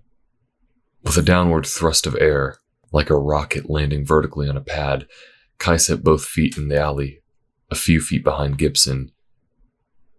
"In a second," Hunter finished, tapping off his phone and replacing it in his pocket. He popped his fangs back into his gums. "What do we have?" Kai began tapping orders into his own phone. "We were attacked," Hunter said, gesturing to the man at his feet, who was still struggling. Kneeling and giving the man a cursory glance, Kai tapped his phone screen a few more times. "What do we know?" "He whipped some throwing stars at us," Hunter said. "Gibson, do you still have that other one?" Gibson stepped forward and handed Kai the weapon. "It's got the crown insignia on it," Kai mentioned, after tilting the metal up at an angle to catch the moonlight. "Oh, Hugo, you little bitch," Gibson snarled, catching glances from both Hunter and Kai. He looked at them with a scowl. "I could smell him the moment we got close enough to the blood. It's Hugo." "You mean the guy we fed from that night at the hotel?" Hunter flinched, knowing the moment he said it, he'd catch a disapproving look from Kai. Concentrating on his olfactory senses, Hunter took a sniff of the air. Although his moments tasting Hugo's blood were brief, Hunter could detect notes of hibiscus in the air, something he recalled briefly during that eventful dinner. Gibson nodded. "The same. I guess when they excommunicated me, they figured he'd be as good a recruit as anyone to try and kill me." "Well," Kai said with a sigh, "given the evidence and the positive identification, we can proceed with termination." Standing above the man's still writhing body, he asked, "Do either of you wish to drain him?" Hunter just shook his head. Gibson, still seething, hissed, "Let him bleed." "I can't. He either needs to be fed from or I dispatch him another way." "Do what you need to, then," Gibson simmered. He turned and headed for the open end of the alley. Kai rolled his eyes. "Hun, stop him. The team's almost here." Before Gibson got halfway down the alley, Hunter caught up with him. They both stopped in their tracks when they heard the snap of Hugo's neck. "We have to stay put until the cleanup crew arrives," Hunter said. "Procedure." Gibson took a prolonged pause, closing his eyes, then opening them. "Fair enough," he said. It was obvious he was trying to regain his composure. "Forgive me for that unbecoming conduct over there, young one. I'm used to betrayals, but Hugo's was quite a shock, even to me." There was a series of sounds similar to that of Kai's landing behind them. Hunter knew it was the cleanup team making their presence known. "They're going to question us in a few moments," Hunter warned. "Just be open and honest. Don't hold any detail back." "How detailed?" "Since you knew him, very detailed," Hunter answered. "Be prepared for it to get extremely invasive." "Well, the audience will get what it came to hear," Gibson said, idly examining the cuffs of his long-sleeved designer shirt. Hugo was my right-hand man in every sense of the word. Save it for the agents who need that information, Hunter said, putting his fists in his jean pockets. I don't need to know that much. Gibson arched an eyebrow.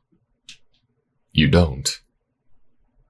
It's a line I don't want to cross right now, Hunter explained. He turned to look over his shoulder at Kai, who was busy speaking with agents, extracting the throwing star from Hugo's corpse and putting it in an evidence bag. Kai's giving me a lot of latitudes in letting me explore my feelings right now.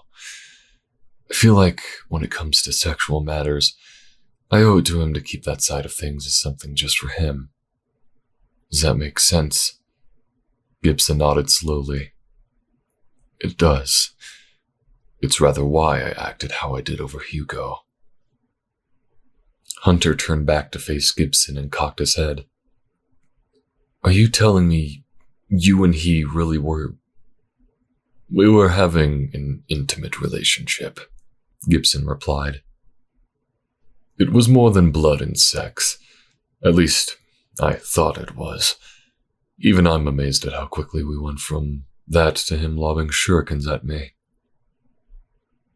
I believe it was my skull you stopped one of them from hitting, Hunter offered. Could have easily been aiming them all at me. Gibson smiled, though Hunter could tell he was in serious pain.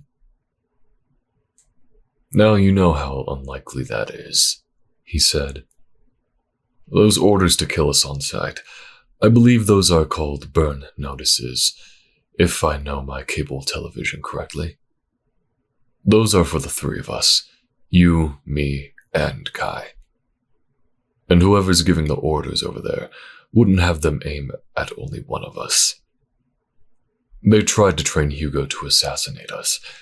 They sure picked a lame filly in that horse race, though. Gibson watched as the cleanup team put Hugo's body in a black plastic coroner's bag. Two of the team members took either side of the bag and launched skywards in flight. I may have loved him, but he was a dull, simple boy. He lived a dull and simple life while with me. And look where that left him. Any comfort Hunter may have been able to offer Gibson was curtailed by Kai approaching the pair, rubbing his palms with a moist towelette. We're wrapping up here, he said. The questioning is going to take place back at the field office. I suppose I should apologize for the inconvenience, Gibson said. Well, considering the circumstances... Kai trailed off, then cleared his throat. Given who it was and how quickly you acted, I suspect that Calhoun will want to accelerate your probation period and set you up as a fully credentialed agent. You'll sign off on that? Hunter looked at Kai for confirmation. This soon? Kai nodded. I will. You protected Hunter and dispatched the threat. It's not something I can look past, even if I wanted to. He offered his right arm, the palm pointed at Gibson. Welcome to the team. Gibson straightened his posture, and Hunter saw his chest puff up slightly, as much as could be possible with Gibson's rake-thin form. He took Kai's hand in his own and gave it 2 firm, slow shakes.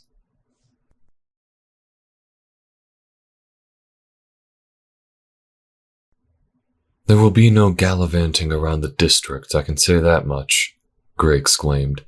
Kai had just briefed Gray on the situation in the alleyway.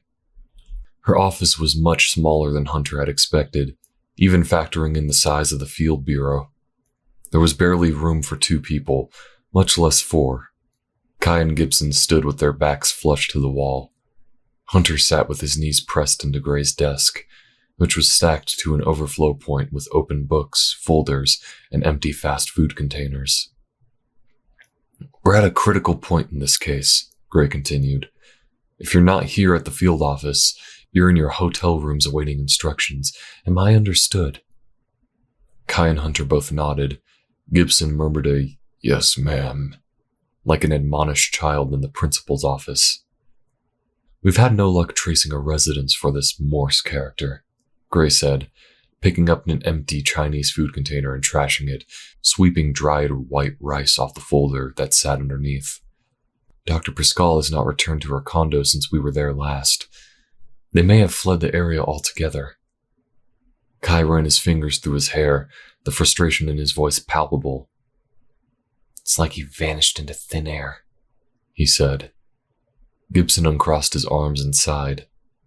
He hasn't gone far. I can still smell his presence in the area, he said. Gray began to rifle through her folder once more, before pausing and looking up at Gibson sharply. Wait, you can smell the demon. How close? Gibson shrugged and shook his head slightly. Not close enough for me to pinpoint it precisely, but close enough to know that Morse, at least, is still here somewhere. He paused and reached out, as if trying to sense where Morse was from the air around them. They're playing with us, I think, Gibson continued. More to the point, I think Morse is sending signals to Hunter and myself. Wait, Hunter protested. We never even spoke with Morse. How could he or she... It, Gibson said, is a full demon, remember? If we could smell it, it stands to reason that Morse, or whatever it wants to call itself, could have known our presence from the second we landed in San Francisco.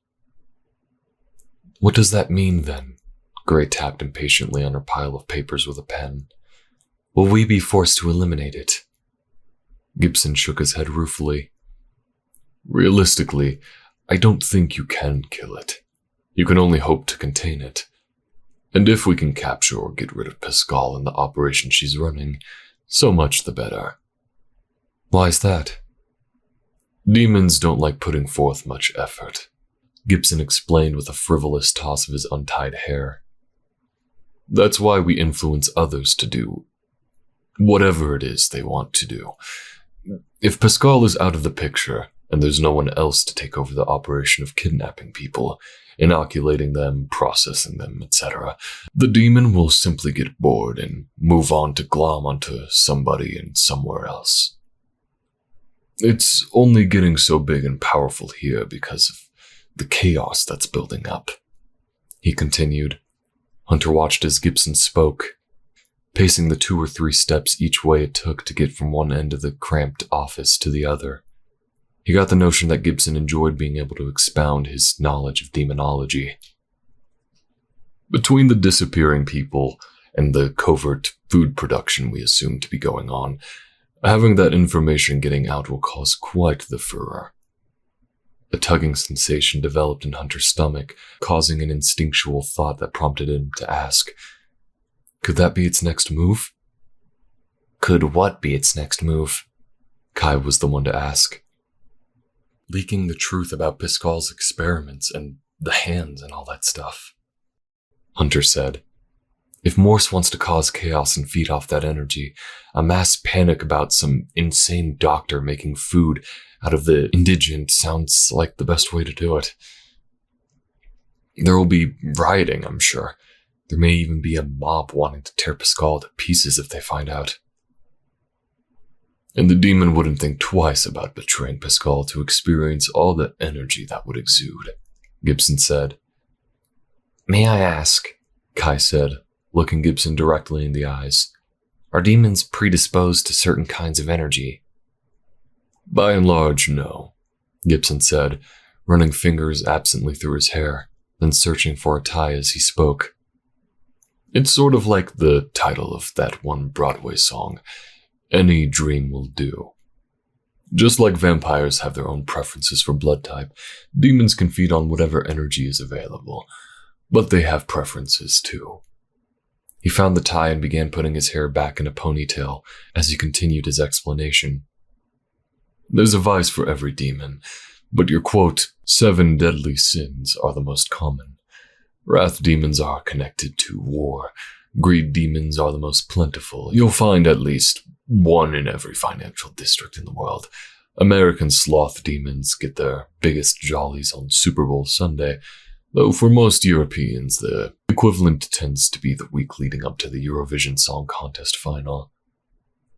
And you're certain Morse is a chaos demon? Hunter was making mental notes.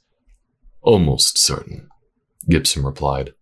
It would require me being in the same room with it for a longer period to know more. You should prepare yourself for that confrontation, Gray said.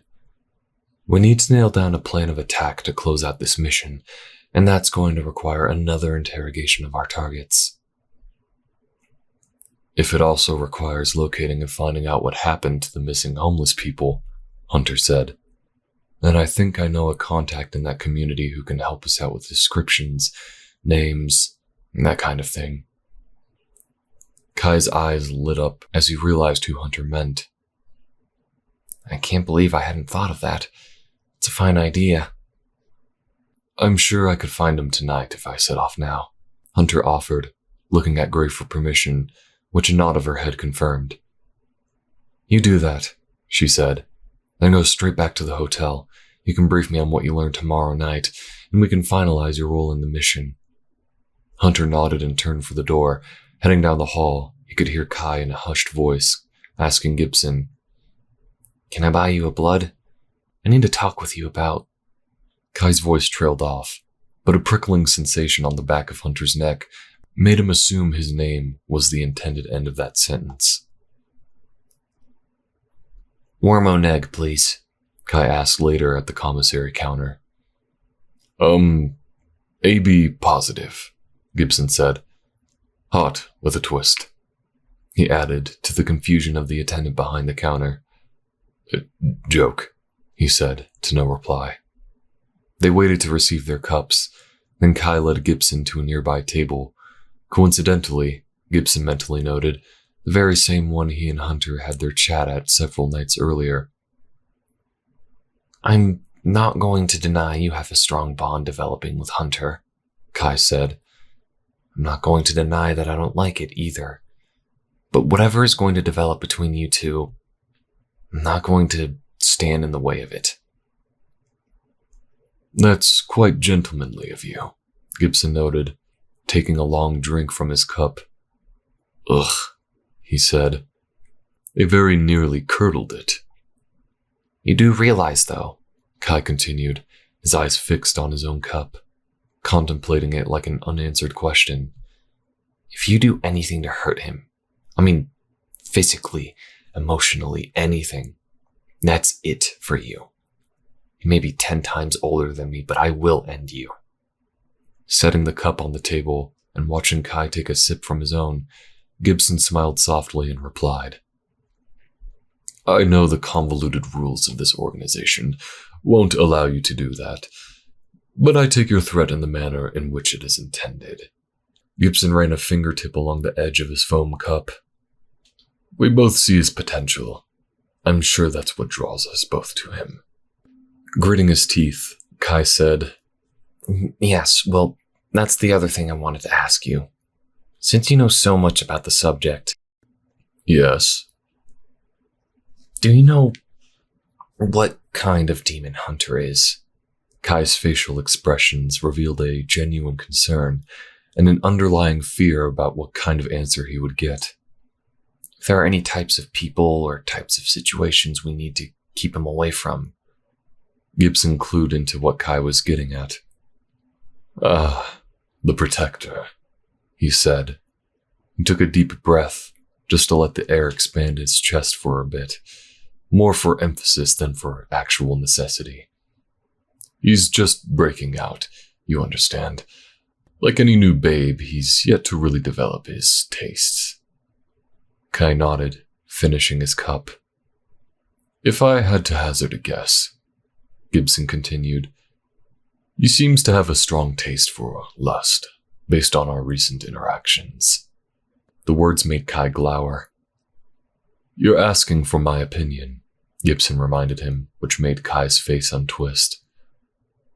But there's also this newly forming power to consider. His go-to is plunging into fears, traumatic memories, and the like. That's classic Wrath demon energy. Kai's eyebrows arched with a worried crack in his voice.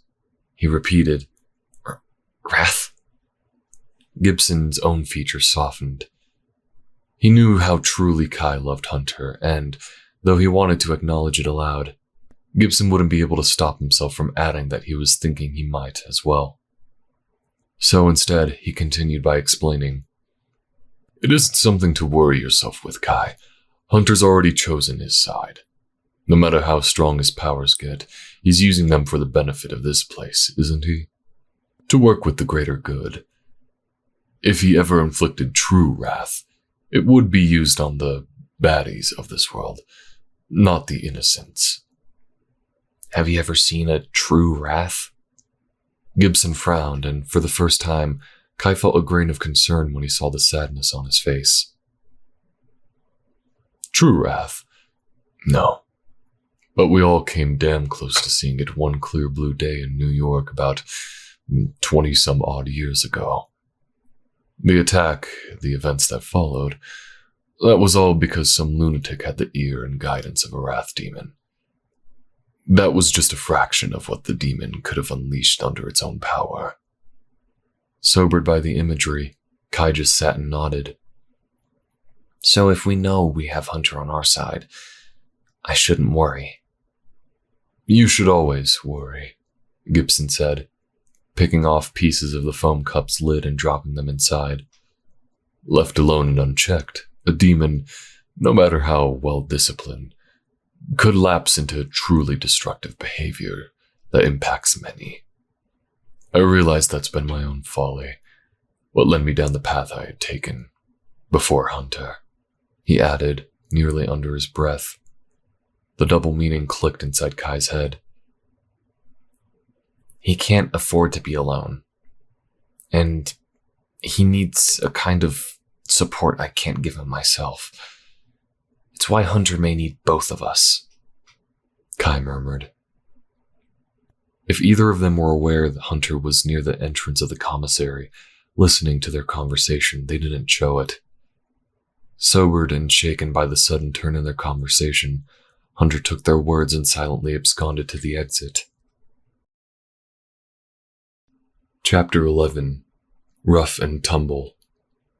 There were more people on Market Street than Hunter had seen at the same hour on previous nights, because of a weekend-long street fair that had sent thousands to the Embarcadero plazas to browse, shop, and eat. Hunter figured it might be his best chance to find the man he and Kai had gave money to previously.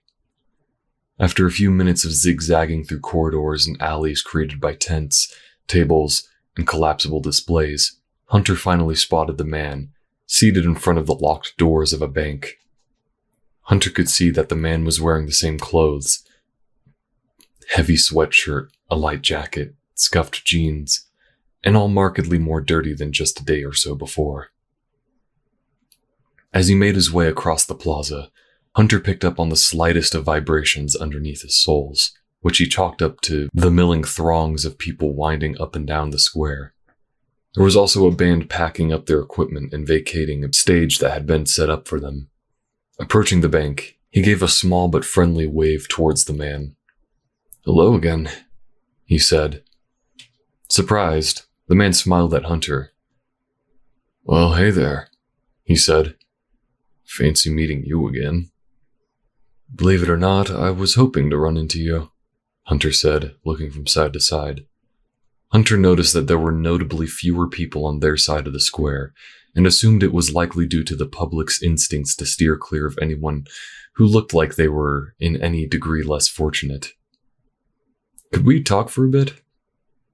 Surprisingly for Hunter, it was the man who looked unsure of the interaction. "Perhaps I should introduce myself properly," Hunter said, offering a hand. "My name's Hunter." "Jesse," the man said, wiping his hand on his jeans before shaking Hunter's hand. Before Hunter could say any more, a sudden jolt of the earth made his legs lock. Another tremor. Screams of shock and fear weaved through the market crowd as citizens gathered in clumps, head craned upwards to watch building facades in nervous anticipation. The shaking continued, and Hunter instinctually grabbed for Jesse's arm. "Away from the glass," Hunter said, noticing cracks already forming in the bank's storefront windows. Above them, cable car cables danced and swayed wildly. Traffic lights bobbed and sagged. "Kid, look out!" Jesse pointed up, and Hunter noticed a large shard of glass, a pane from the building towering over them, plummeting toward them. Using his vampiric speed, Hunter took the man's arm and pulled him to the ground. Hunter whirled over him, almost like a tent, arching his back and stiffening to brace for impact. The jagged sheet of glass smashed over Hunter's back, shattering into dozens of smaller pieces which skipped sprightly and tinkled as they scraped the pavement. Hunter grunted from the force of the impact. That glass had to have weighed at least 50 pounds. "Holy shit, kid," the man breathed, clamping his hands to the ground. "Are you okay?" "Yeah, I think," Hunter lied. He knew his body was fine. It had withstood much worse in combat with other, older vampires, and if he had any cuts from the broken glass, his body would soon heal itself. But he was more worried about the quaking. Having lived through tornadoes in the Midwest and in Texas, he had a particular dislike for natural disasters. The rumbling and quaking dissipated mere seconds later, leaving a stunned and shaking populace mumbling in a shared sense of daze. "Are you all right?" Hunter asked, helping Jesse back to his feet. "Yeah, guess so." Jesse groaned as he rose. "I gotta get out of this place. Quaking ain't my jam." "I hear you there," Hunter said. "That's why I'm saving up what I'm getting in donations," Jesse said. "Gonna get a one-way Greyhound out of town as soon as I can afford it. But tonight, I guess I should go to the shelter. It's just a few blocks from here. I'll walk you." Making another scan of the area, Hunter could see there were no live wires or other major hazards, other than harmless debris that would keep them from walking. "Do you have some friends there you can meet up with?" "I don't know if I'd call them friends, really," Jesse said, putting his hands in his pockets. "Just folks of similar circumstance.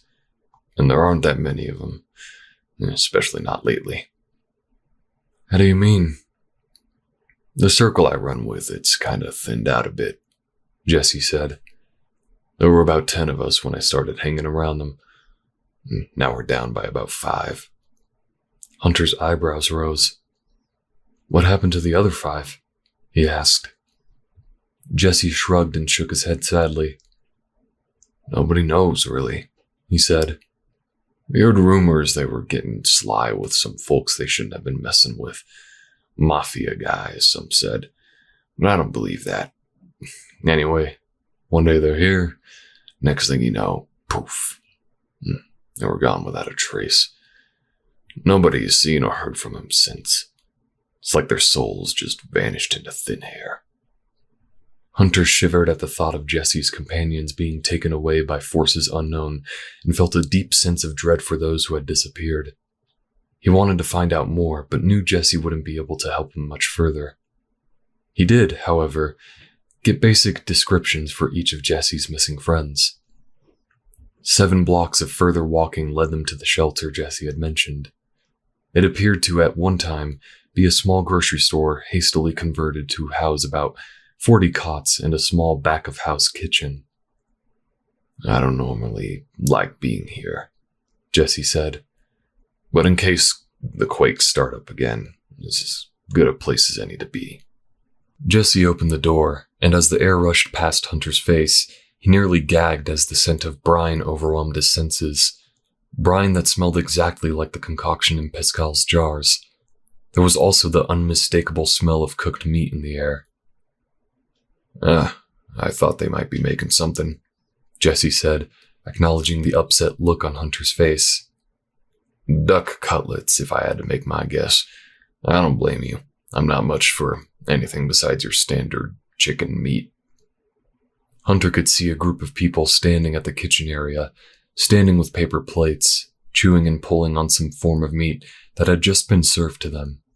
It looked gray and unnatural, coated in a breadcrumb film that had been shallow fried. Hunter suppressed the urge to retch. "Are you gonna be okay here?" Hunter asked. I only plan to stay here till daylight, Jesse said, oblivious to the horror Hunter was realizing. Don't eat anything here, all right? Jesse gave Hunter a puzzled look. You don't really have to ask me twice, he said with a chuckle. I'm serious, Hunter stressed. He thrust a hand in his pocket and pulled out his remaining cash. Here's $30, he whispered. When daylight hits, go straight to the bus station and get as far as this and the cash you've got will get you. A concerned look spread across Jesse's face. Before he could ask, Hunter had checked to make sure no one was looking and made his eyes change color to a glowing golden yellow. His mental instructions to Jesse were to remain calm and listen to what was being said, and to treat it as gospel. You are not safe here, Hunter said, his voice low and sullen. If you keep to yourself, you will be all right. Don't engage with anyone from the shelter if you can help it. Then get on the next bus. Do you understand me? Yes. Wide-eyed and receptive to the entirety of Hunter's influence, Jesse nodded. Hunter blinked, breaking the psychic connection, and his eyes returned to their normal hue. Jesse's eyes relaxed. If I don't see you again, Hunter chose his words carefully, I hope things get better for you, wherever you end up. The wrinkles in the corner of Jesse's face held the tears that otherwise would have cascaded down his face. Thanks for treating me like somebody that matters, he whispered. Everybody does, Hunter replied. Everybody matters. Hunter made it back to the hotel room with Kai already waiting inside. Noah's alright with my essentially kicking him out? He's thrilled to be getting a room of his own, Kai replied. I'm sure he and Albert are going to voice chat all night long. Hunter could feel Kai's eyes follow him as he crossed the suite, Kai clearly eager to hear about what had happened during their time apart. Without saying another word, Hunter opened the window blinds and gazed up at the stars. As if entranced by their beauty, he stood there for some time before finally turning and facing Kai, letting him know what he saw and smelled at Jesse's shelter. The smell was so intense, Hunter said. There is no doubt that's the same liquid that was brining all those hands. Kai shuddered at the memory of all those jars of pale blue liquid containing hands, once human, since converted into something monstrous. I think that all but confirms what we were dreading, he said. Pascal and Morse are doing something diabolical with the homeless community. Tomorrow night we must find evidence that will link it all together. I want so badly to terminate those two. Pascal will be easy if it comes to that, Hunter mused.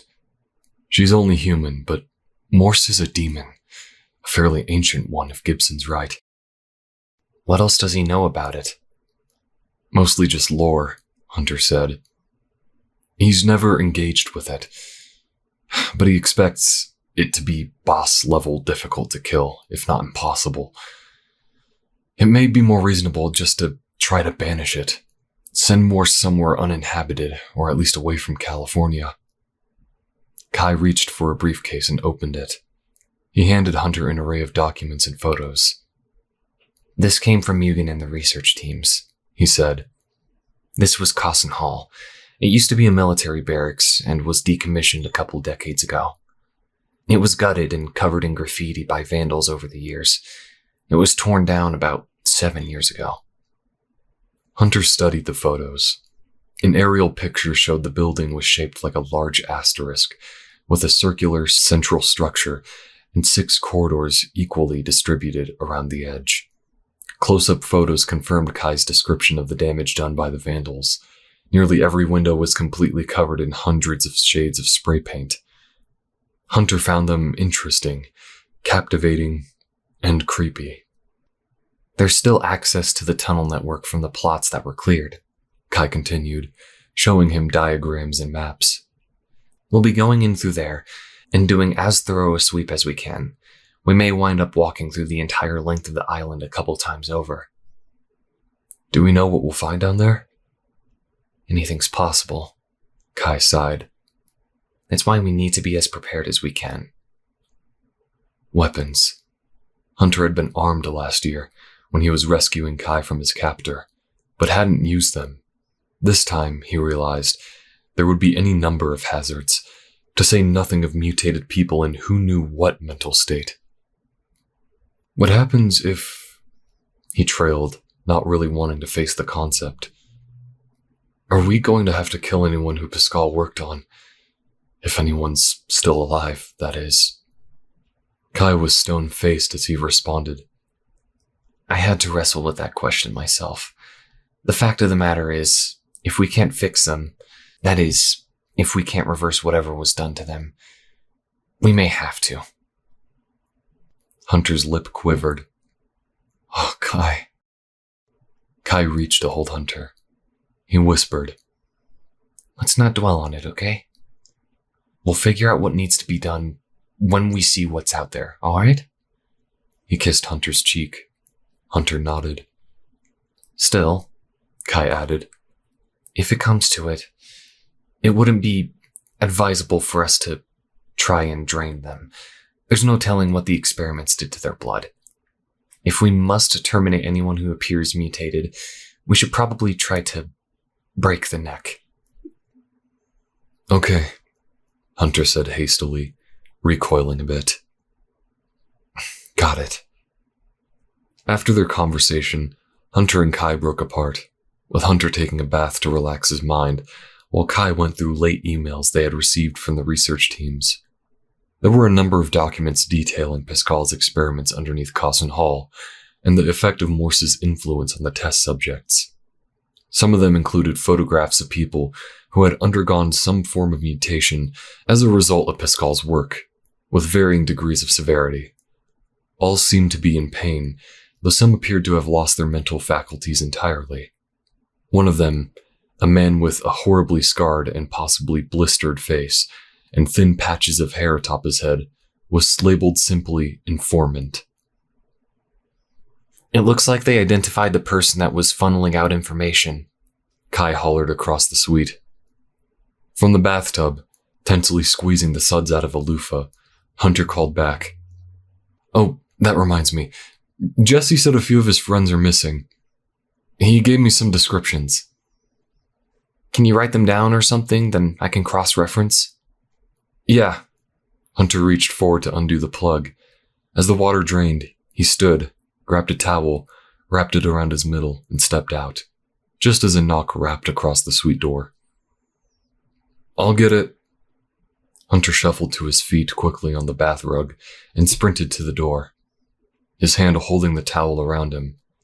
He peeked into the peephole. It's Gibson, he announced, opening the door. Gibson stood at the threshold, in a smart-looking pajama set including top and bottom pieces, and clutching an overstuffed pillow. He arched an eyebrow as he gazed over Hunter's wet torso. Well, good evening to you, he said, his voice characteristically seductive. Hunter fought the reflex to roll his eyes and chide Gibson, because, in all honesty, the flirtation felt fun, especially since he was standing there half-naked and dripping wet. Hi, he grinned, blushing gently. What's going on with this? He asked, gesturing to the pillow.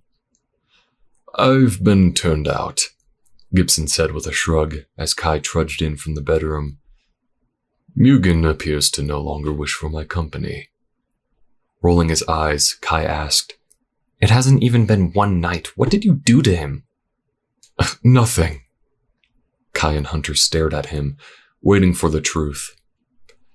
Well, he found out I'd spilled the beans about that silly little fear you exposed, Gibson said, pointing an exaggerated, accusing finger at Hunter. And? Hunter prodded back with his pointer finger. The playful nature of the gesture did not go unnoticed by Kai. Beginning to smirk, Gibson replied, And I filled a dry cleaning bag full of cotton balls and rigged it to open up when he opened his closet door. Hunter tried not to laugh outright. Kai rolled his eyes again and audibly grunted. I guess that means you get the sofa out here then, he said. Get settled in fast. Sun's up in about an hour, and we need as much rest as we can get. We breach the Cawson Underground area tomorrow night. Nudging Hunter, he leaned in and murmured, Please don't be long. Hunter could see a message in Kai's eyes that said he was still very much uncomfortable with what was clearly developing between Hunter and Gibson, but that Kai was keeping himself from outright protesting. Kai turned and headed back to the bedroom, closing the door shut behind him. Looking at Gibson once again, Hunter gave a reserved chortle. You're like a little child, you know that? I've lived a dozen lifetimes, young one, Gibson said, a little sparkle in his eyes as he brushed his long mane of hair behind his shoulders. It can't all be seriousness. But what we're about to get into tomorrow is very serious, Hunter countered, his hand still keeping the towel taut around him. He was sure Mugen, and if not him, Gray, had given Gibson the same documents and photos Kai had seen. Aren't you the slightest bit concerned about what we're going to find down there? Or what you may have to do?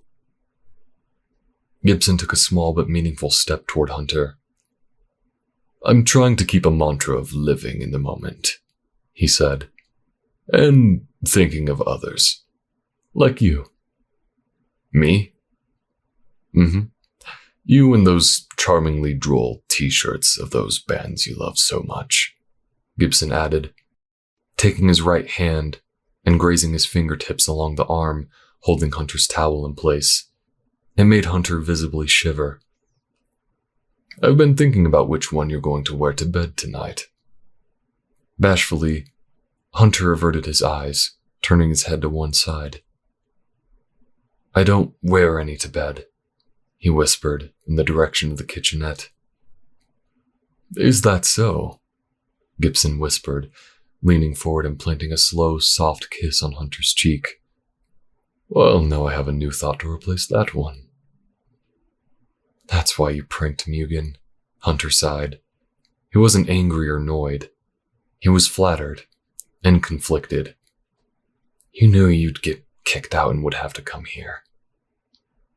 Gibson didn't respond. Instead, he moved his lips up to Hunter's ear and began to nibble on it. The sensation sent shockwaves coursing through Hunter's body. The grip he had on his towel slackened.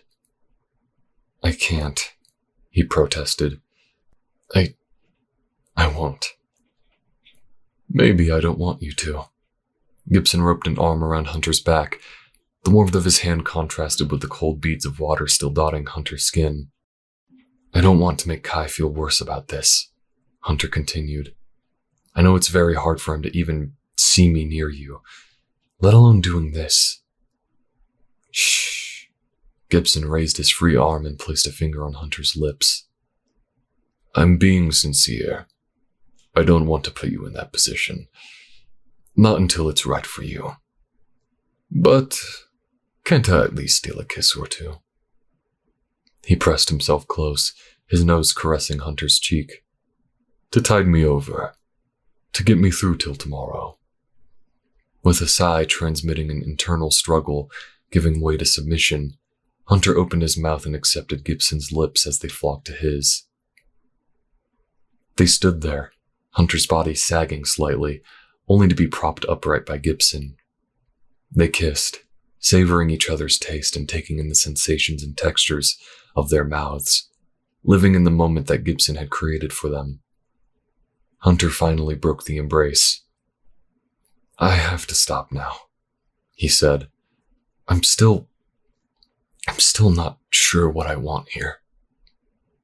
Gibson stepped back one pace, unsure of what he expected to hear next. Would it help if I told you what I wanted? Hunter shook his head no. I think you know what you want, Gibson said. His voice was soft, but at the same time accusatory. I think you want to feel things for more than one person, but you insist on making yourself feel guilty about it. But why? I'm not asking to monopolize your time. I just want to share it. Head swimming, tears forming, Hunter just shook his head, hiking his towel back up. He just said, "See you in the evening," and hurried to the bedroom. Chapter 12. Precipice. "Do you think the electric chair is, really uncomfortable?" Mugen's question caught everyone in the van off guard. "You're aware it's lethal," Atkins said, a hint of confusion in his answer. "Of course I do," Mugen said, picking lint off his pants leg. As the van crossed the entrance to the Bay Bridge en route to Treasure Island. "But do you think the pain inflicted would be suitable for this crime?" "Are you a believer in eye for an eye?" Atkins' voice was friendly yet pensive. He seemed to be giving the question a philosophical tone. "Do you think the amount of pain a person causes should be doled out to them in equal measure?" "Sometimes, yeah," Hugo admitted. "Especially if I can see the damage their actions cause." "I think that's why the Order's rules about termination are as clear as they are," Kai said. He took Hunter's hand and gave it a soft squeeze. "We're expected to make the kill as quick and painless as possible. Not as a gesture of mercy, but so we can't spend the time weighing the emotional justice of the act." "We haven't the time for emotional justice," Gray said, her uneven and chipped nails tapping the airbag hatch. "There's too much going on in the world to focus on balancing the scales of suffering." "There may be too much going on in this city," Hunter observed. "We don't know what we're going to find underground, and we're going to find Morse, or whatever it wants to call itself," Gibson said, sitting directly behind Hunter. He had his head pointed at an angle. "Its scent is strengthening." He tapped Hunter gently on the shoulder. "Focus on it." Hunter did as instructed. He closed his eyes and focused on his sense of smell. There was the scent of honey, a sickly sweet fragrance that reminded Hunter of a yogurt he would often buy when human food was still digestible to him. He noticed the smell off and on all throughout the trip to California. He remembered Gibson once mentioning an additional smell, something metallic. Willing himself to focus harder, he took another deep breath. Beyond the smell of salt water coming off the bay, there was a faint hint of, he wanted to say, copper. It triggered a sense memory of something silly. Once, when he was a toddler, he'd gotten into a junk drawer and put a 9-volt battery against his tongue. He remembered a warm, tingly sensation as the circuit of the battery was completed on the tip of his tongue. But there was also a distinctive metallic taste. That taste was being reflected now as a smell, and that smell was intensifying with each passing second. He was also smelling mold, mildew, and various aging chemicals, the hallmarks of an underground system. "It's definitely down there somewhere," Hunter said. "Does everyone have their beacons?" Saunders, driving as usual, chipped in with his authoritative brogue. Everyone pulled out a pen-like device from their pockets, a black metallic stick. Each was capped with a red plastic top, a light blinking slowly within. "Excellent," Saunders said, steering with intense precision. "If we insist on the divide and conquer method, those will help us pinpoint where everyone is." The van whirred on in absolute silence as they reached the south edge of Treasure Island. Everyone unbuckled their seatbelts and grabbed backpacks full of gear they thought they'd need for the mission. Hunter double-checked his beacon, making sure it was firmly secured before he tucked it into one of his pockets. "According to the blueprints," Atkins said, "the largest room that would conceivably hold all that lab equipment is about a quarter mile from the first available access point. That access point is at the bottom of a small quarry. It's the last remaining area of the Cosin Hall demolition." Hunter and Gibson gave each other a quick glance of mutual understanding. No matter how far apart they got down there, Hunter would know where Gibson was at all times by text message. It was easier in case of Kai, due to their blood bond. They had a decent telepathic sense of each other's location. In moments of pain or extreme duress, their location powers were heightened. Saunders pulled up next to the entrance to the quarry. A few yards from the chain-link fence was a wide-mouthed opening that seemed to lead straight down into an abyssal darkness. A strong gust of pungent air rolled out from its depths, bringing with it a wave of apprehension that chilled everyone's bones. Hunter even felt Kai tense up beside him. After several silent moments, Saunders finally spoke. "Well, here we go then." "How deep is the crevice?" asked Gray. Peering over the edge, Saunders estimated about 25 feet, and I'm not seeing any ladders or steps. "All right," said Gray thoughtfully. "Buddy system then. Humans, pair up with a V agent. Vampires, if you'd be so kind as to float us into the pit." Everyone paired up based on proximity. Saunders put his arms around Mugen's waist, Gray around Kai, and Atkins around Hunter. Gibson was left without a partner. "Seems I'm the odd man out," he said. "You said it," said Mugen bitterly. Gibson's eyes narrowed. "Cotton man," he hissed. Mugen flinched. On the count of 3, the vampires jumped into the pit, letting their gravity-defying power settle everyone gently to the ground below. As the humans dismounted from their partners, Gibson, not carrying a second person, landed himself near a forest green steel door. The metal sign bolted and rusted to the door read, "Underground Bunker. Access prohibited without authorization," in faded black paint. He placed a hand against the door. Kai approached, but before he spoke, Gibson held up his other hand to stop him. "I'm trying to echolocate," Gibson said. Kai nodded in understanding. They're there all right," Gibson said after a few moments. "But I can't pinpoint where. The vibrations are too faint, but I can pick up their speech." "Is it just the 2 of them?" Kai asked. "I think so." Gibson ran his hand over the door, going from corner to corner. "It feels like 2 voices." "The smell's gotten much more intense," Hunter said, wrinkling his nose.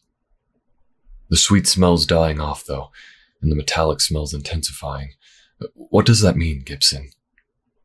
Gibson paused so he could focus on the scent. "The demon is dropping the act," he said, his voice taking on a more concerned tone. "What do you mean?" "It's getting angry," Gibson said, turning to face the group. "And it's letting its true form expand." Hunter stepped forward. "Are you being expressive when you say expand, or—" "I mean it's getting bigger." "Is the door locked or will we have to breach it?" Saunders asked. Gibson reached for the handle and pulled. It gave.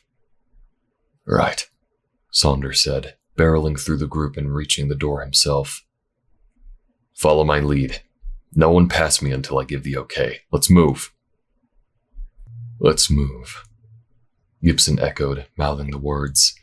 With a thumb pointed toward Saunders, who was already past the door, he asked, "What's his story?" Saunders was trained in tactics and covert ops after 15 years in the private sector, Gray said. "And you do as he says, got it?" She followed past Saunders, as did Mugen, Kai, and Hunter. "Now's the time to drop the humor," Hunter warned Gibson. "Focus on the goal, locating Morse and Pascal." The jocular face, usually found on Gibson, morphed into a more serious expression, and he nodded in understanding, following behind Hunter and closing the door with a clang.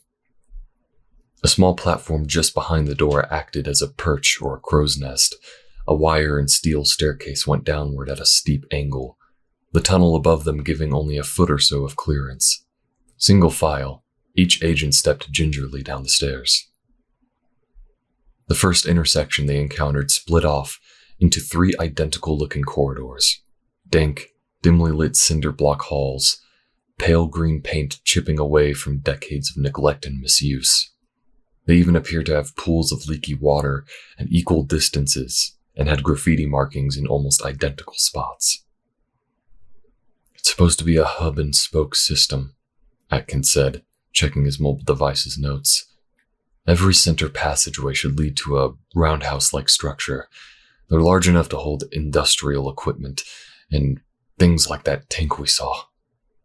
And the other two passageways? Gray queried. The map just shows smaller offices in those directions, Atkins read. I'd say our best bet is to head forward through the center path.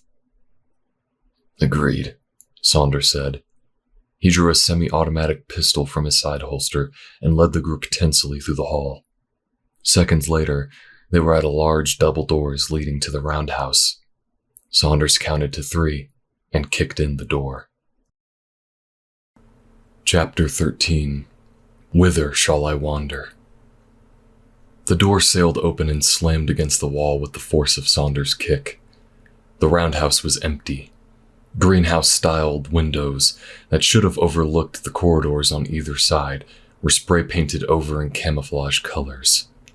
The 6 agents spread out across the floor, glancing from side to side with every step. They looked upward. They looked downward. A metallic squealing sound made Hunter jump and look at the door they had just entered through as it slammed back into the closed position. He sighed. The sound must have been the rusty hinges. What's beyond here? Saunders asked. Another long corridor leading to an intersection with 3 halls just like this, Atkins replied. It goes on like this 4 more times. The smell of blood, flesh, metal, and honey overtook Hunter's senses. He saw Gibson take a silk handkerchief from his pocket and hold it to his face. It was obviously affecting him as well. Something's not right, Gibson muttered through the cloth. It feels like Morse should be here. Running his hands through a broken set of metallic shelves, Hugo said, Well, there's nobody here, that's for sure. Shh, whispered Kai a moment later. I hear a female voice. Hunter strained his ears. I don't hear... Shh, Kai hissed again. It's down the next hallway, I'm sure of it. Before anyone could stop him, Kai had bolted through the opposite set of doors and sprinted into the next hallway. Wait, Kai, stop! Hunter hollered after him before taking chase. A few steps in, and Hunter could hear the female voice as well. You're throwing me under the bus. It sounded like Pascal. You've no idea the potential still to come. Nina Pascal, Kai shouted as he drew his own gun.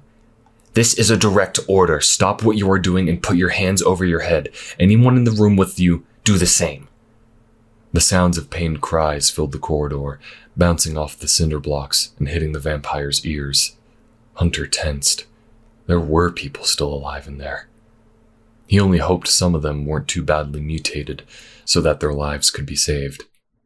In perfect strides, Kai ran full force the last 5 paces and took a flying leap at the steel doors in front of him, bursting through like a bullet. The door sailed open and slammed against the wall with the force of the kick. The roundhouse was empty. Greenhouse-styled windows that should have overlooked the corridors on either side were broken, probably by vandals. The 6 agents spread out across the floor, glancing from side to side with every step. They looked upward. They looked downward. The sound of muffled cries made Hunter spin around wildly. An errant thought crossed his mind, but he shook it off as being made in the heat of the moment. What's beyond there? Gray asked.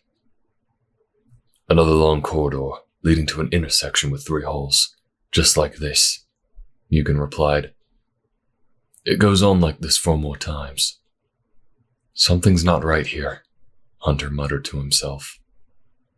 The smell of blood, flesh, metal, and honey overtook Hunter's senses. He saw Gibson take a silk handkerchief from his pocket and hold it to his face. It was obviously affecting him as well. Something's not right, Gibson muttered through the cloth. It feels like Pascal should be here. Running his hands through a broken set of metallic shelves, Atkins said, Oh, there's nobody here. That's for sure. Shh, whispered Kai a moment later. I hear that demon. Hunter scratched his head. I thought you said shh, Kai hissed again. It's down the next hallway. I'm certain of it. Before anyone could stop him, Kai had bolted through the opposite set of doors and sprinted into the next hallway. Wait, Kai, stop! Hunter hollered after him before taking chase. A few steps in, and Hunter could hear an unfamiliar voice. This project of yours no longer interests me. Morse! Kai shouted as he drew his own gun. This is a direct order. Stop what you are doing and put your hands over your head. Anyone in the room with you, do the same. The sounds of a woman's choked cries filled Hunter with a sense of panic. Who was that? One of the missing homeless people? Pascal? Whoever it was, he had to help. Flying past Kai, and past the sounds of his protests, Hunter barreled to the double steel doors and tried to push them open. They wouldn't budge. Gathering up all his vampiric force, he growled and slammed into the doors with his shoulder, causing the door to buckle, and what he saw past it made him cringe in terror. The door slid easily off its rusted hinges and clattered noisily to the floor. The roundhouse was empty. Greenhouse-styled windows that should have overlooked the corridors on either side were faded and cracked from years and years of age. The 6 agents spread out across the floor, glancing from side to side with every step. They looked upward, they looked downward. The sound of silence echoed off the walls. "What's beyond here?" Atkins said. Nothing, said Saunders, checking his phone. It's the end of the line. Something's not right here, Hunter muttered to himself. Haven't we been through this before? The smell of blood, flesh, metal, and honey overtook Gibson's senses. He took a silk handkerchief from his pocket and held it to his face. Something's not right indeed, Gibson muttered through the cloth. I know Morse is here, somewhere. Running his hands through a broken set of metallic shelves, Mugen said, Well, there's nobody here, that's for sure. Shh, whispered Kai a moment later.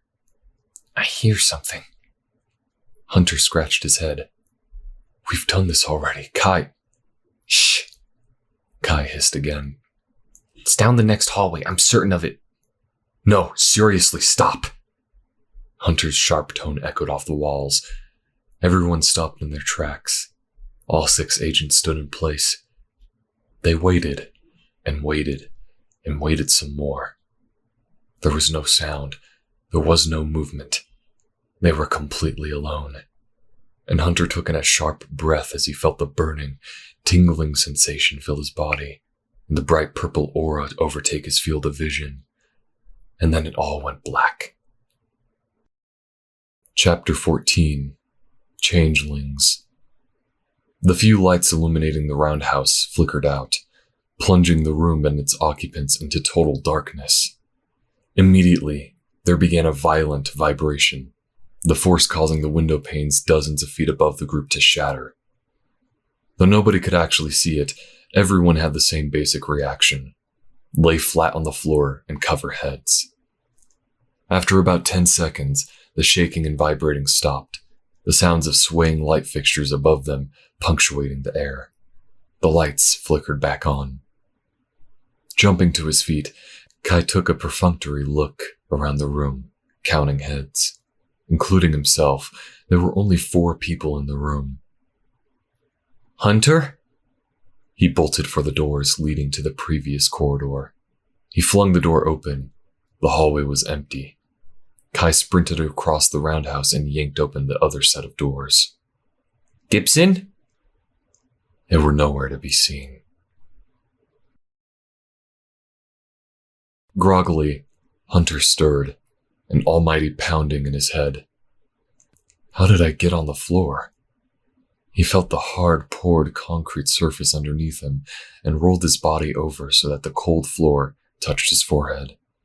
The sensation was a brief relief from the headache consuming him. Hunter?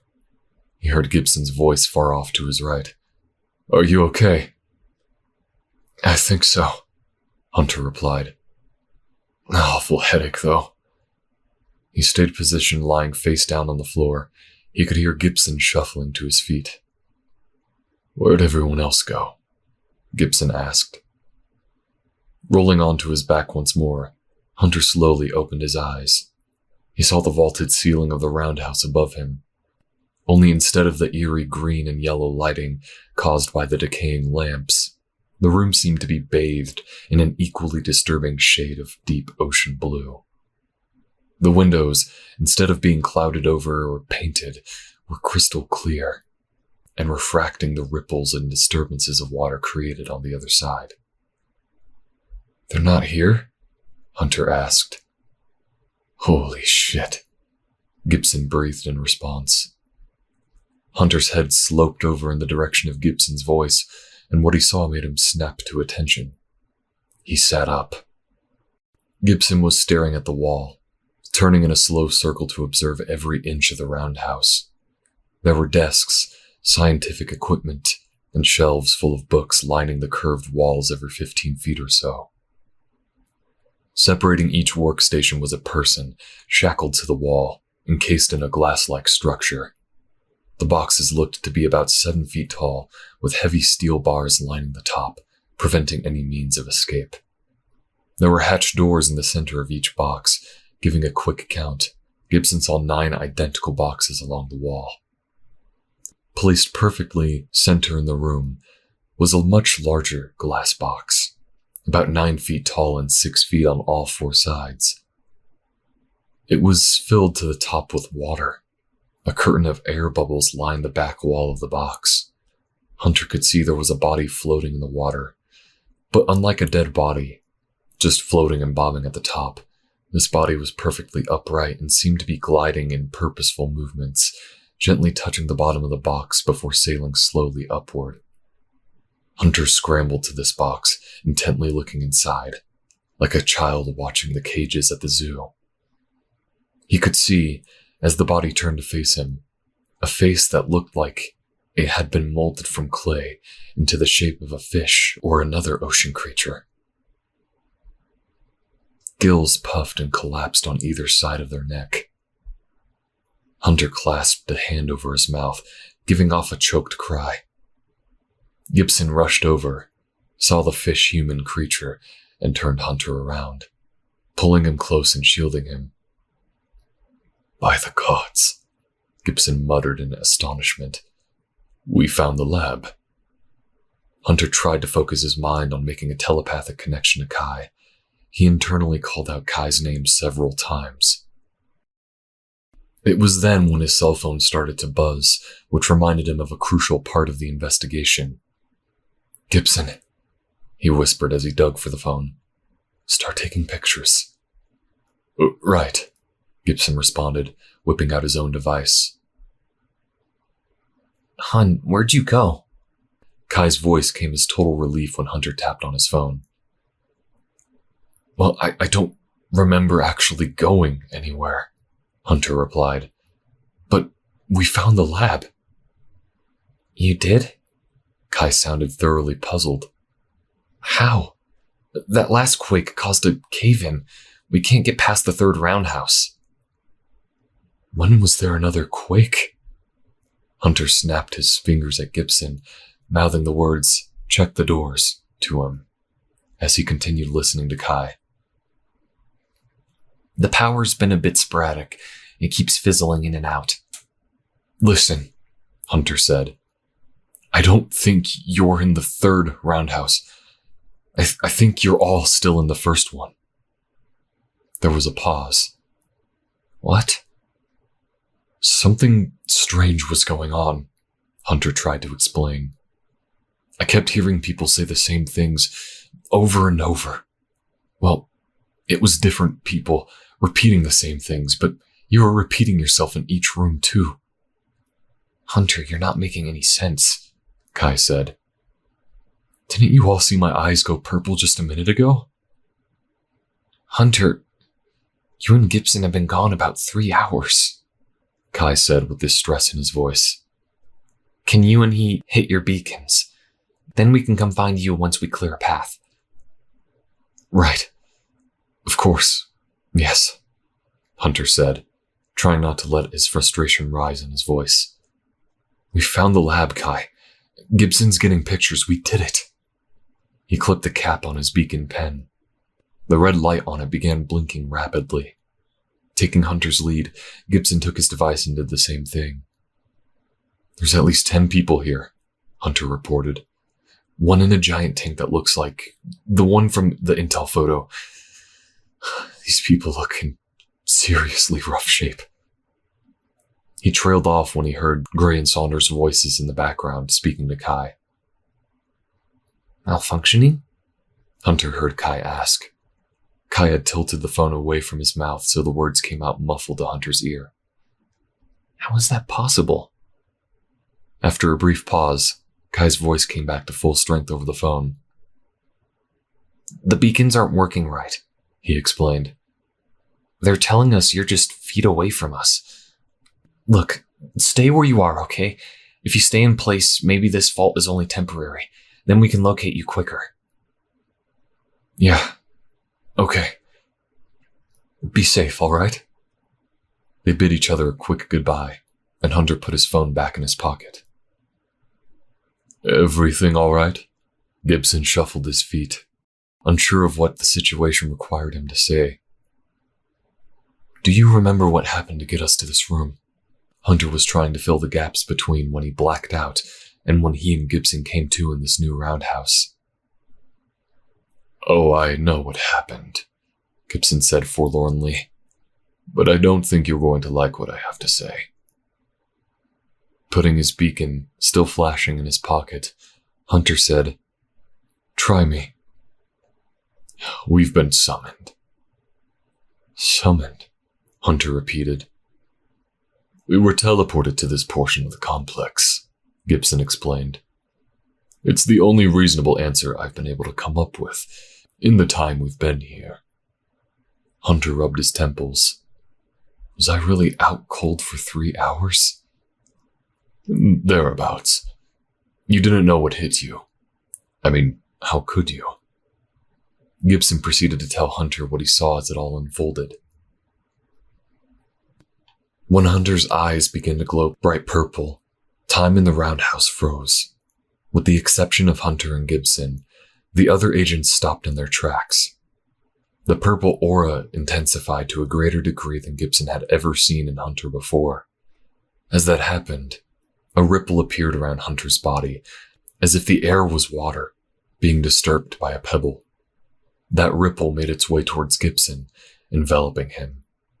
Then, like a popped bubble, there was a bursting sensation, and the two appeared in the other roundhouse, but the force of it knocked Hunter backward, and he hit his head on the floor. Did I send us here? Hunter braced himself, ready to hear that he was yet again developing a new power. No, that was me. Hunter and Gibson whipped around to the direction of the new voice and were greeted with a blast of air impregnated with the smell of honey, vanilla flowers, wet earth, and rusted metal. Morse. Are you seeing the same thing I'm seeing? Hunter telepathed to Gibson. Man looking like a Burnett Ken doll in a horrid peach suit? Gibson replied. Yeah. That's rather rude, smiled Morse. Hunter instantly gritted his teeth. Of course, it would stand to reason that the pure demon would be able to hear the half-demon's thoughts. Or maybe it was just... No, you're quite right. I can hear everything. Morse turned to Hunter. You're in my realm now. While Hunter and Gibson exchanged concerned looks, Morse stepped past the threshold and took a few paces towards them, and while doing so, smacked a hand against one of the glass chambers. A man, or at least a man as far as Hunter and Gibson could tell. His body was covered in at least 8 inches of fur, spooked and rattled his chains in fright. All 3 of them shivered in unison, and Hunter immediately felt a sensation, a spark in his brain that made him smile, even though in his core he felt afraid, nervous, and above all, disgusted. He noticed Gibson and Morse smiled at the same time he did. It's so much easier for you to feed on impulses here. Do you see? Morse stopped about a foot away from Hunter. He lifted his nose in the air and sniffed, Hannibal Lecter style. Cinnamon, he murmured. Cinnamon or French vanilla with peppermint and wild thyme. Spicy. Fitting, I assume. He curled a finger and placed the tip under Hunter's chin. Hunter swatted it away. "Don't touch me," he snapped. Morse chuckled. Case in point, he said, turning to Gibson. He wafted his nose back and forth, standing a full foot taller over Gibson. And you, a bit of spearmint, a bit of cardamom, and a touch of the wind-blown Egyptian sands. Sharp, but memorable. Gibson, stone-faced, was clearly trying not to speak. It seemed as if he was testing the limits of what Morse could do. I brought you here, Morse said, evidently answering an unspoken question. To show you what you may be missing on the other side. I'm honor-bound to do so. There was a brief pause, as neither Gibson nor Hunter felt like vocalizing. In this dimension, there is no such thing as a half-demon. It's a tragedy, really. This dimension? Hunter and Gibson shared the same thought. Demons aren't supposed to mix with the humans in that way, Morse said, casually strolling from box to box, examining the captives inside. It causes half-breeds, no offense intended, but it dilutes the herd. That means your abilities. What makes you, you, is diluted. On the subject of what makes you, you, Gibson said, gesturing to the cages around them. Why play a party to this? Why allow anyone to be mutated and caged up in such a way? For the same reason you like to mess around and play your little pranks, Morse replied effortlessly, strolling from cage to cage, either smacking on the wall or kicking it to roughly get a spooked reaction from the inhabitants. Each jolt, each whimper causing the three on the outside to feel an impulse, an immediate high. It's what the incubi and succubi feed on. Human extremes. Irritation, arousal, rage, elation. It's all food for us. Humans are prey, as you two are well aware. Why should I care if humans are messing around with the laws of science or nature? We're all above that, he said, grinning. He stopped to stand in between Hunter and Gibson. Now I will make you a deal. Their freedom for something far more valuable. Your loyalty and willingness to learn. You are both greater served staying here, growing to your fullest potential. He gestured around the room with his hands, pausing for a moment before he continued speaking. I can offer you great powers here, greater than what you've ever had access to before. You could become powerful leaders as we expand our reach in this realm. In exchange, I will free these captives from their cages and give them all their human features back, and allow them to return back to the realm. Morse looked at Gibson first before turning to Hunter, his brown eyes searching theirs intensely. The intensity was palpable. It felt like time had stopped moving in that moment as they tried to comprehend his words. What you're saying doesn't add up, Hunter said, his jaw setting. Then allow me to clarify. Morse held up a hand, and a force field shot from his palm.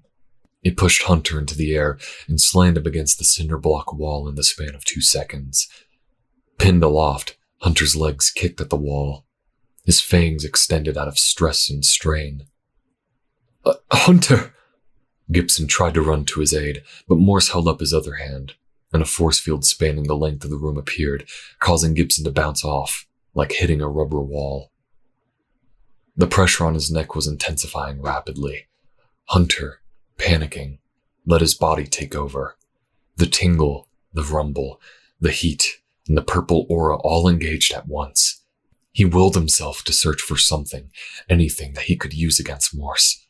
But all Hunter could see inside Morse's psyche was blackness. Kai and Mugen were traversing a corridor in a desperate search for their missing partners when Kai's phone began to vibrate. He looked at his screen. A video call from Gibson. He tapped the button to accept the call. Mugen, come look at this, he said, turning the phone horizontally. They watched as they saw a slightly distorted view of one of the roundhouses, awash in blue light. They couldn't make everything out, but when Gibson zoomed his camera lens in, Kai was able to make out the image of Hunter's body, struggling as it remained pinned against the wall by Morse's power. Where are you? Kai shouted into the phone. Turning the camera back to himself, Gibson replied, Alternate dimension, apparently. Say again? Kai sounded genuinely taken aback. The phrase Morse keeps using is his realm, our realm, Gibson reported. It's where he's holding the mutated captives, a duplicate of this facility, but in his world, on his terms. You cannot be serious, groaned Kai. The last thing he needed to worry about at this point was another dimension of reality. A Z-axis of supernatural insanity crisscrossing the why are they doing it line of mutating innocent people and the X factor of Hunter's intensifying and mysterious powers. He watched his phone's screen as the camera turned once again to the scene of the roundhouse. Gibson pointed the camera at one of the windows high above his head, where some sort of fish swam by. Do any of these pods sit entirely underwater, based on what you know about the place? Kai looked up at Mugen, who could hear the conversation and had been studying blueprints on his phone. The expression on his face told Kai all he needed to know. No, but you're telling me that the one you're in does. Right, fine. I'll accept your theory for now. You all are in another dimension, so how do we get you back? Hunter, realizing that he had to act fast, focused his energy and willed for an invisible force field of his own. He felt the power surging through his veins. It was like a rush of adrenaline. The purple aura around him quickly took on an orange hue as it began to mix with Morse's blue power. The two powers clashed against each other in a brilliant display of light and intensity. Hunter used every ounce of strength he could muster to fight against the power, but it seemed like no matter how hard he tried, he couldn't break free. Then suddenly, quite unexpectedly, Hunter felt something else surge through him, an even stronger force than before. It was like some kind of latent energy had been awoken inside of him and was now taking control. With this newfound strength, Hunter unleashed a powerful blast that pushed back the force holding him in place and sent Morse flying across the room. Morse's telekinetic hold interrupted. He blew through his own barrier, which dissolved as he crashed to the floor. Hunter dropped to the ground. Gibson rushed to his side. Picking Hunter's frame up in his arms, Hunter felt as if he were touching a live electric wire. As Gibson touched him, that sensation traveled into Gibson's body. The only thoughts in Hunter's head were the last frame of memory he had when he was just a few feet away from Kai. Back in that first roundhouse in their own realm, their own dimension, and a split-second glance at the caged, captive mutant directly to his and Gibson's right, in the present moment. And then, a flash. There was a brilliant flash of blue light from the roundhouse Kai and Mugen had left just minutes ago. Having broke through the wall of caved-in debris blocking the corridor, It was followed by a rumbling that made the light fixtures above them titter and shimmy. They flew down the hall in that direction. "What in the hell?" Saunders' surprised expression echoed out of the room. As Mugen and Kai crossed the threshold back into the roundhouse, they stood agape at the image of Gibson and Hunter sitting at one end of the roundhouse, and a thick plexiglass cage to their right, containing a nude humanoid body completely covered in thick gray crocodile scales. Hunter was sweating profusely, as if he had just run a 4-minute mile.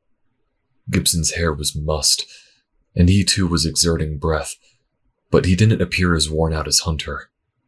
Unsure of what else to do, Gibson pulled out his beacon pen and pushed the button. "We're back."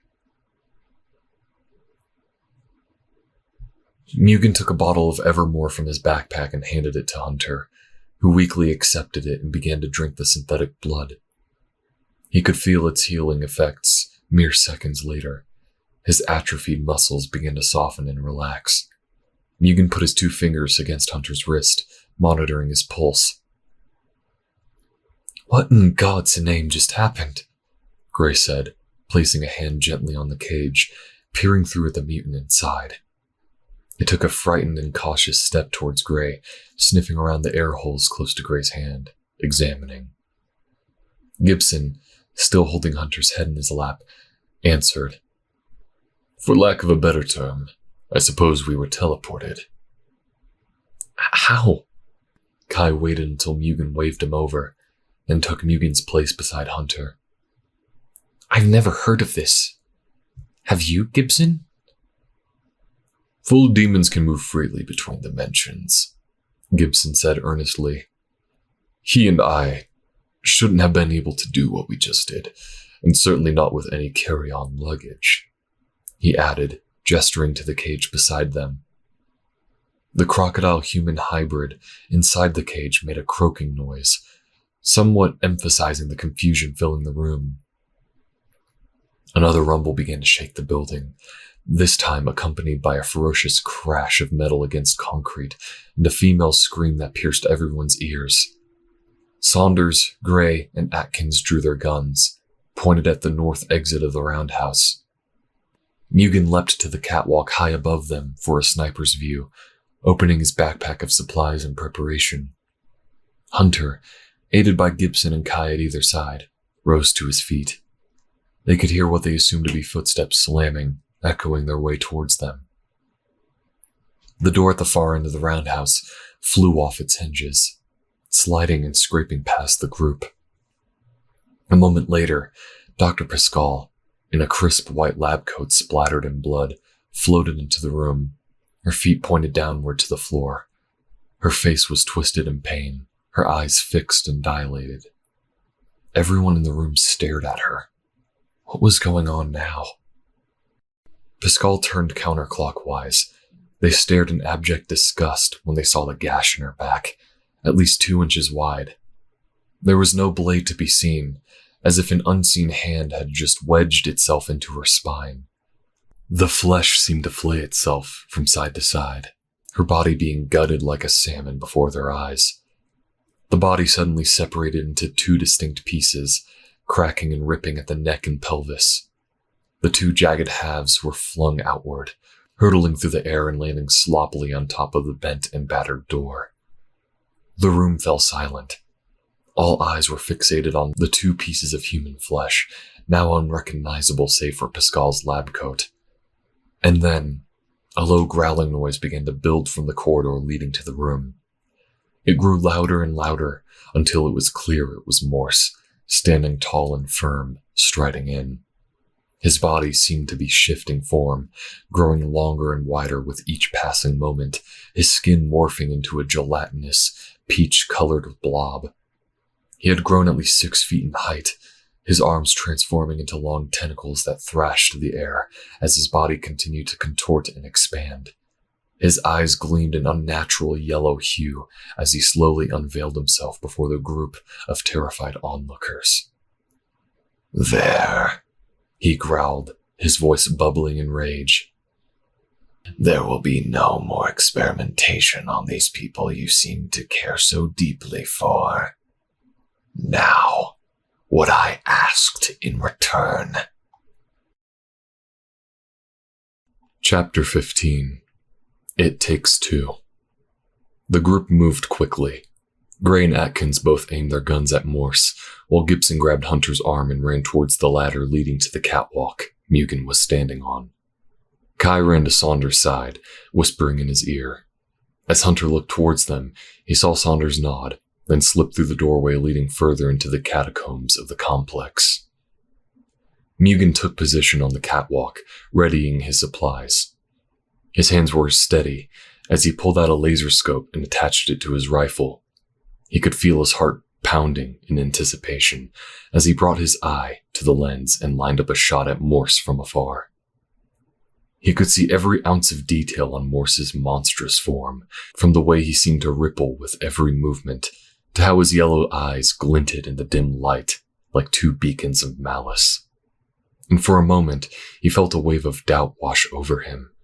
What if this didn't work? Suddenly, he heard a voice from below. It was Morse, his voice oozing with delight and menace as he moved closer to the center of the room.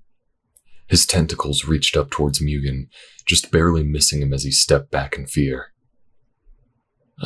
So this one wishes to take me out.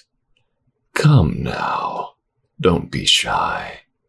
Step forward and let us see what you can do.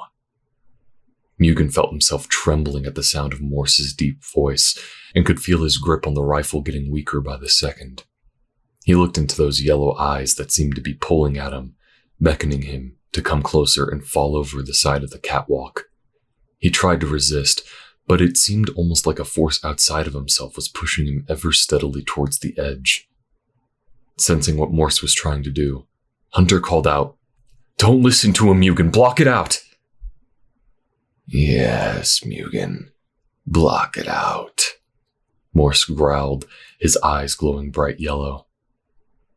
Just like you did in Knightsbridge. Yes, that was nasty business about that young girl. Mugen's lips began to quiver. What happened in Knightsbridge? Hunter looked at Kai while asking telepathically for more details. Kai responded and thought. He tried negotiating with a crown operative who was holding a 16-year-old girl hostage during a botched bank heist. The girl ended up being shot and killed. Hunter was deciding where to focus his eyes, Mugen or Morse.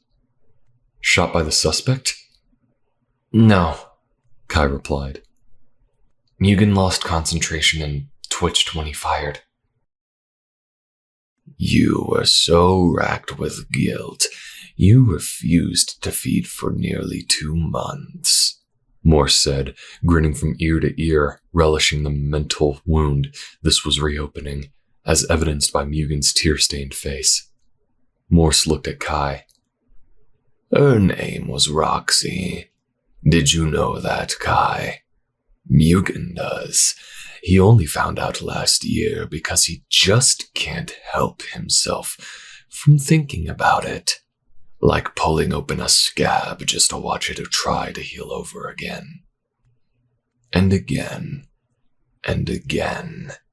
As he spoke, Morse's growing frame turned more transparent, veins of red pulsating throughout its peach gelatin shape. He was turning into a cartoonishly large slug. Hunter tried to analyze words and actions to figure out what Morse was trying to accomplish. He knew Mugen was a vampire. Even if Mugen did throw himself over the catwalk, the fall wouldn't kill him. His body's natural response would be to rapidly pull the broken bones together and gel back to use. It was when he heard the cocking of a gun that he realized what was about to happen. The next 5 seconds passed like a super slow-motion eternity. A sweating, nervous Atkins pulled the trigger on his gun, which Hunter knew was loaded with silver-filled bullets, a catch-all substance meant to hobble or kill a supernatural enemy. It was aimed at Morse, something everyone in the room could see, including Mugen. At that precise moment, Mugen, being coaxed by mental messages from Morse, leapt off the catwalk, flying in the path of the bullet's trajectory. It would be a direct hit to Mugen's heart, Hunter realized, and would kill him for sure. Kai surmised the same. Kai jumped forward, flying midair to grab Mugen and barrel rolled them out of the way. In doing so, they missed Atkins' bullet entirely.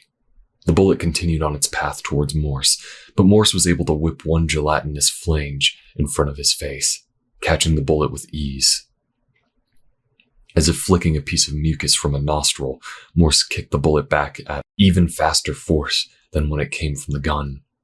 Before anyone could react, the bullet entered Atkins' forehead, blood and gray matter splattering cruelly against the wall. He was dead before he hit the ground. Morse, still transparent and growing larger by the second, quickly placed his hands together and closed his eyes. It was then that Hunter saw it, a swirling vortex of iridescent light emanating from within Morse's core. Suddenly, Morse vanished in a flash of white light before any of them could even take a step. Gray holstered her weapon and ran to Atkins' body. His eyes were frozen in a look of surprise, as if he saw the bullet coming in his last split second of life. Grimly, Gray placed her hands over his face, closing his eyes. Hunter folded his arms around himself. He gazed at Kai. Still holding Mugen, they were both staring toward Atkins' body in shock. They seemed to snap out of a combined sense of realization and let go of each other. Gibson, who had been standing near Gray, walked back towards the open doorway. Hunter assumed he was trying to see if Saunders had heard any of the commotion or was heading back. Hunter crossed the room and knelt in front of Mugen. "Are you back in your right mind?" Yeah, the Brit responded. it was like I blinked and he was in my head. Hunter nodded in understanding. "I think you need to stay put here, at least for a few more minutes. Are you up to being here with..." He trailed off and gestured to the body behind him with his head. Mugen nodded solemnly. Gray quickly stood up and ordered the rest of the group to go catch up with Saunders. "We need to make sure he's okay," she said, her voice tense but firm. With no time to grieve for Atkins, the group stared down the hallway towards the next roundhouse. Gray led the way, her flashlight illuminating a path that seemed to stretch on forever. The darkness felt suffocating as they went further and further down the hall. The air was cold and heavy, like an icy blanket that refused to lift. There were no sounds except for their footfalls on the concrete floor and their ragged breathing in the stillness of the night. Suddenly, Gray stopped short in front of them, pointing her flashlight at a door on their right side. It was marked Auxiliary A. She motioned for them to be quiet as she slowly opened it. Inside was a long, dimly lit room, filled with strange shapes made of metal shelves and chairs in disarray. Some were melted into unrecognizable heaps. Feeling a chill in the air, Hunter stepped slowly into the room, taking in its bizarre state. He was about to suggest that they move on when he heard it. Faint but unmistakable, the echoing ghostly sounds of yelling, sinister laughing, and buzzing.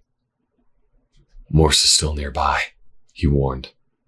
No sooner had he said the words when there was a thunderous crack of lightning and a brilliant flash of light that filled the room.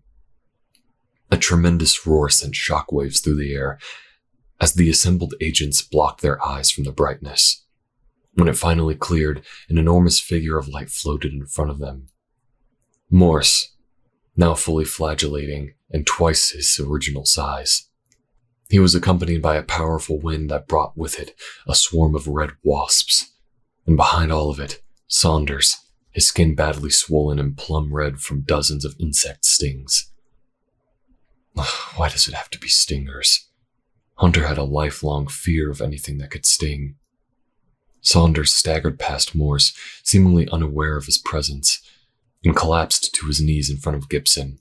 His gasps for air indicated he was going through severe anaphylactic shock. Kai nudged Gibson. "Get him to the other roundhouse, quick," he ordered. "Mugen's supply bag had EpiPens and antihistamine pills. Quickly!" "Oh, we're not done here," Morse shouted, his inhuman voice bouncing like a rubber ball off the walls of the room. With a wave of his hand, the door they had all entered slammed close and fused with a telekinetic hold. Hunter ran to the door, futilely shaking the knob. The angry buzz of 100 or more red wasps intensified as Morse narrowed his eyes on the swarm.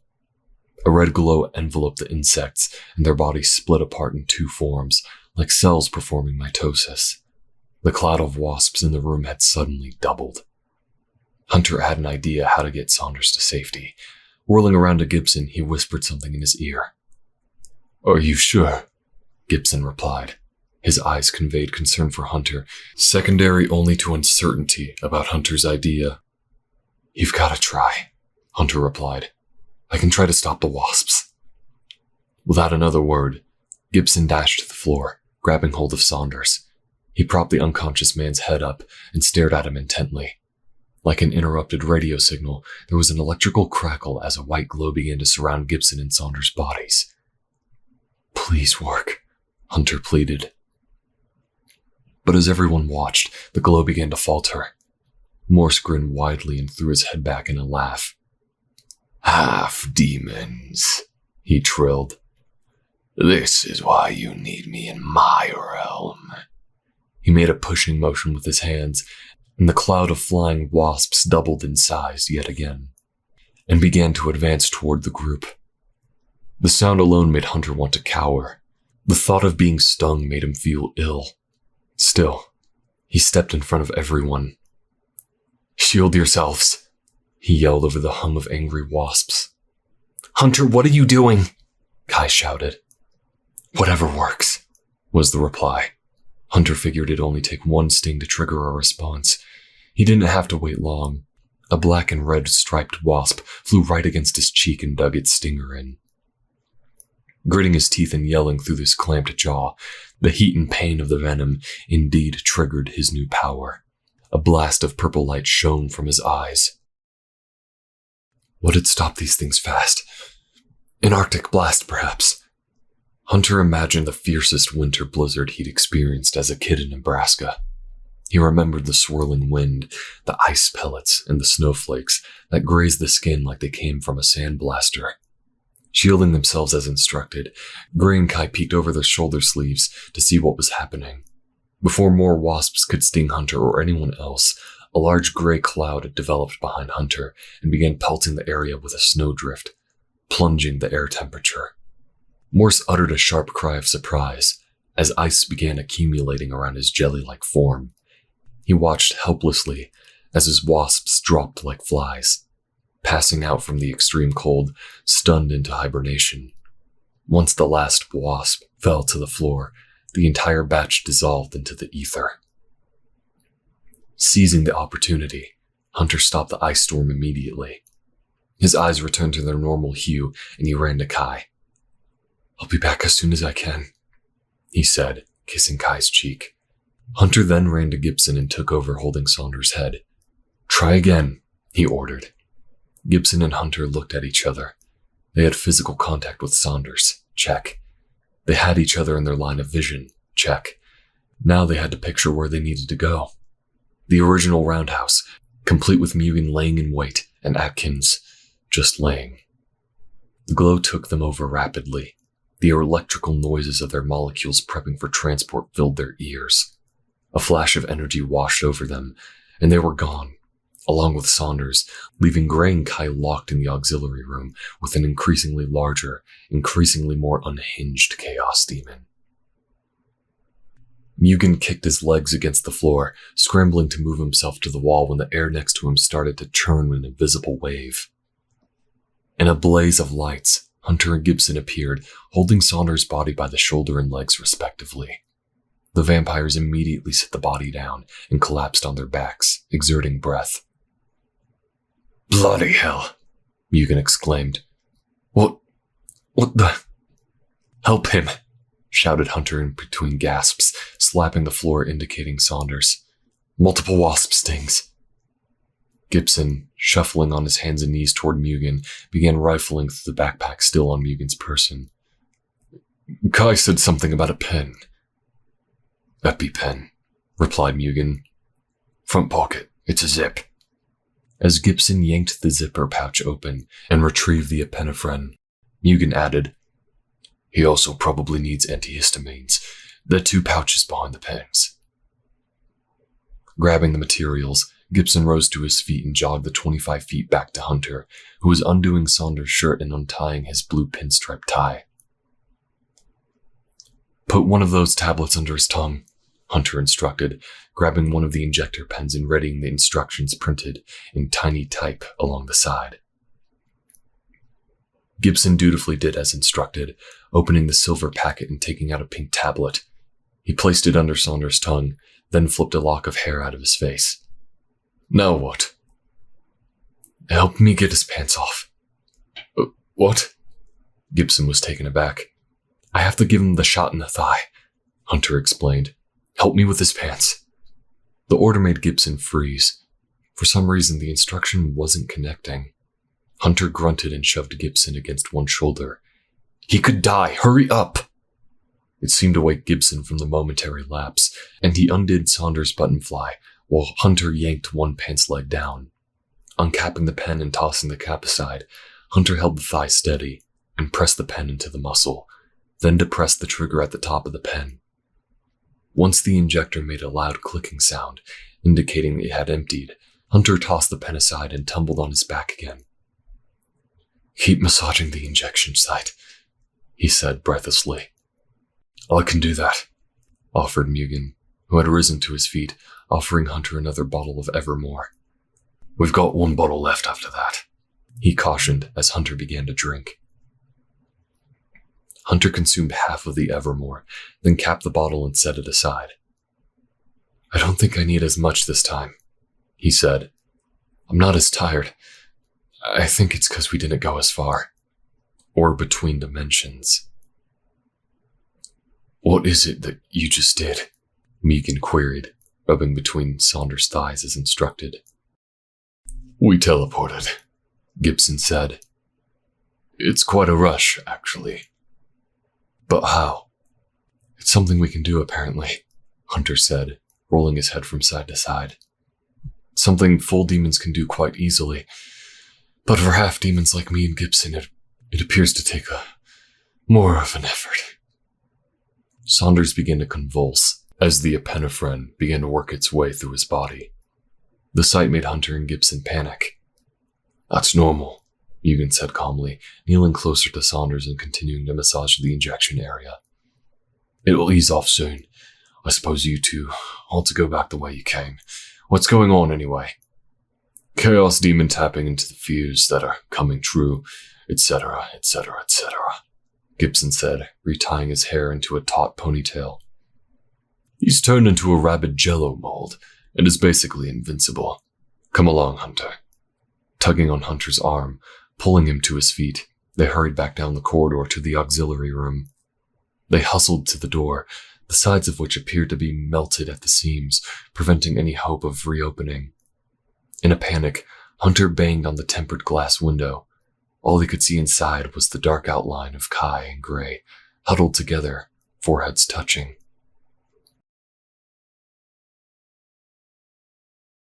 "Keep thinking of as much random stuff as you can," Kai suggested. "Stream of consciousness.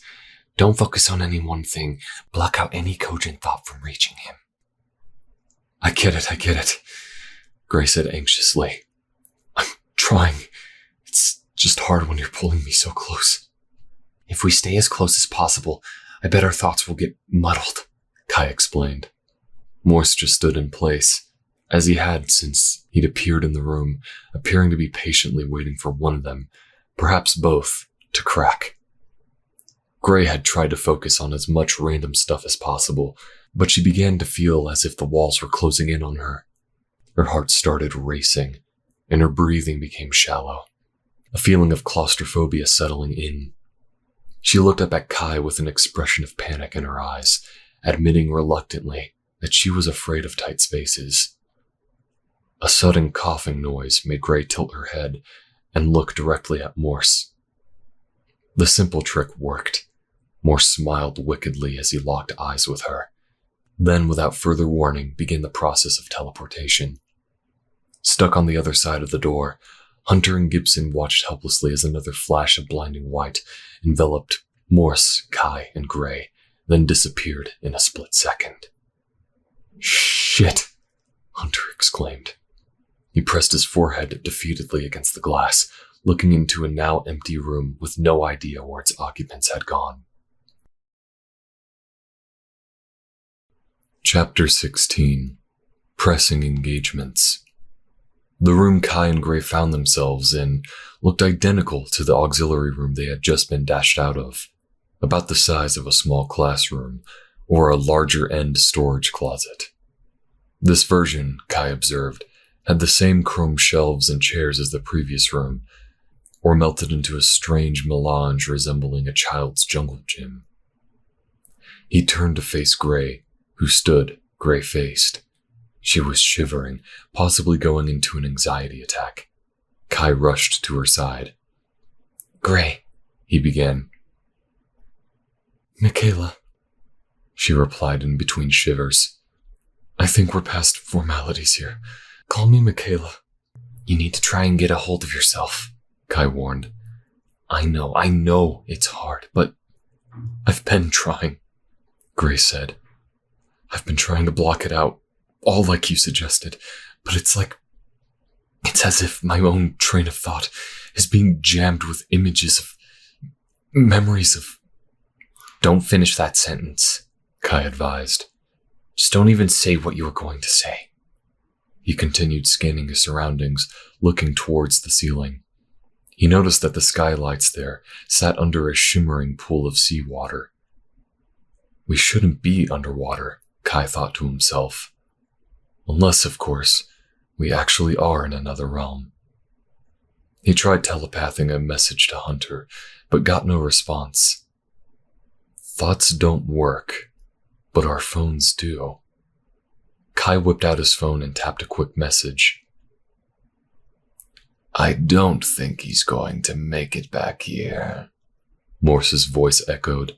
Kai and Gray looked around, but saw no sign of him. "At least not of his own accord." "I think it's very unwise to underestimate my partner," Kai replied. "He's proving to be full of surprises." Behind him, Gray gasped. Kai turned to face her and came face to face with a bulbous, yellow and red blotched blob. Morse was throbbing as he spoke, the area where his face used to be now a mass of bumps, gapes, and dripping saliva. His voice was gurgling. Kai remained stone-faced, unmoved by this sudden appearance. "He is indeed," Morse rasped. "But no matter how impressive he may be, he'll always be a half-breed in need of supervision." Kai's eyes began to turn red as he replied. "And you think you're entitled to be his, father figure?" "It is the natural order. The elders tend to the younglings, the halflings, even the runts. And they need to be kept on a tight leash until we are certain they can carry on in their own stead. And the best place for that is in our realm. When we're done here, I'll return to the other plane and retrieve him. And if he wants that side piece of his, Gibson," he added tauntingly, knowing Kai's feelings about that relationship. Kai jutted out his jaw, determined not to let Morse cause him to dwell on those feelings. "Well, that's not happening in this case," he said. "Hunter stays in the world he knows best." The blob suddenly condensed, reforming into the shape of a human man. But the gelatinous visage remained, now with fiery golden eyes. Morse took 2 steps toward Kai and swept his arm forward, belting Kai in the face with a ferocious strike that sent the vampire tumbling. Kai felt claws entering his cheek during the impact, the pain triggering his fangs, which extended to their fullest. He landed in a crouching position, ready to launch an attack move. At the same moment, Gray unholstered her pistol and, without any hesitation, pointed at the back of Morse's head and fired 3 times. Nothing but air traveled out of the demon's humanoid skull as the bullets passed through. Morse turned slowly to face Gray, his eyes burning hot. The human skin and features came back into view. "Little Michaela," he said, already projecting onto her. "How did a precious little girl like you find herself in an elevator shaft like that? Poking her nose around where it doesn't belong," he cooed. "Pity that lesson you should have learned at the age of 4 never took hold." A creaking sound made Gray and Kai look upward. The ceiling, skylight and all, seemed to begin moving downward. The walls, all 4 walls, began to shrink in size. The room was compressing, mirroring Gray's deepest, darkest fear, tied with the traumatic memory that caused her claustrophobia in the first place. Kai reckoned his best chance at stopping the room from crushing them all was to interrupt Morse's train of thought.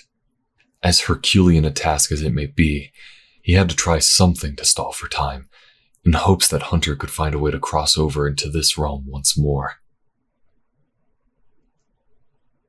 "They're in the other dimension," Hunter said, holding up his phone, showing Gibson the text from Kai. "We've got to go back." "Hold on," Gibson said. Hunter had already bolted down the hallway towards the main roundhouse. "Let's think about this." "What's to think about?" Hunter yelled over his shoulder. "Those are our fellow agents out there, not to mention that one of them is my lover." Hunter heard the steps behind him come to an abrupt halt. He turned around in time to see Gibson try and fail to hide a hurt expression. "Look," he tried to explain. "I still need time to sort things out about you and me, and—" I just meant," Gibson interrupted softly, "that teleporting is extremely tiresome to the both of us. Maybe if we put our minds together, we can think of a way to transport ourselves that isn't as taxing to our minds and bodies." They continued walking down the hallway, entering the roundhouse where Mugen was putting a sheet over Atkins' body. "Well, we don't have much time," Hunter said. "What do you suggest we do?" "Mugen," he called out. "Load us up with the rest of that Evermore, please." Mugen hustled to his backpack of supplies, detaching one of the side packs and emptying the contents, replacing them with the full bottle and Hunter's half bottle from earlier. He wrapped it around Hunter's waist, clasping the plastic buckle securely and tying it to Hunter's belt. "There's a sensation I feel in the second or two before we transport," Gibson explained. "I think that's the fabric of space or time, or something giving way for us." Hunter gave the theory a moment to set in. "What are you suggesting? That there's an easier way to pass through dimensions?" "Something is allowing our cell phones to communicate with each other," Gibson pointed out. "There's something ethereal allowing those signals to pass through dimensions so easily, so we can text and even video call. Perhaps we can move from world to world in the same way." "We can't spend all day pursuing the scientific method," Hunter said. "If you got an idea, try it. But if it fails, we have to teleport the way we've been doing." "Fine." Gibson pulled Hunter close. He held both hands up at shoulder height. "Put your hands here," he said. Hunter did as told. He felt the tingle race over his arms as he put his palms against Gibson's. He tried to ignore it. "All right, let's think about our destination, like we've been doing. But when you feel the space shifting, don't try to force it. Let me see if there's an opening." They both concentrated. They pictured the things they remembered about the alternate reality they had dipped into several times before. The subtle differences that made that space unique compared to the one they occupied now. There was a sensation Hunter noticed, as if the air in the room lost all density. Was this the give Gibson was looking for? It came complete with a visual cue, like the gentle waves caused when a pebble is dropped in the water, only these waves were taking place vertically and across the air around the two of them. Gibson broke one of his hands away from Hunter's, and watching the waves pass by them, placed his forefinger in the valley between two of the wave's crests. It punctured the wave as if he was poking through a moistened tissue, revealing a visceral blue light. Scarcely able to believe his theory might be holding weight, he dragged his finger down the seam that seemed to be hanging in the air. And like unzipping an overcoat, the wave peeled back, revealing more light. Hunter, as well as Mugen, who was standing on the other side of the pair, stared into the ether in astonishment. Gibson continued pulling his pointer finger down the slit in space he was creating until he hit the floor. Grinning, he held his hands toward the opening. "After you?" Hunter, pleased though he was this idea was coming through, hesitated. Who knew what was really on the other side of this blue light? "It was your idea," he said. "You first." "How about you?" Gibson craned his neck to speak with Mugen. Mugen, while entranced by the show going on in front of him, blanched. "I should really look after Saunders. The convulsions stopped, and he's picking up a bit. But he needs a close watch." "Very well," Gibson said, already halfway inside the spatial rip. "See you when we see you." As if stepping out of a shower, even holding the tear in the fabric of space like it were a curtain, Gibson took a labored step forward, then held the curtain open for Hunter to emerge. They stepped clear of the rip, and the gap seemed to seal itself, leaving them to examine where they were. The roundhouse walls, tinged with blue light, the cages and their captives, save for one, of course, the giant water tank. They were back in the alternate realm, all right. Infused with elation from the success of their whim, Hunter and Gibson high-fived, and moved in for an embrace, only to stop when they realized in what poor taste the moment would have been. They didn't have a chance to reflect on the feeling. The piercing sound of Gray's scream made them race down the corridor and making their way to the auxiliary room. The first thing Hunter noticed was this room's door wasn't fused shut. It was closed, but it wasn't sealed, and it wouldn't stay closed for much longer. Hunter grabbed the door handle and yanked the door off its hinges, tossing it aside like it was nothing. Inside, he saw a room less than half its original size. The ceiling already beginning to close over the entryway. A mass of metallic shelves were crimping together like aluminum cans going through a crusher. All the chairs in the room were tossed towards the door. Gray was cowering in fear, laying in the fetal position. Kai was braced in an X position, his feet clamped to the ground, his arms quaking as he held the ceiling in place. It was obvious he was losing the strength to prevent the room from collapsing in on itself any further. Morse was nowhere to be seen. "Hunter," Kai groaned. Diving through the jungle of twisted metal and furniture legs, Hunter wedged himself into the room. "Gibson, can you go back the way you came?" "I don't think so," Gibson called back. "I think it still requires both our power." "Then you're gonna have to get in here and join the party," Hunter cried. "Make it snappy." Gibson crawled through the obstacles.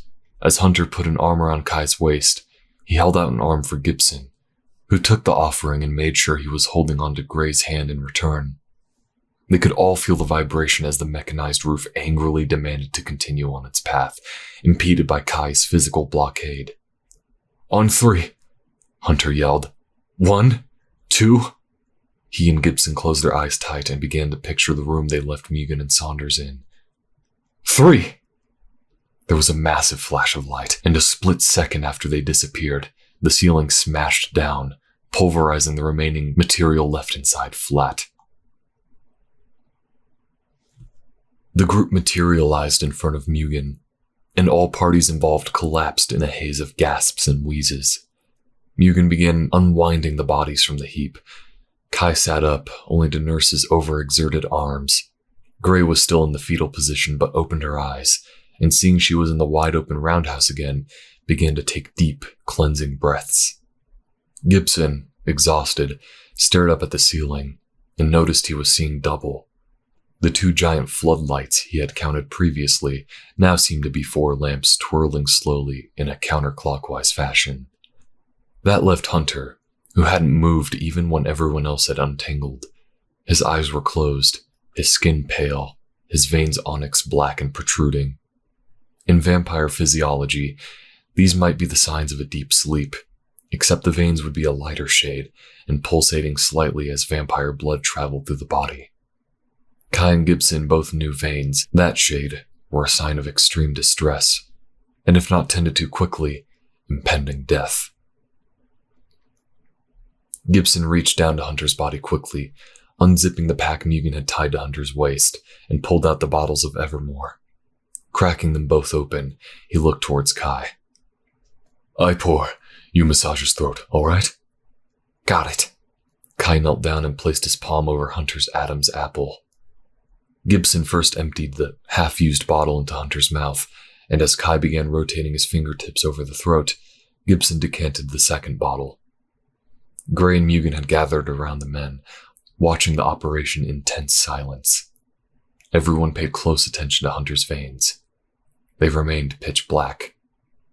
CPR, Kai said, tears welling up in his eyes.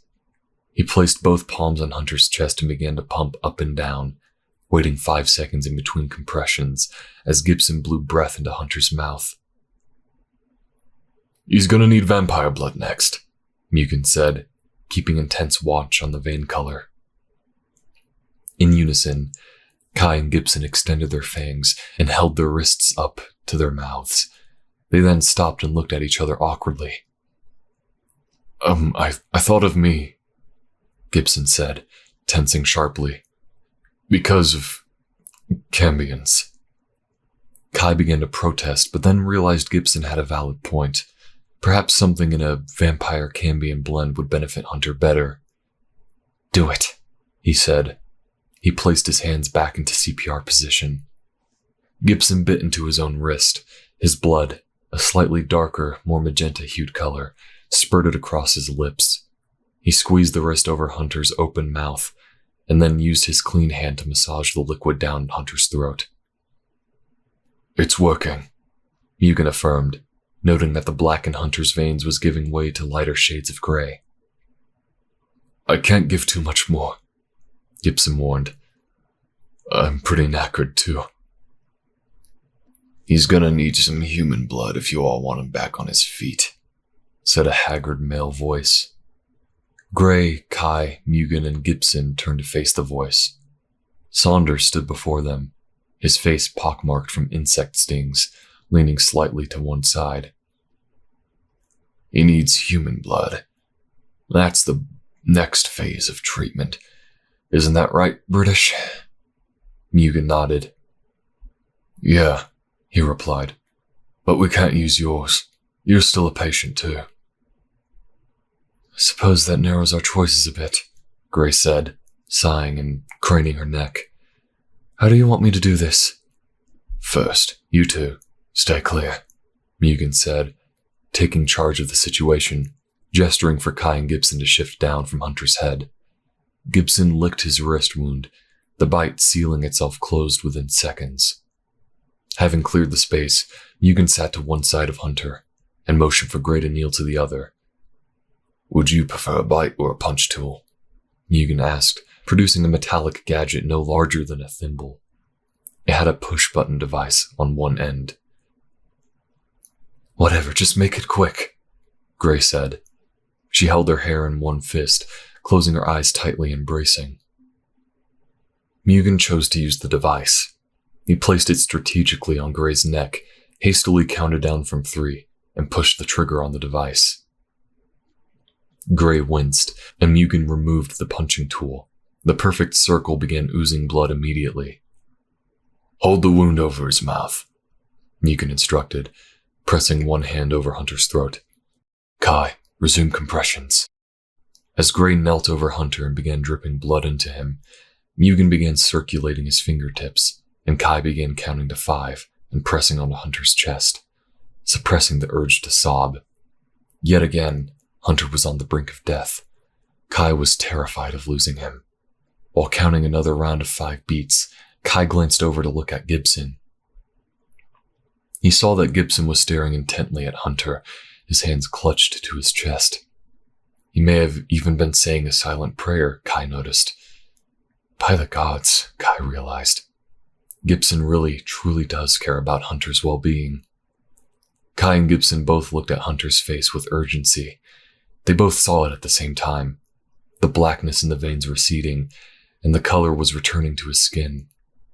Hunter gurgled, and Gray recoiled, hastily placing a gauze patch handed to her by Mugen against her neck. Hunter made a deep, labored inhale of air, and then began to cough. Everyone took a collective sigh of relief. Kai gripped Hunter's right hand and kissed it. "Welcome back to the land of the living," he said. "Which land is it?" Hunter asked groggily. "We're back on our own terra firma," Kai replied. "All thanks to you.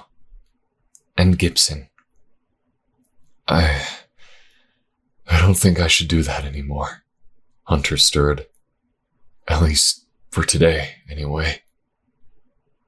"We're not gonna let you," Kai chuckled, leaning in and kissing Hunter's cheek. "Yes, you've done more than your fair share today, young one," Gibson said. Kai noticed he was clutching Hunter's other hand tightly. Hunter frowned and sniffed the air. "What is it?" Gibson looked concerned. "There used to be a scent about you," Hunter said softly, almost in wonder. "It was the faint hint of wood rot. It's not there anymore." Gibson almost seemed to blush, however faintly. "I suppose that was all the bad stuff I had done or allowed to be done in the name of the crown. Perhaps now that I've cast them off, that part of me no longer presents in my aura." "Perhaps so," Hunter said, smiling. Gibson started to lean in toward Hunter's face. Suddenly he faltered, looking at Kai and averting his gaze. Kai finally understood, or at least he thought he understood, what Gibson was sharing with Hunter. Putting himself in their place, Kai saw a bond form out of discovery of something rare, something Gibson probably never thought he would ever find in another person. Hunter's existence as a fellow part demon caused a fundamental change in Gibson. That discovery could easily blossom in any number of ways. Friendship, kinship, but why not love as well? Kai nodded ever so softly. "Go on," he said to Gibson. "I'm sure it'll help." After another moment's hesitation, Gibson leaned in and kissed Hunter on the other cheek. The soft smile made Hunter confirm Kai's theory and made him smile in return. Chapter 17. Smells like team spirit. Taking stock of the situation, Kai felt the odds were terribly stacked against them. Morse had been able to prevent his team from making much headway in the operation, one of the objectives of which was to recover the mutated captives. So far, based on Hunter and Gibson's testimony, there were 9 captives still in the other realm, including one in an enormous liquid tank, and the pair that had managed to teleport across dimensions. Teleporting was proving to be a terrible strain on Hunter and Gibson physically, and something they were only able to do as a pair.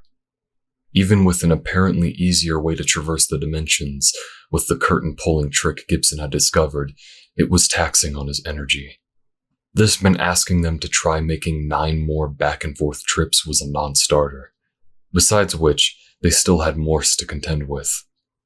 Morse was easily able to tap into and exploit the deepest fears and traumas of Mugen, Saunders, and Gray. Kai had no doubt Morse would try the same thing on him if given the chance. He just wasn't sure why Morse hadn't tried anything on Gibson or Hunter. Maybe the demon was sincere in saying he wanted to look after the halflings, as he so coldly put it. Kai realized they had to take the fight to Morse if the team was going to stand any chance of success. But As he brought the topic up for discussion, he realized there was no surefire plan that made sense. How long did that curtain stay open once you passed through? Kai wanted to know. 6-7 seconds, maybe? Gibson answered. Assuming you held it open, so to speak, theoretically anything could pass. Kai spoke openly, though to nobody in particular. It wouldn't seal until you passed and let go. What are you concocting, Taylor? Saunders, now able to move about with a minimum amount of pain, was getting back to his usual cold and calculating demeanor. Bombardment, Kai replied simply. There was a rigid silence circulating in the roundhouse. You're gonna need to explain a bit more than that, Gibson whispered after tapping Kai on the shoulder. Up till now, Morse has been taking us on one by one, Kai reasoned. His concentration seems to only be its strongest when he's tied into one person's psyche. What if we don't give him the opportunity? What if, instead, we give it to Hunter? Hunter cocked his head to one side. I'm sorry, what? Kai walked over to Hunter, sidestepping the discarded bottles of synthetic blood that were used just hours earlier to save his lover's life. You're the only one who can come close to doing what Morse does, tapping into our memories and bringing them to life so vividly. You can get into the mind's eye so easily. What if we were able to collectively let you inside, cultivate all the most painful memories and the worst nightmares, and then project them onto Morse, all at once? Hunter thought for a moment. For all we know, my head could blow up, he replied. Let's calculate that risk against the other option we have, Gray said, which is to abandon the mission altogether. Can we do that? Mugen asked. We can, Gray affirmed. It leaves us vulnerable, of course, to Morse reappearing and causing more havoc somewhere in the world. But if we don't have a surefire method of neutralizing him, it may be the better outcome. Is there no way of sealing off his access to this dimension? Another round of silence. Nobody could answer that question. Hun, I think the decision to proceed is yours, Kai said softly. What are you thinking? Hunter walked slowly around the floor, pondering the possible outcomes of his decision. He scuffed his sneakers against the floorboards, watching the tips of his shoes get marked by years of grime stuck to the floor wax. He stopped when his beeline ended at the clear glass cage holding the gator human monstrosity from Pascal's experiments. I think I haven't heard from everyone yet, Hunter murmured. He waited until the creature met his gaze. Then Hunter made his eyes turn a bright and calming shade of forest green. His influence upon the being was immediate. Are you able to respond to me? Hunter asked softly. The creature shook its head from side to side. Hunter paused momentarily in thought, then blinked his eyes. When they reopened, green was replaced by a vivid neon purple. The rest of the room disappeared into a black ether, as if an unseen stagehand cut off the lights to an auditorium, just leaving Hunter and the creature in a pair of stark white spotlights. But a creature no longer stood in that spot, nor was there a glass cage keeping it in place. Instead of a human figure cloistered in frightful scales and mounds of mutated flesh, Hunter was looking at a young man, no more than 25, clean-shaven, wearing blue jeans and a baseball jersey. The man looked at his arms in disbelief. When he spoke, his voice was cracking as if he hadn't used it in ages. Am I cured? No, Hunter said. I had to enter your mind to see if we could communicate this way. Do you know who you are? My name is David Perkins, he continued, examining his arms and legs, now tan-skinned and smooth. I'm Hunter. Hunter replied. Can you tell me what happened to you? The last thing I clearly remember was being at the outreach center, David replied. I'd been on the streets for 2 years, and I was getting ready to do something desperate. Doc P said she knew of a way for me to get out of the life, but I never imagined. Do you remember when you stopped looking like this? Hunter gestured to David's normal figure. And how you got to be how you are now. Lots and lots of needles. David's voice quivered as he began to cry. Saws. Things to drink that made me hurl. Hunter held up a hand to indicate David didn't need to say any more about the topic. The rest of them, Hunter said. Do you know who the rest of the people in the lab are? Sorta, David answered. I recognized most of them from the center or the soup kitchens. Never really became friends or anything. Hunter sighed. The doctor is dead, he said. Through his tears, David's eyes narrowed. Good, he growled, sounding almost like the crocodile that had been in the cage just moments before. The pain we've been through has been indescribable. She had a partner, Hunter said. Morse. Yes, I know, David said. We could try to go after Morse, Hunter continued. My partners and I, we can't guarantee success, but I figured I would ask you, would us killing or banishing him from this world be considered justice for you? David's body sagged. I just want to go back home, he cried. I miss my sister. I want to go back to Napanee. I want to go back to looking like this. Can you do that? Hunter took a deep breath. I honestly don't know if we can put you back the way you were, but we can try. The others, do you think we should try and retrieve them? Some of them may be beyond help, David admitted. They were fucked up before anyone started turning them into animals, but if there's any hope of saving us, would you please try? The politeness of the question broke Hunter's heart. We'll get them out of there, he responded. One way or another. David nodded. Thank you, he said, for reaching out. I don't know how you're doing this, but I thank God that you can. Being in this cage feels about as bad as being back on Church Street, being ignored by everyone who passes by. Hunter nodded. Everybody matters, he said. He closed his eyes and sank back into reality. When he opened them again, the crocodile figure was back in its cage. The sights and smells of the roundhouse and its occupants came flooding back. Let's give this a shot, he said. Navigating the rest of the complex took nearly another hour. It was now approaching dawn, though the windows in these corridors only opened onto other rooms or large empty spaces lined with concrete walls. Deep underground, there was no sun to let natural light inward. So, in the other realm, this complex isn't underground, but underwater? Saunders asked, limping slightly towards his left. That's right, Gibson confirmed. The building is just the halls, side rooms, and roundhouses. There's not an outer shell like this version has. Gray pointed to a seemingly random door.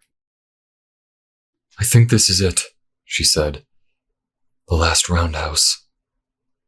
Kai stepped forward. He placed his hands on the door and concentrated for a moment. Then, gently, he pushed it open with no effort at all.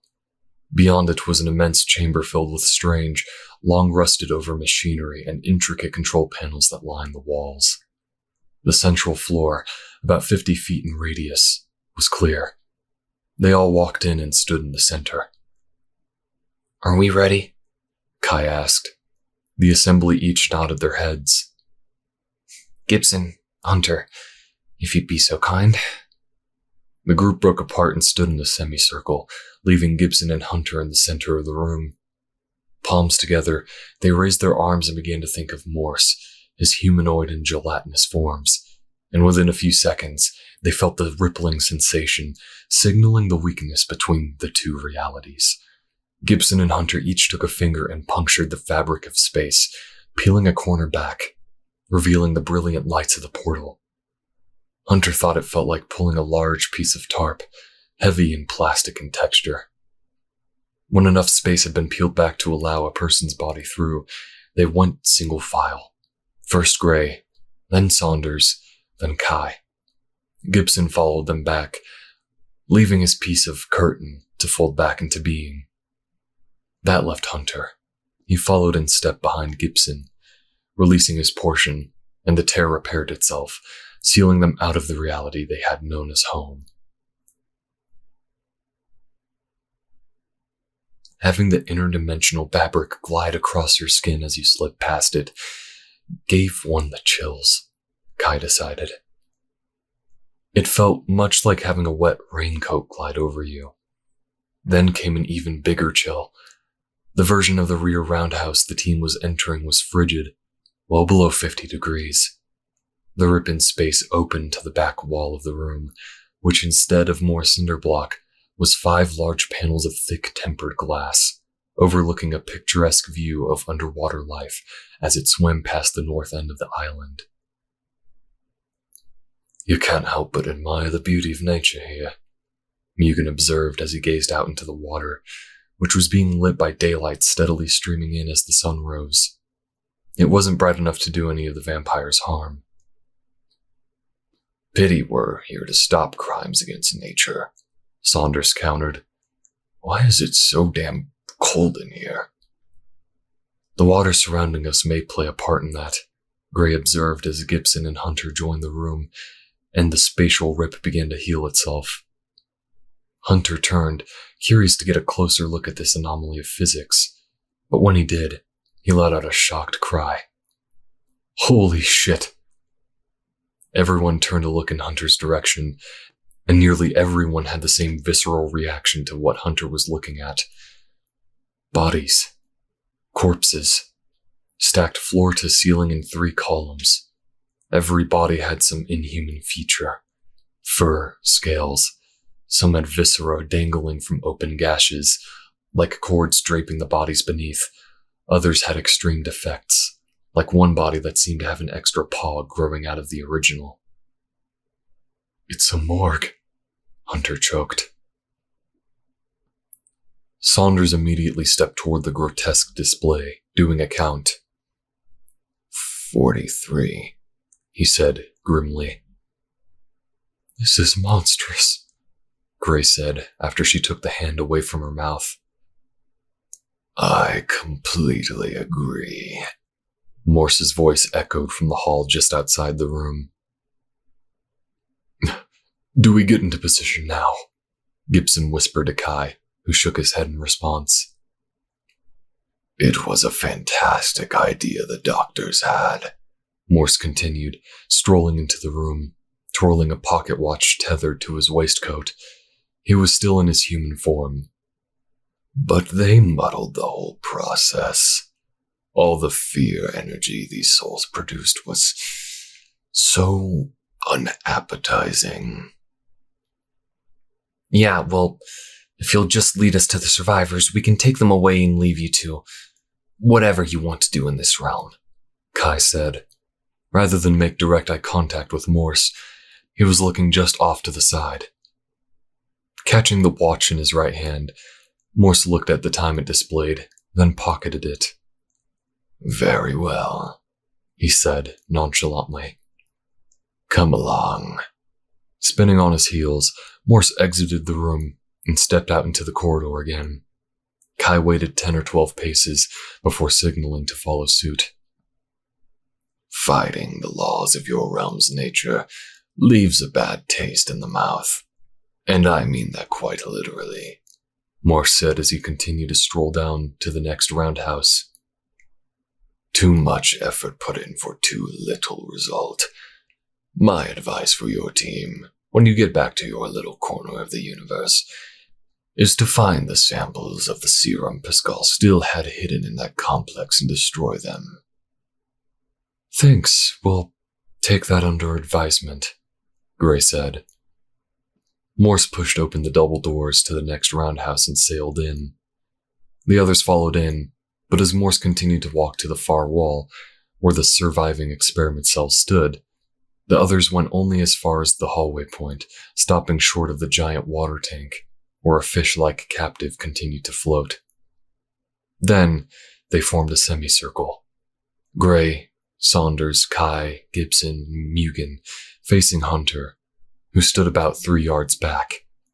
He was the only one to look in Morse's direction when Morse turned around. And what is this? Morse asked with a smile of feigned politeness.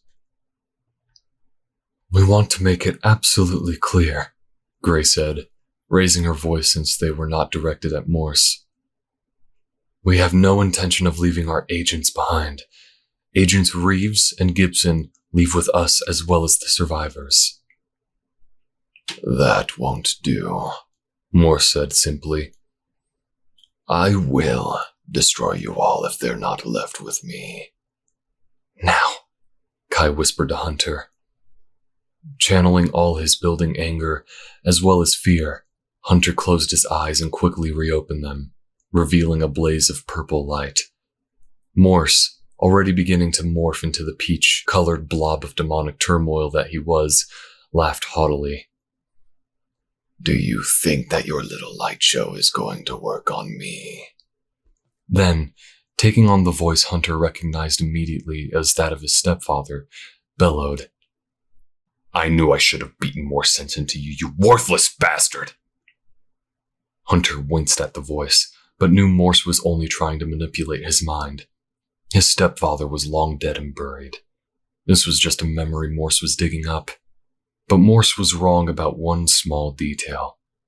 Hunter wasn't engaging his power against the demon.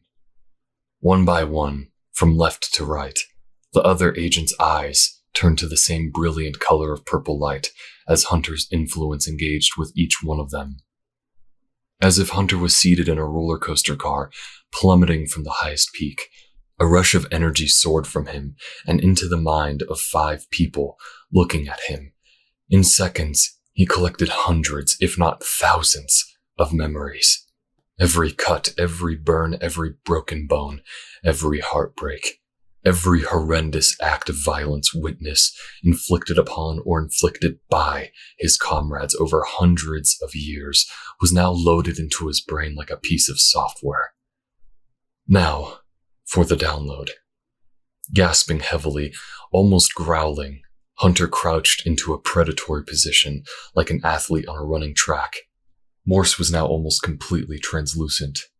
He really did look like a giant, wiggling dessert found at a cafeteria, one with grapes or other bits of fruit encased inside. This is likely to feel so disgusting, Hunter thought, as he unleashed an all-out mental assault, transmitting hundreds of memories, physical sensations, and nightmares toward Morse in a metaphysical barrage. Mugen being locked in a cupboard by his father for days on end as a child. The time Gray broke her leg in 3 places falling off a cliff in Machu Picchu. Saunders watching doctors turning life support off his ailing mother, complete with the suffocating feeling she was experiencing in her final moments. Hunter's own recollection of feeling a butcher's knife slammed into his gut. Gibson being attacked and almost killed in the slums of Rio de Janeiro. Kai accidentally killing Griffin. Memories of the car crash that killed Gray's parents, the beatings Hunter took at the hands of his stepfather. Saunders' recurring dreams of surviving the collapse of the South Tower, and the feeling Atkins felt in the split second before he died, when Morse ricocheted that fatal bullet into his head. These and dozens more snippets from time, complete with the emotions and sensations tied to them, Hunter fired at Morse, the frequency and speed with which they were playing out, catching the demon off guard. He began to stumble. "Break the cages," Hunter yelled. Kai, Mugen, and Gibson ran to the cages still holding the survivors and began breaking locks and crashing open doors. Each time they successfully broke a captive free, they whispered a short command into their ear in order to move on to the next cage. They had to leave the water tank for last. Hopefully, Hunter could choreograph his next moves in order to break it open. Hunter began to charge toward Morse. With each step he ran, he transmitted another dozen or so memories from the bank his friends had let him collect. Gibson being hit by a car while backpacking in Paris. Saunders being held hostage by a drug cartel while on a mission in Mexico. Kai rending the flesh of an unfortunate deer back when he was a newly made vampire without his maker's support. Gray attacked by a boyfriend when she refused his advances. Dozens of fistfights, gun battles, knife fights, and combat, complete with every wound ever impacted upon them. The rotoscope of images was completely interfering with Morse's attempts to take control. Hunter took a vampire-assisted leap into the air, and in doing so, clasped his hands together, like a diver heading straight for the pool's surface. "Everyone keep contact and duck," Kai hollered. While everyone else huddled as one group, Hunter aimed his body at Morse's. Going in hands first, he breached the gelatin barrier of the demon's contorted figure, whirling them both around in circles. He aimed for the water tank. It had to hold at least 5,000 gallons. Their combined bodies smashed into the tank. The glass shattered, sending all the water in the living body contained within it cascading to the ground. Still embedded within Morse's body, Hunter forced his arm upward. He wanted to aim as close to where he figured Morse's brain was. He began to picture the other world, the original compound, the roundhouse, where all this trouble and space shifting began. And he willed himself to use what little power he had as a half-demon, along with all of Morse's full demon power, to get them all back to their realm. A crackle of electrical energy around them signaled to Hunter that it was working. He had just seconds to get to the others. Continuing to spin the oozing demon's figure with the force of his own power, Morse toppled over onto the pile of bodies sprawled over the floor. A white film of light consumed them all, and in a terrific flash, they were gone. The original roundhouse stood empty, save for the corpses of Pascal and Atkins and David, still monsterized, still in his cage. David cowered when he felt the ground rumble beneath his feet. The air swelled, the lights flickered off, then on again, and a tremendous cacophony of sound rattled when, in a flash of light, 15 bodies tumbled out of thin air and spilled onto the floor, along with a pool of water mixed with a lumpy foreign substance. Everybody groaned, and there were sounds of frightening, animalistic hisses and growls as the group untangled themselves. "Check for survivors. Try to get them to understand we're trying to save them," Gray sputtered, choking on a lungful of water. "Gibson, help me get this cage open," Saunders said, crossing to David's glass housing. Is it dead?" Mugen asked, looking from side to side. Lifting his hands, he saw rivulets of orange goop trailing from his fingertips and into the water. Gibson smelled the air. "I think so, yes," he said as he popped open the panel of David's cage. The crocodile man stood there for a moment before timidly stepping out of the confined space. "Kai, let's get the teams moving in now," Gray said, wringing her hair out. "Mugen, check on that one that was in the tank. See if we'll be able to help him without the need for another tank." "Somebody," Hunter yelled in a low, irritated voice, "get this shit off of me." All eyes turned to find Hunter in the center of the room, covered from head to toe in a mess of black and orange sludge. Morse's remains. Chapter 18. Restorative Therapy. When Dr. Ife and Noah arrived at the underground bunker, they stood in horrified awe at the scene before them. Kai and Gray had warned them there was a mass triage involving mutations, but they hadn't been prepared for this. 10 survivors in all, Kai reported. 43 bodies left behind. Start cataloging the survivors, Dr. Ife said, her voice trembling with emotion. She passed a nervous eye towards Gray, who was seated in a chair next to the body of Atkins. Examine wounds, depth of mutation. Some may literally only be skin deep. Those will be quicker to treat. Mugen injected himself into the conversation. For the ones that are more severe. Hire another jet, Dr. Ife said. Have it cleared of its seats. We'll be loading stretchers onto them and sending them to Dallas straight away.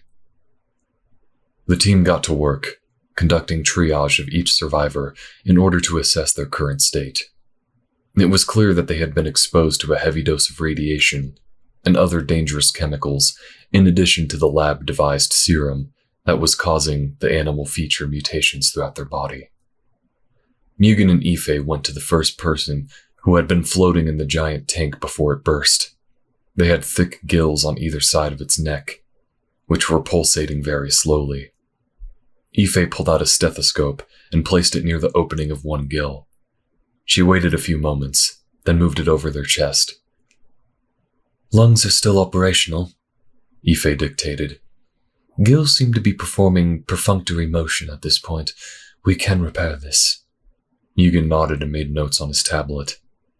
They walked a few paces to meet Noah and a woman who had white rabbit-like paws instead of her hands.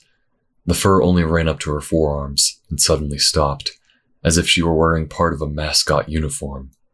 She had beady red eyes, much like a rabbit, and appeared to be hyperventilating. Noah stepped away, out of the woman's earshot, and whispered Ife. She's in the early onset of a heart attack, from what I can tell. Her heart was in the process of mutating when her treatments were interrupted. Damn, Ife muttered. She began scribbling on a pad. Take this to the attaché near the entrance, quick as you can, and have them fill me a syringe. If we can't get her heart rate slowed in the next 5 minutes, I can't be sure of saving her. Right. Noah grabbed the leaf from the notepad and sped off at vampire pace. Ife and Mugen went counterclockwise around the room, diagnosing, prescribing treatments, and filing people off into different directions. She stopped a few feet away from Gray, who was still seated before Atkins' body. She was staring at the wall ahead of her. Hey, Doc, Kai said. He came in from one of the corridors. What's the word? I think we're extremely lucky, Ife said, removing her latex exam gloves. We only had to black tag 2 of this lot. They had to have been some of the earliest test subjects. They were in full metamorphosis with no hope of retrieval. Meanwhile, Hunter was in one of the side rooms along the corridor in the emergency shower. He was rushing to scrub off every last trace of Morse's gooey body from his skin. He grimaced when he saw that one of his feet was standing over the drain, causing the orange mess he was rinsing off to pool around him. Moving his foot, he watched the water spiral away and saw that the grate of the drain was thoroughly rusted. Oddly, he felt even more put off at the thought that he had been touching old rusty metal. Knock, knock, Gibson said, poking his head into the room but not entering fully once he saw there was no curtain in front of Hunter. I have a fresh change of clothes for you. I'll set them here by the door. Thanks. A few minutes later, Hunter stepped out of the shower room, wearing the new set of clothes. A black t-shirt and a pair of black denim pants, black socks and black sneakers, and shook some water off his sodden locks of sandy hair, raising an eyebrow when he saw Gibson sitting cross-legged on the floor across the door. He said, Didn't stay to cop a glance at my bare ass? Of course not, Gibson replied. As much as I may like to, I figured now was not the time. You're maturing, Hunter said with a laugh. Which is rich, considering you have at least a millennium on me. Gibson smiled, but without much enthusiasm. I'm sorry, Hunter said, brows furrowing. I didn't mean to be insulting. You weren't. Gibson was stroking a lock of his hair, which Hunter noticed he always seemed to do when nervous. I do have a lot of growing up to do, if I'm going to be doing this job. From what I observed, you did a fantastic job, Hunter said, sitting down beside Gibson. You didn't run away, which is number 1 on my list of heroic responses to this particular situation. What's number 2? You didn't hesitate to pitch in when you were needed. You were always in motion, always thinking. You had ideas and you were willing to listen to others before trying them out. Gibson smiled, with more realism this time. I did, didn't I?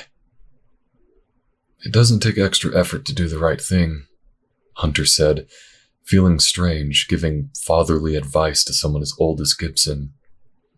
As long as you're willing to make any effort. Does that make sense? Gibson nodded. There's something I need to ask you. What would you say if I told you I've decided I want to move to Dallas on a more permanent basis? Hunter pondered. If I recall correctly, the order swore you to service in our ward, so you have all of Texas to choose from. With HQ in Dallas, makes sense. What if I told you I made the decision before joining up? Hunter craned his neck up to look at the ceiling. He figured he knew what Gibson was getting at. You want to move to Dallas specifically to be closer to me. It's a bit more complex than that, Gibson replied. Sure, I do want to be close to you. I'm drawn to you, and I won't deny that.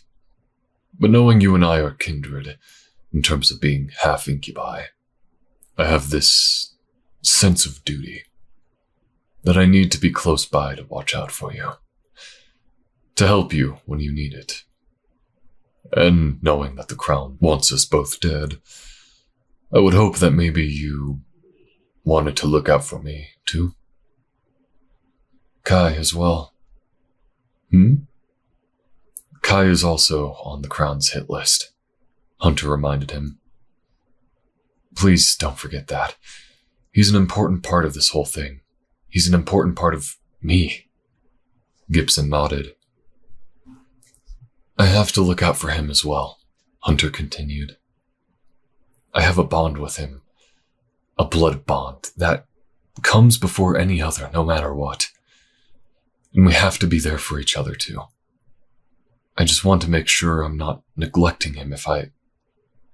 Are we still talking about my moving to town? Gibson appeared confused. Hunter looked at Gibson earnestly.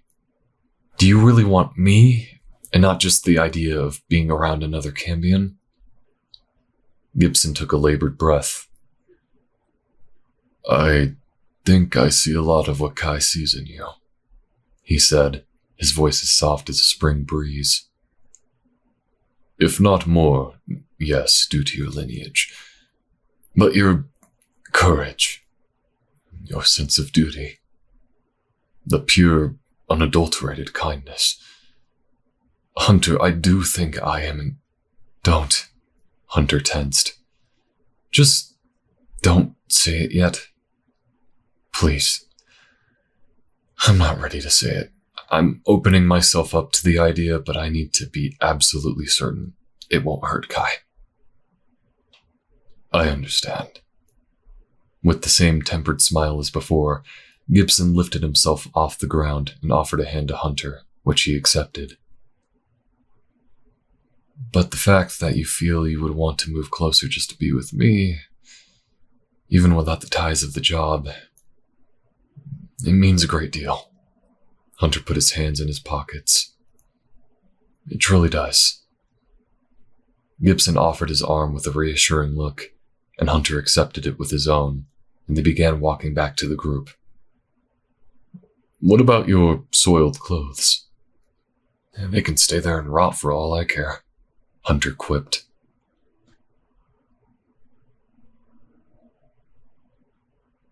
We have 3 that can be treated locally at the San Francisco branch, Dr. Ife said as Mugen tapped the notes into his tablet computer. 2 were black-tagged. Noah, what about the woman with the rabbit features? Noah turned from his station, where he was taking forensic photos of Pascal's shredded corpse. I'm afraid she didn't make it, he replied. The medicine didn't take effect fast enough. Damn.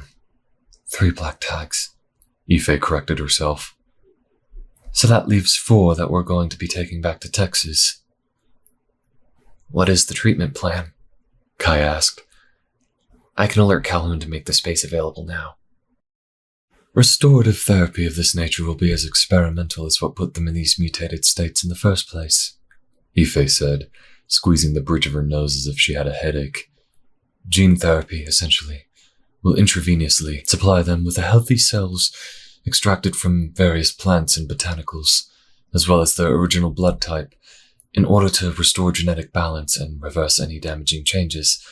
It'll be a human version of Evermore, basically, but it will take much longer to take effect. She glanced once more at Gray, who was nearly catatonic, still staring at the wall, even as agents covered Atkins' body in a tarp in front of her and hauled it away. I can't stand it any longer, Ife murmured. She pocketed her pen and notepad and stepped beside the chair Gray was sitting in. Michaela. Gray slowly turned her head, and once Dr. Ife came into view, she burst into tears, leapt from her seat and hugged Ife tightly, placing her head to Ife's chest and sobbed. Kai tapped Mugen on the shoulder and motioned for them to leave them be. Are they? Mugen asked. Kai nodded and began walking away. Mugen broke away to continue taking notes elsewhere. Hunter and Gibson crossed the threshold to the room just as Kai entered into frame. Kai! Hun, Kai replied, and they rushed to each other for an embrace of their own, followed by a kiss. How are you holding up? Kai asked. I'm fine, Hunter sighed. The teleportation was all Morse's energy.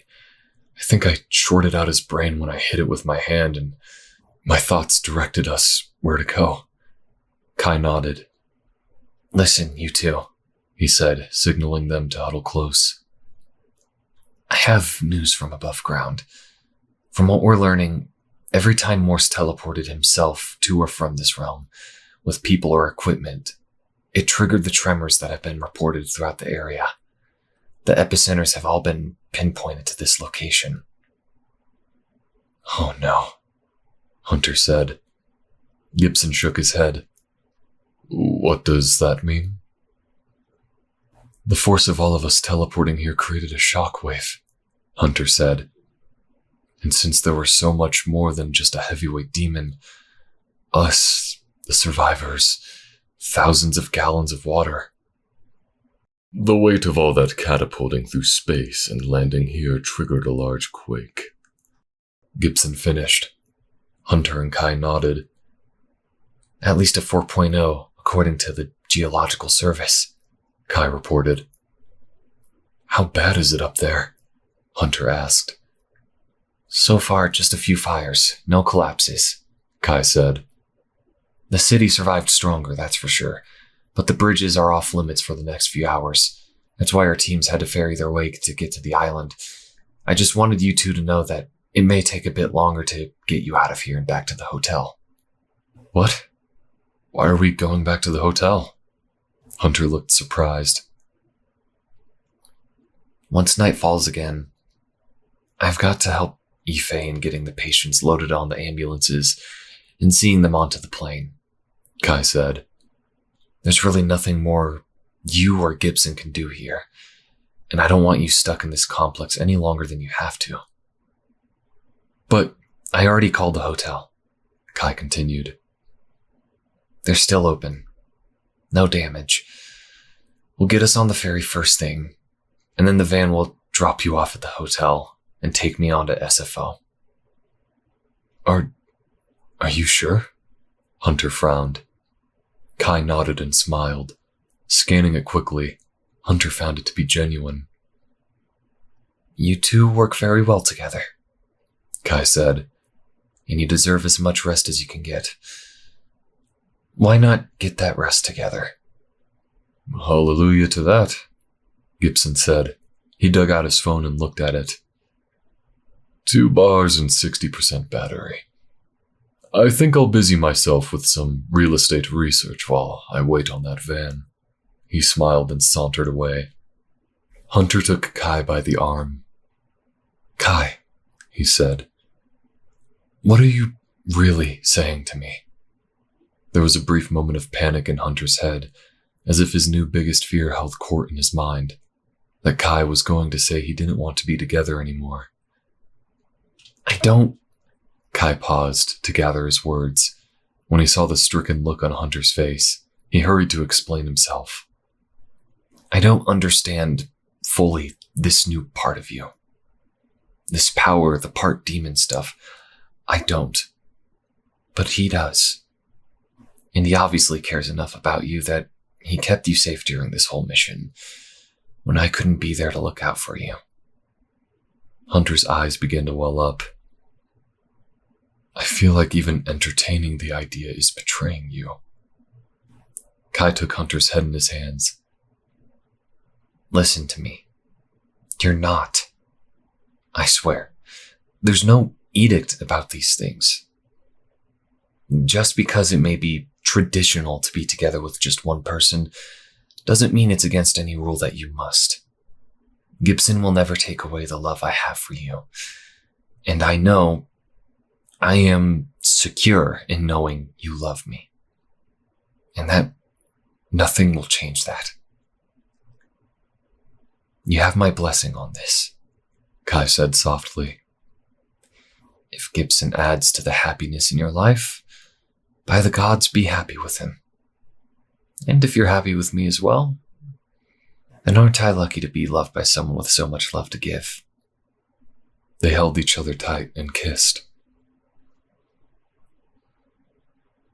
2 hours later, the team had separated into 3 vans. Saunders, Mugen, and Noah occupied one, while Dr. Ife accompanied the most upwardly mobile survivors in another. Kai, Gibson, and Hunter shared one with Gray, who was at the wheel.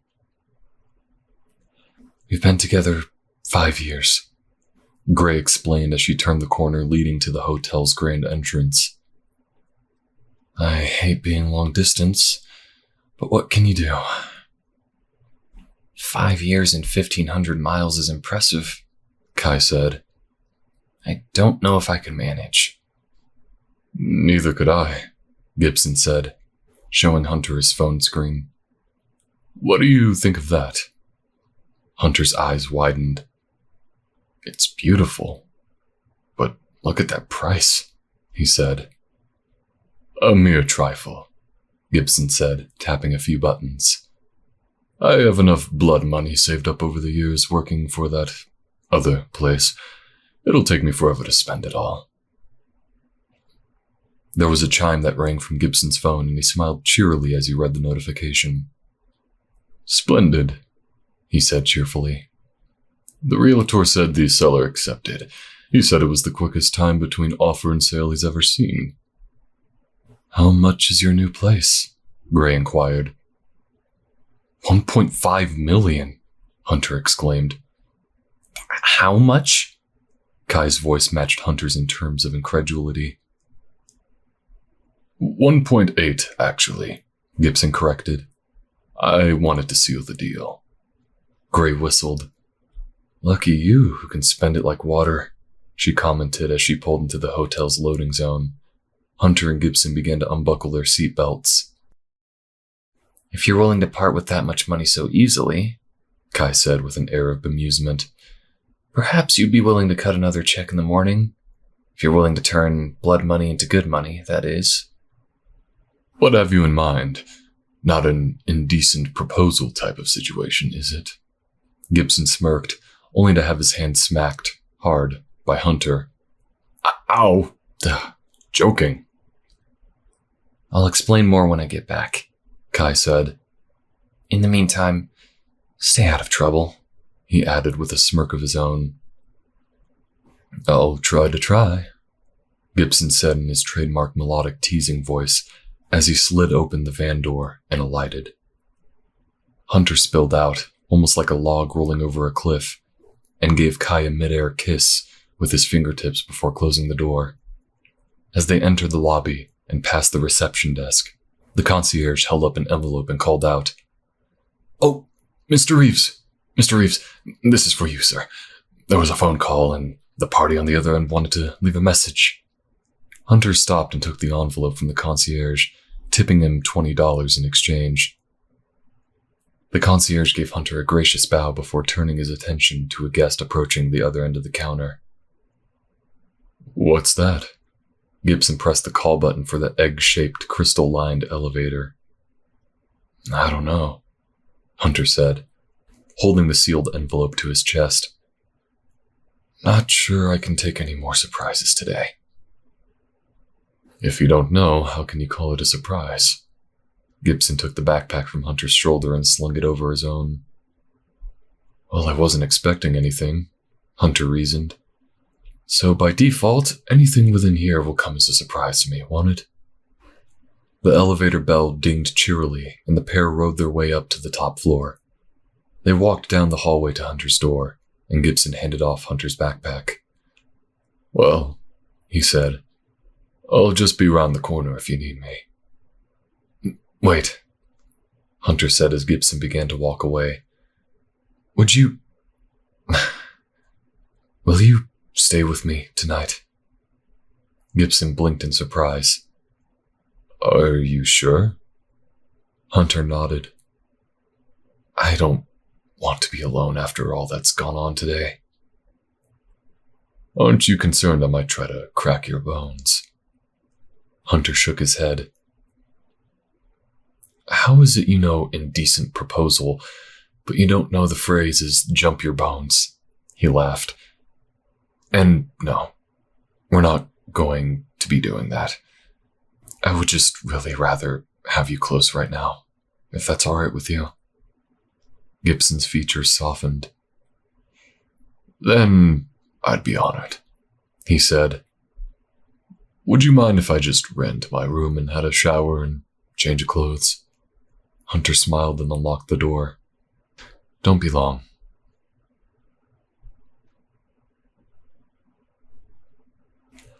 After Gibson returned, they cuddled up together on the living room sofa. Gibson flipped aimlessly through the channels on the television, while Hunter flipped the envelope around and around between his fingers. "Why is this cartoon show on 4 different channels?" Gibson muttered, reading the program guide. "If you think that's annoying, look at the game show channel," Hunter replied. "They run the same 6 episodes of this one series 3 times over the course of a day." "Ugh," Gibson said, turning the set off. "I could do without the noise, frankly." Setting the remote aside, he put his arm around Hunter's side. "Is that pure silk?" Hunter ran a finger along the sleeve of Gibson's purple pajamas. "Mm-hmm," Gibson nodded. "Silk and satin are the only things next to the skin and my bed. Only the finer things." "You have very expensive likes," Hunter commented. "I like you," Gibson said. Hunter adjusted his head so he could look up at Gibson's eyes. They were a soft tan, with little flecks of gold around the irises. They were also coming closer to Hunter's. They kissed. "I like you too," Hunter whispered. They kissed again. "Will that do? Until you feel comfortable with a word a bit stronger than like?" "It'll do just fine," Hunter said, with a bashful smile.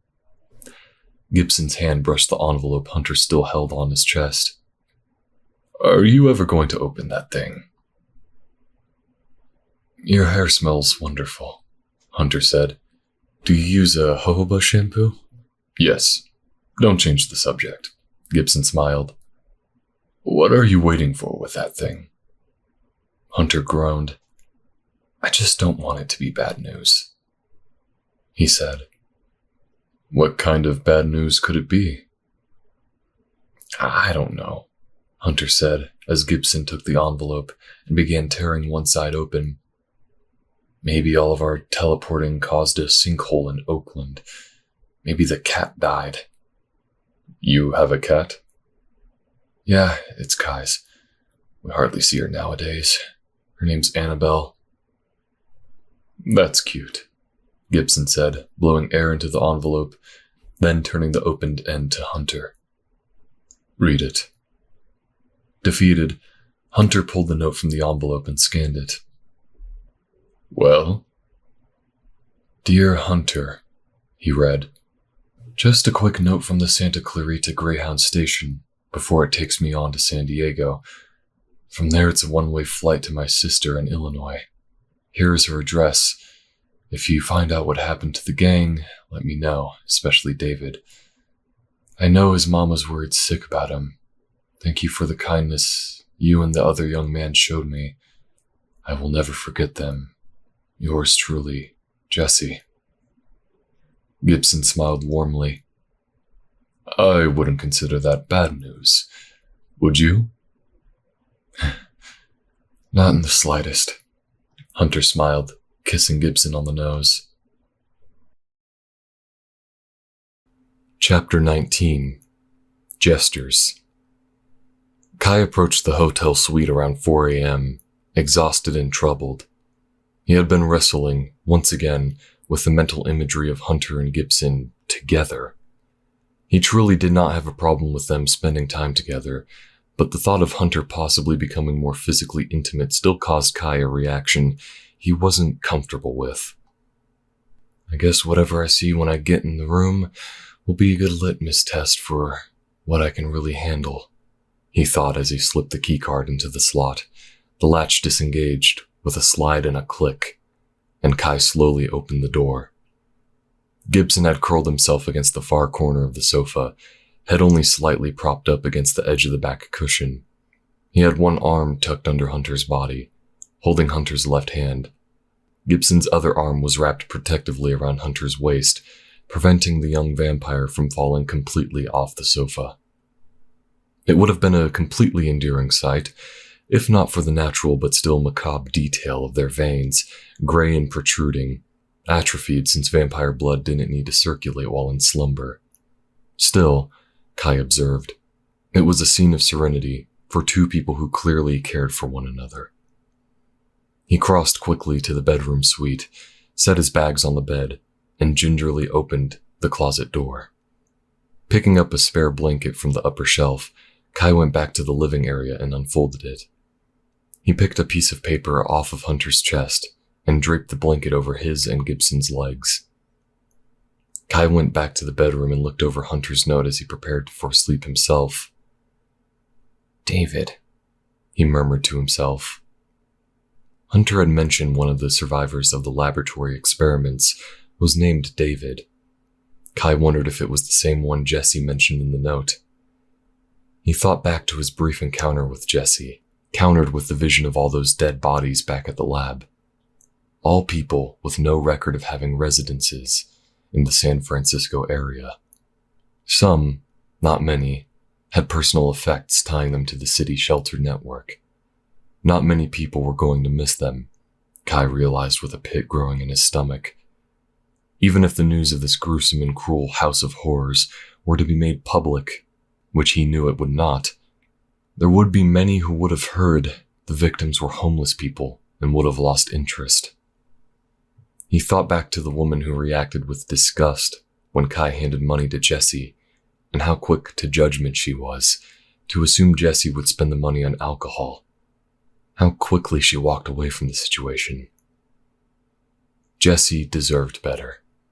Whatever circumstances put him here to begin with, how lucky for him he had just enough money and a relative who was willing to take him in to get out of the situation. How many hundreds, thousands of people didn't have the same luck? And a shelter is great, Kai thought, but something more needed to be done. Someone needed to make a grander gesture. He was more convinced than ever that the idea that popped into his head when Gibson mentioned his property purchase the night before would work. He just had to make a few phone calls first. Then make sure he could count on Gibson to spend another $1 or $2 million.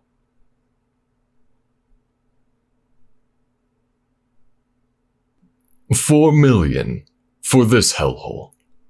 Gibson's voice echoed off the exposed walls, bounced from pillar to pillar, and dissipated out the double doors onto Ocean Avenue.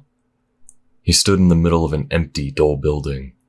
The room they were in, that spanned the entire building's length, appeared to have once been a store, or perhaps a warehouse. Joining him in examining the space were Hunter, Kai, Dr. Ife, Gray, and Winston Calhoun, operator of the Order's Dallas branch. It's only this floor that's in disrepair.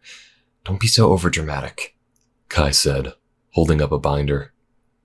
I have the inspector's report here. There's 7 more stories above us, and everything is structurally sound. It just needs some cosmetic refurbishments, and a few codes brought up to date. Calhoun stood in his hat and overcoat, wrinkling his nose at the musty and slightly moldy smell crossing everyone's faces as a draft blew past. Explain to me again why I'm here, he grumbled at Kai. The Order is not traditionally involved in real estate, or charity for that matter. I get that, but listen, Kai said, the informal and insubordinate nature of his reply catching Calhoun in a small amount of surprise. Pascal was able to progress with Khan's DNA project for so long because no one was paying attention. Nobody noticed or really cared that the homeless people of the neighborhood were disappearing. They deserve better. As Hunter so rightly put it, everybody matters. Calhoun nodded. So we buy the building. Then what? We donate it and whatever materials and labor to the rescue mission here in town, Kai said. I did the research. They've been wanting to construct a residential project for years, but due to municipal red tape and the lack of funds, they've not been able to do it. We give them the building, kick in for part of the construction costs. They can convert this place to at least a 100-unit apartment building, and all the units would go to those who don't have a place. Not that it be any of my concern, Calhoun said. But what about rent, utilities, all those things? Actually, sir, there have been a few projects like this in other cities, Dr. Ife spoke up. Some of those costs are subsidized by local and federal grants. For the rest, the residents are closely counseled in job finding, responsible money use, that kind of thing. I was telling Kai about it yesterday. It's quite an exciting exercise in civic partnership. That's why I thought you might like to head this one up. Kai grinned sheepishly, looking at Ife. She and Gray were standing beside one another. Me? Sure, why not? You seemed so passionate when you were describing the hotel in Austin that got converted last year, Kai said. You sound well versed in what needs to be done. Think you'd love a project like this. And you have the Order field office here for a main job and etc., he added, smiling at Gray, who was smiling as well. Now, wait, Taylor, Calhoun said. Before you start hiring off my staff, who exactly fills the doctor's role here? Mugen, Ife answered before Kai had a chance. He's been sitting on a nursing degree for years. He just needs 1 more year's worth of courses before he can earn a doctorate. By then, this place will be ready for move-ins. I, for one, think it's a fantastic plan, Gray said, taking Ife by the arm. Is anyone going to ask if I'm actually willing to shell out for this? Gibson had his hands on his hips. Everyone looked at him. Hunter, up until this point, had been standing silently, marveling at everyone in front of him. Kai for coming up with this brilliant plan overnight. Ife for being willing to spring into action and to move across the country to help get people a second chance at life. Gray, who so clearly loved Ife, and wanted nothing more than to have her close by, and even Calhoun for so effortlessly letting people discuss policy and personnel changes in front of him. Now he took Gibson aside, just out of the human's earshot, but not beyond the realm of Kai's capabilities. Motioning for Gibson to lean forward, Hunter cupped a hand around Gibson's left ear, and he whispered, "Personally, I find philanthropy extremely sexy." Gibson straightened up, blushing slightly. "I'll do it." Grinning joyfully, Hunter moved back to stand next to Kai. Smart move, Kai joked. 6 weeks later.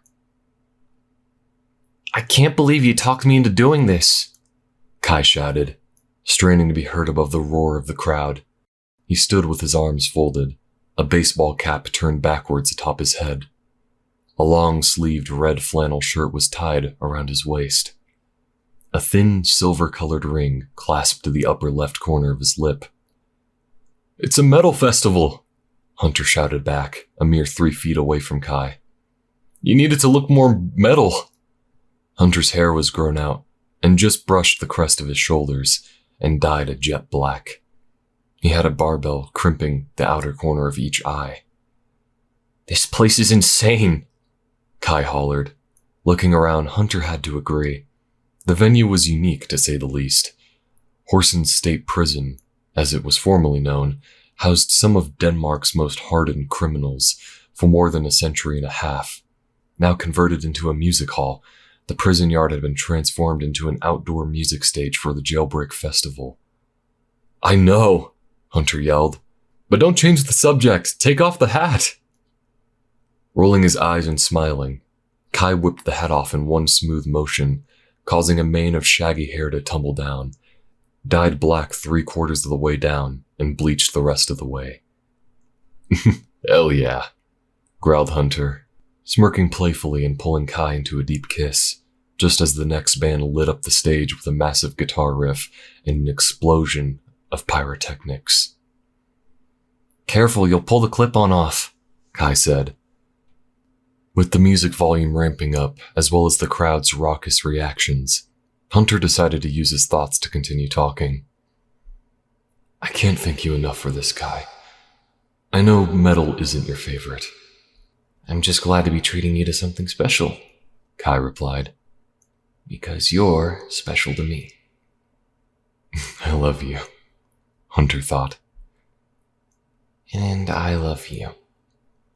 They kissed again, choosing to spend the entirety of the band's first song making out in time to the syncopated rhythms and heavy guitar pulses. "This is really getting to you," Kai observed, once the yells of the fans quieted to a dull wave. "It's the vibrations," Hunter nodded. "And the hair. I may not be able to contain myself much longer." "Should we maybe retire to the hotel?" Hunter considered it, but shook his head. "Nah, I want to stay for the last 2 bands, especially Pectora." "Pectora?" Kai arched one eye. "Yeah," Hunter exclaimed eagerly. You should have seen their picture on the website. 5 dudes, so much leather, metal studs, tats on the chest. Kai laughed and shook his head, tying his hair back into a ponytail. "You sure are embracing the more energetic side of yourself lately." Hunter smiled sheepishly. "I am kind of letting the demon part of me absorb some of the energy here," he admitted. "I mean, how could I not?" "I get it," Kai said. "The whole point is to enjoy yourself, indulge in the atmosphere, get a little rowdy." "Glad you said it and not me," Hunter grinned devilishly. "Because when you and I do get to the hotel room, we very well may end up trashing it, one way or the other." "We'll see, Rambo," Kai smirked. "But what say we take a breather? Maybe visit the merch tables?" "Sure." They took each other by the hand, and made their way through the moshing, churning crowds to the outer alcoves.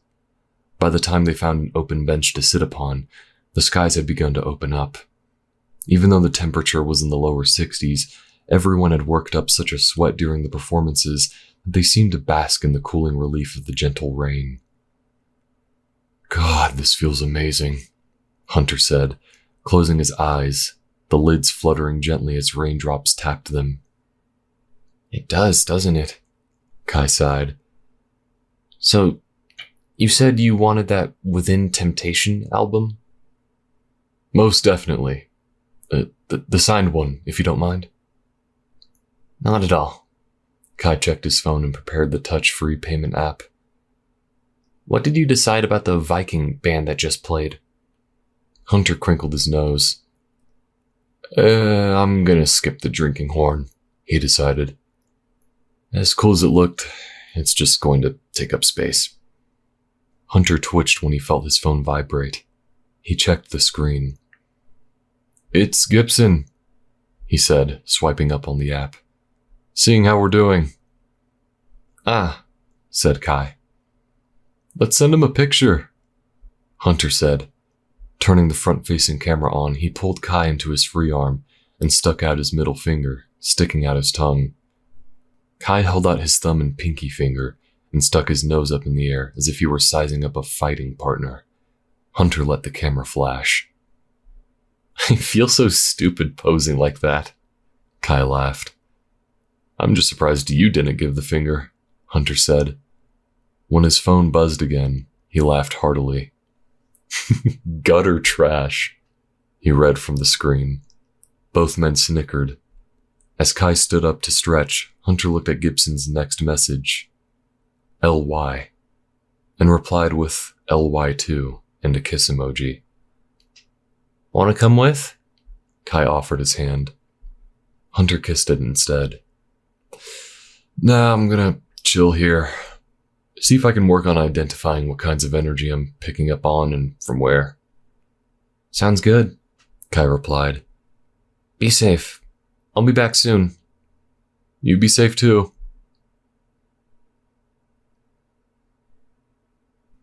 To Hunter, XX, Sharon. Kai grinned wide as he looked at the silver signature of Sharon Den Adele, scribbled on the CD cover for the 5th time. He was dumbstruck that he ran into her while sidestepping meandering lines for refreshments in restrooms, even more thankful that he remembered the Dutch translation for, "Would you mind addressing this to my loving boyfriend?" She laughed and said, "Certainly, what is his name?" in fluent English. Oh well, Kai thought, it never hurts to practice. Now he stood at the table for the Viking band, behind a man with brown, spiky hair with crimson-red tips. He wore a leather biker vest with an emblem of a yellow circle, a sun, maybe, with a bat or some other flying creature in mid-flight.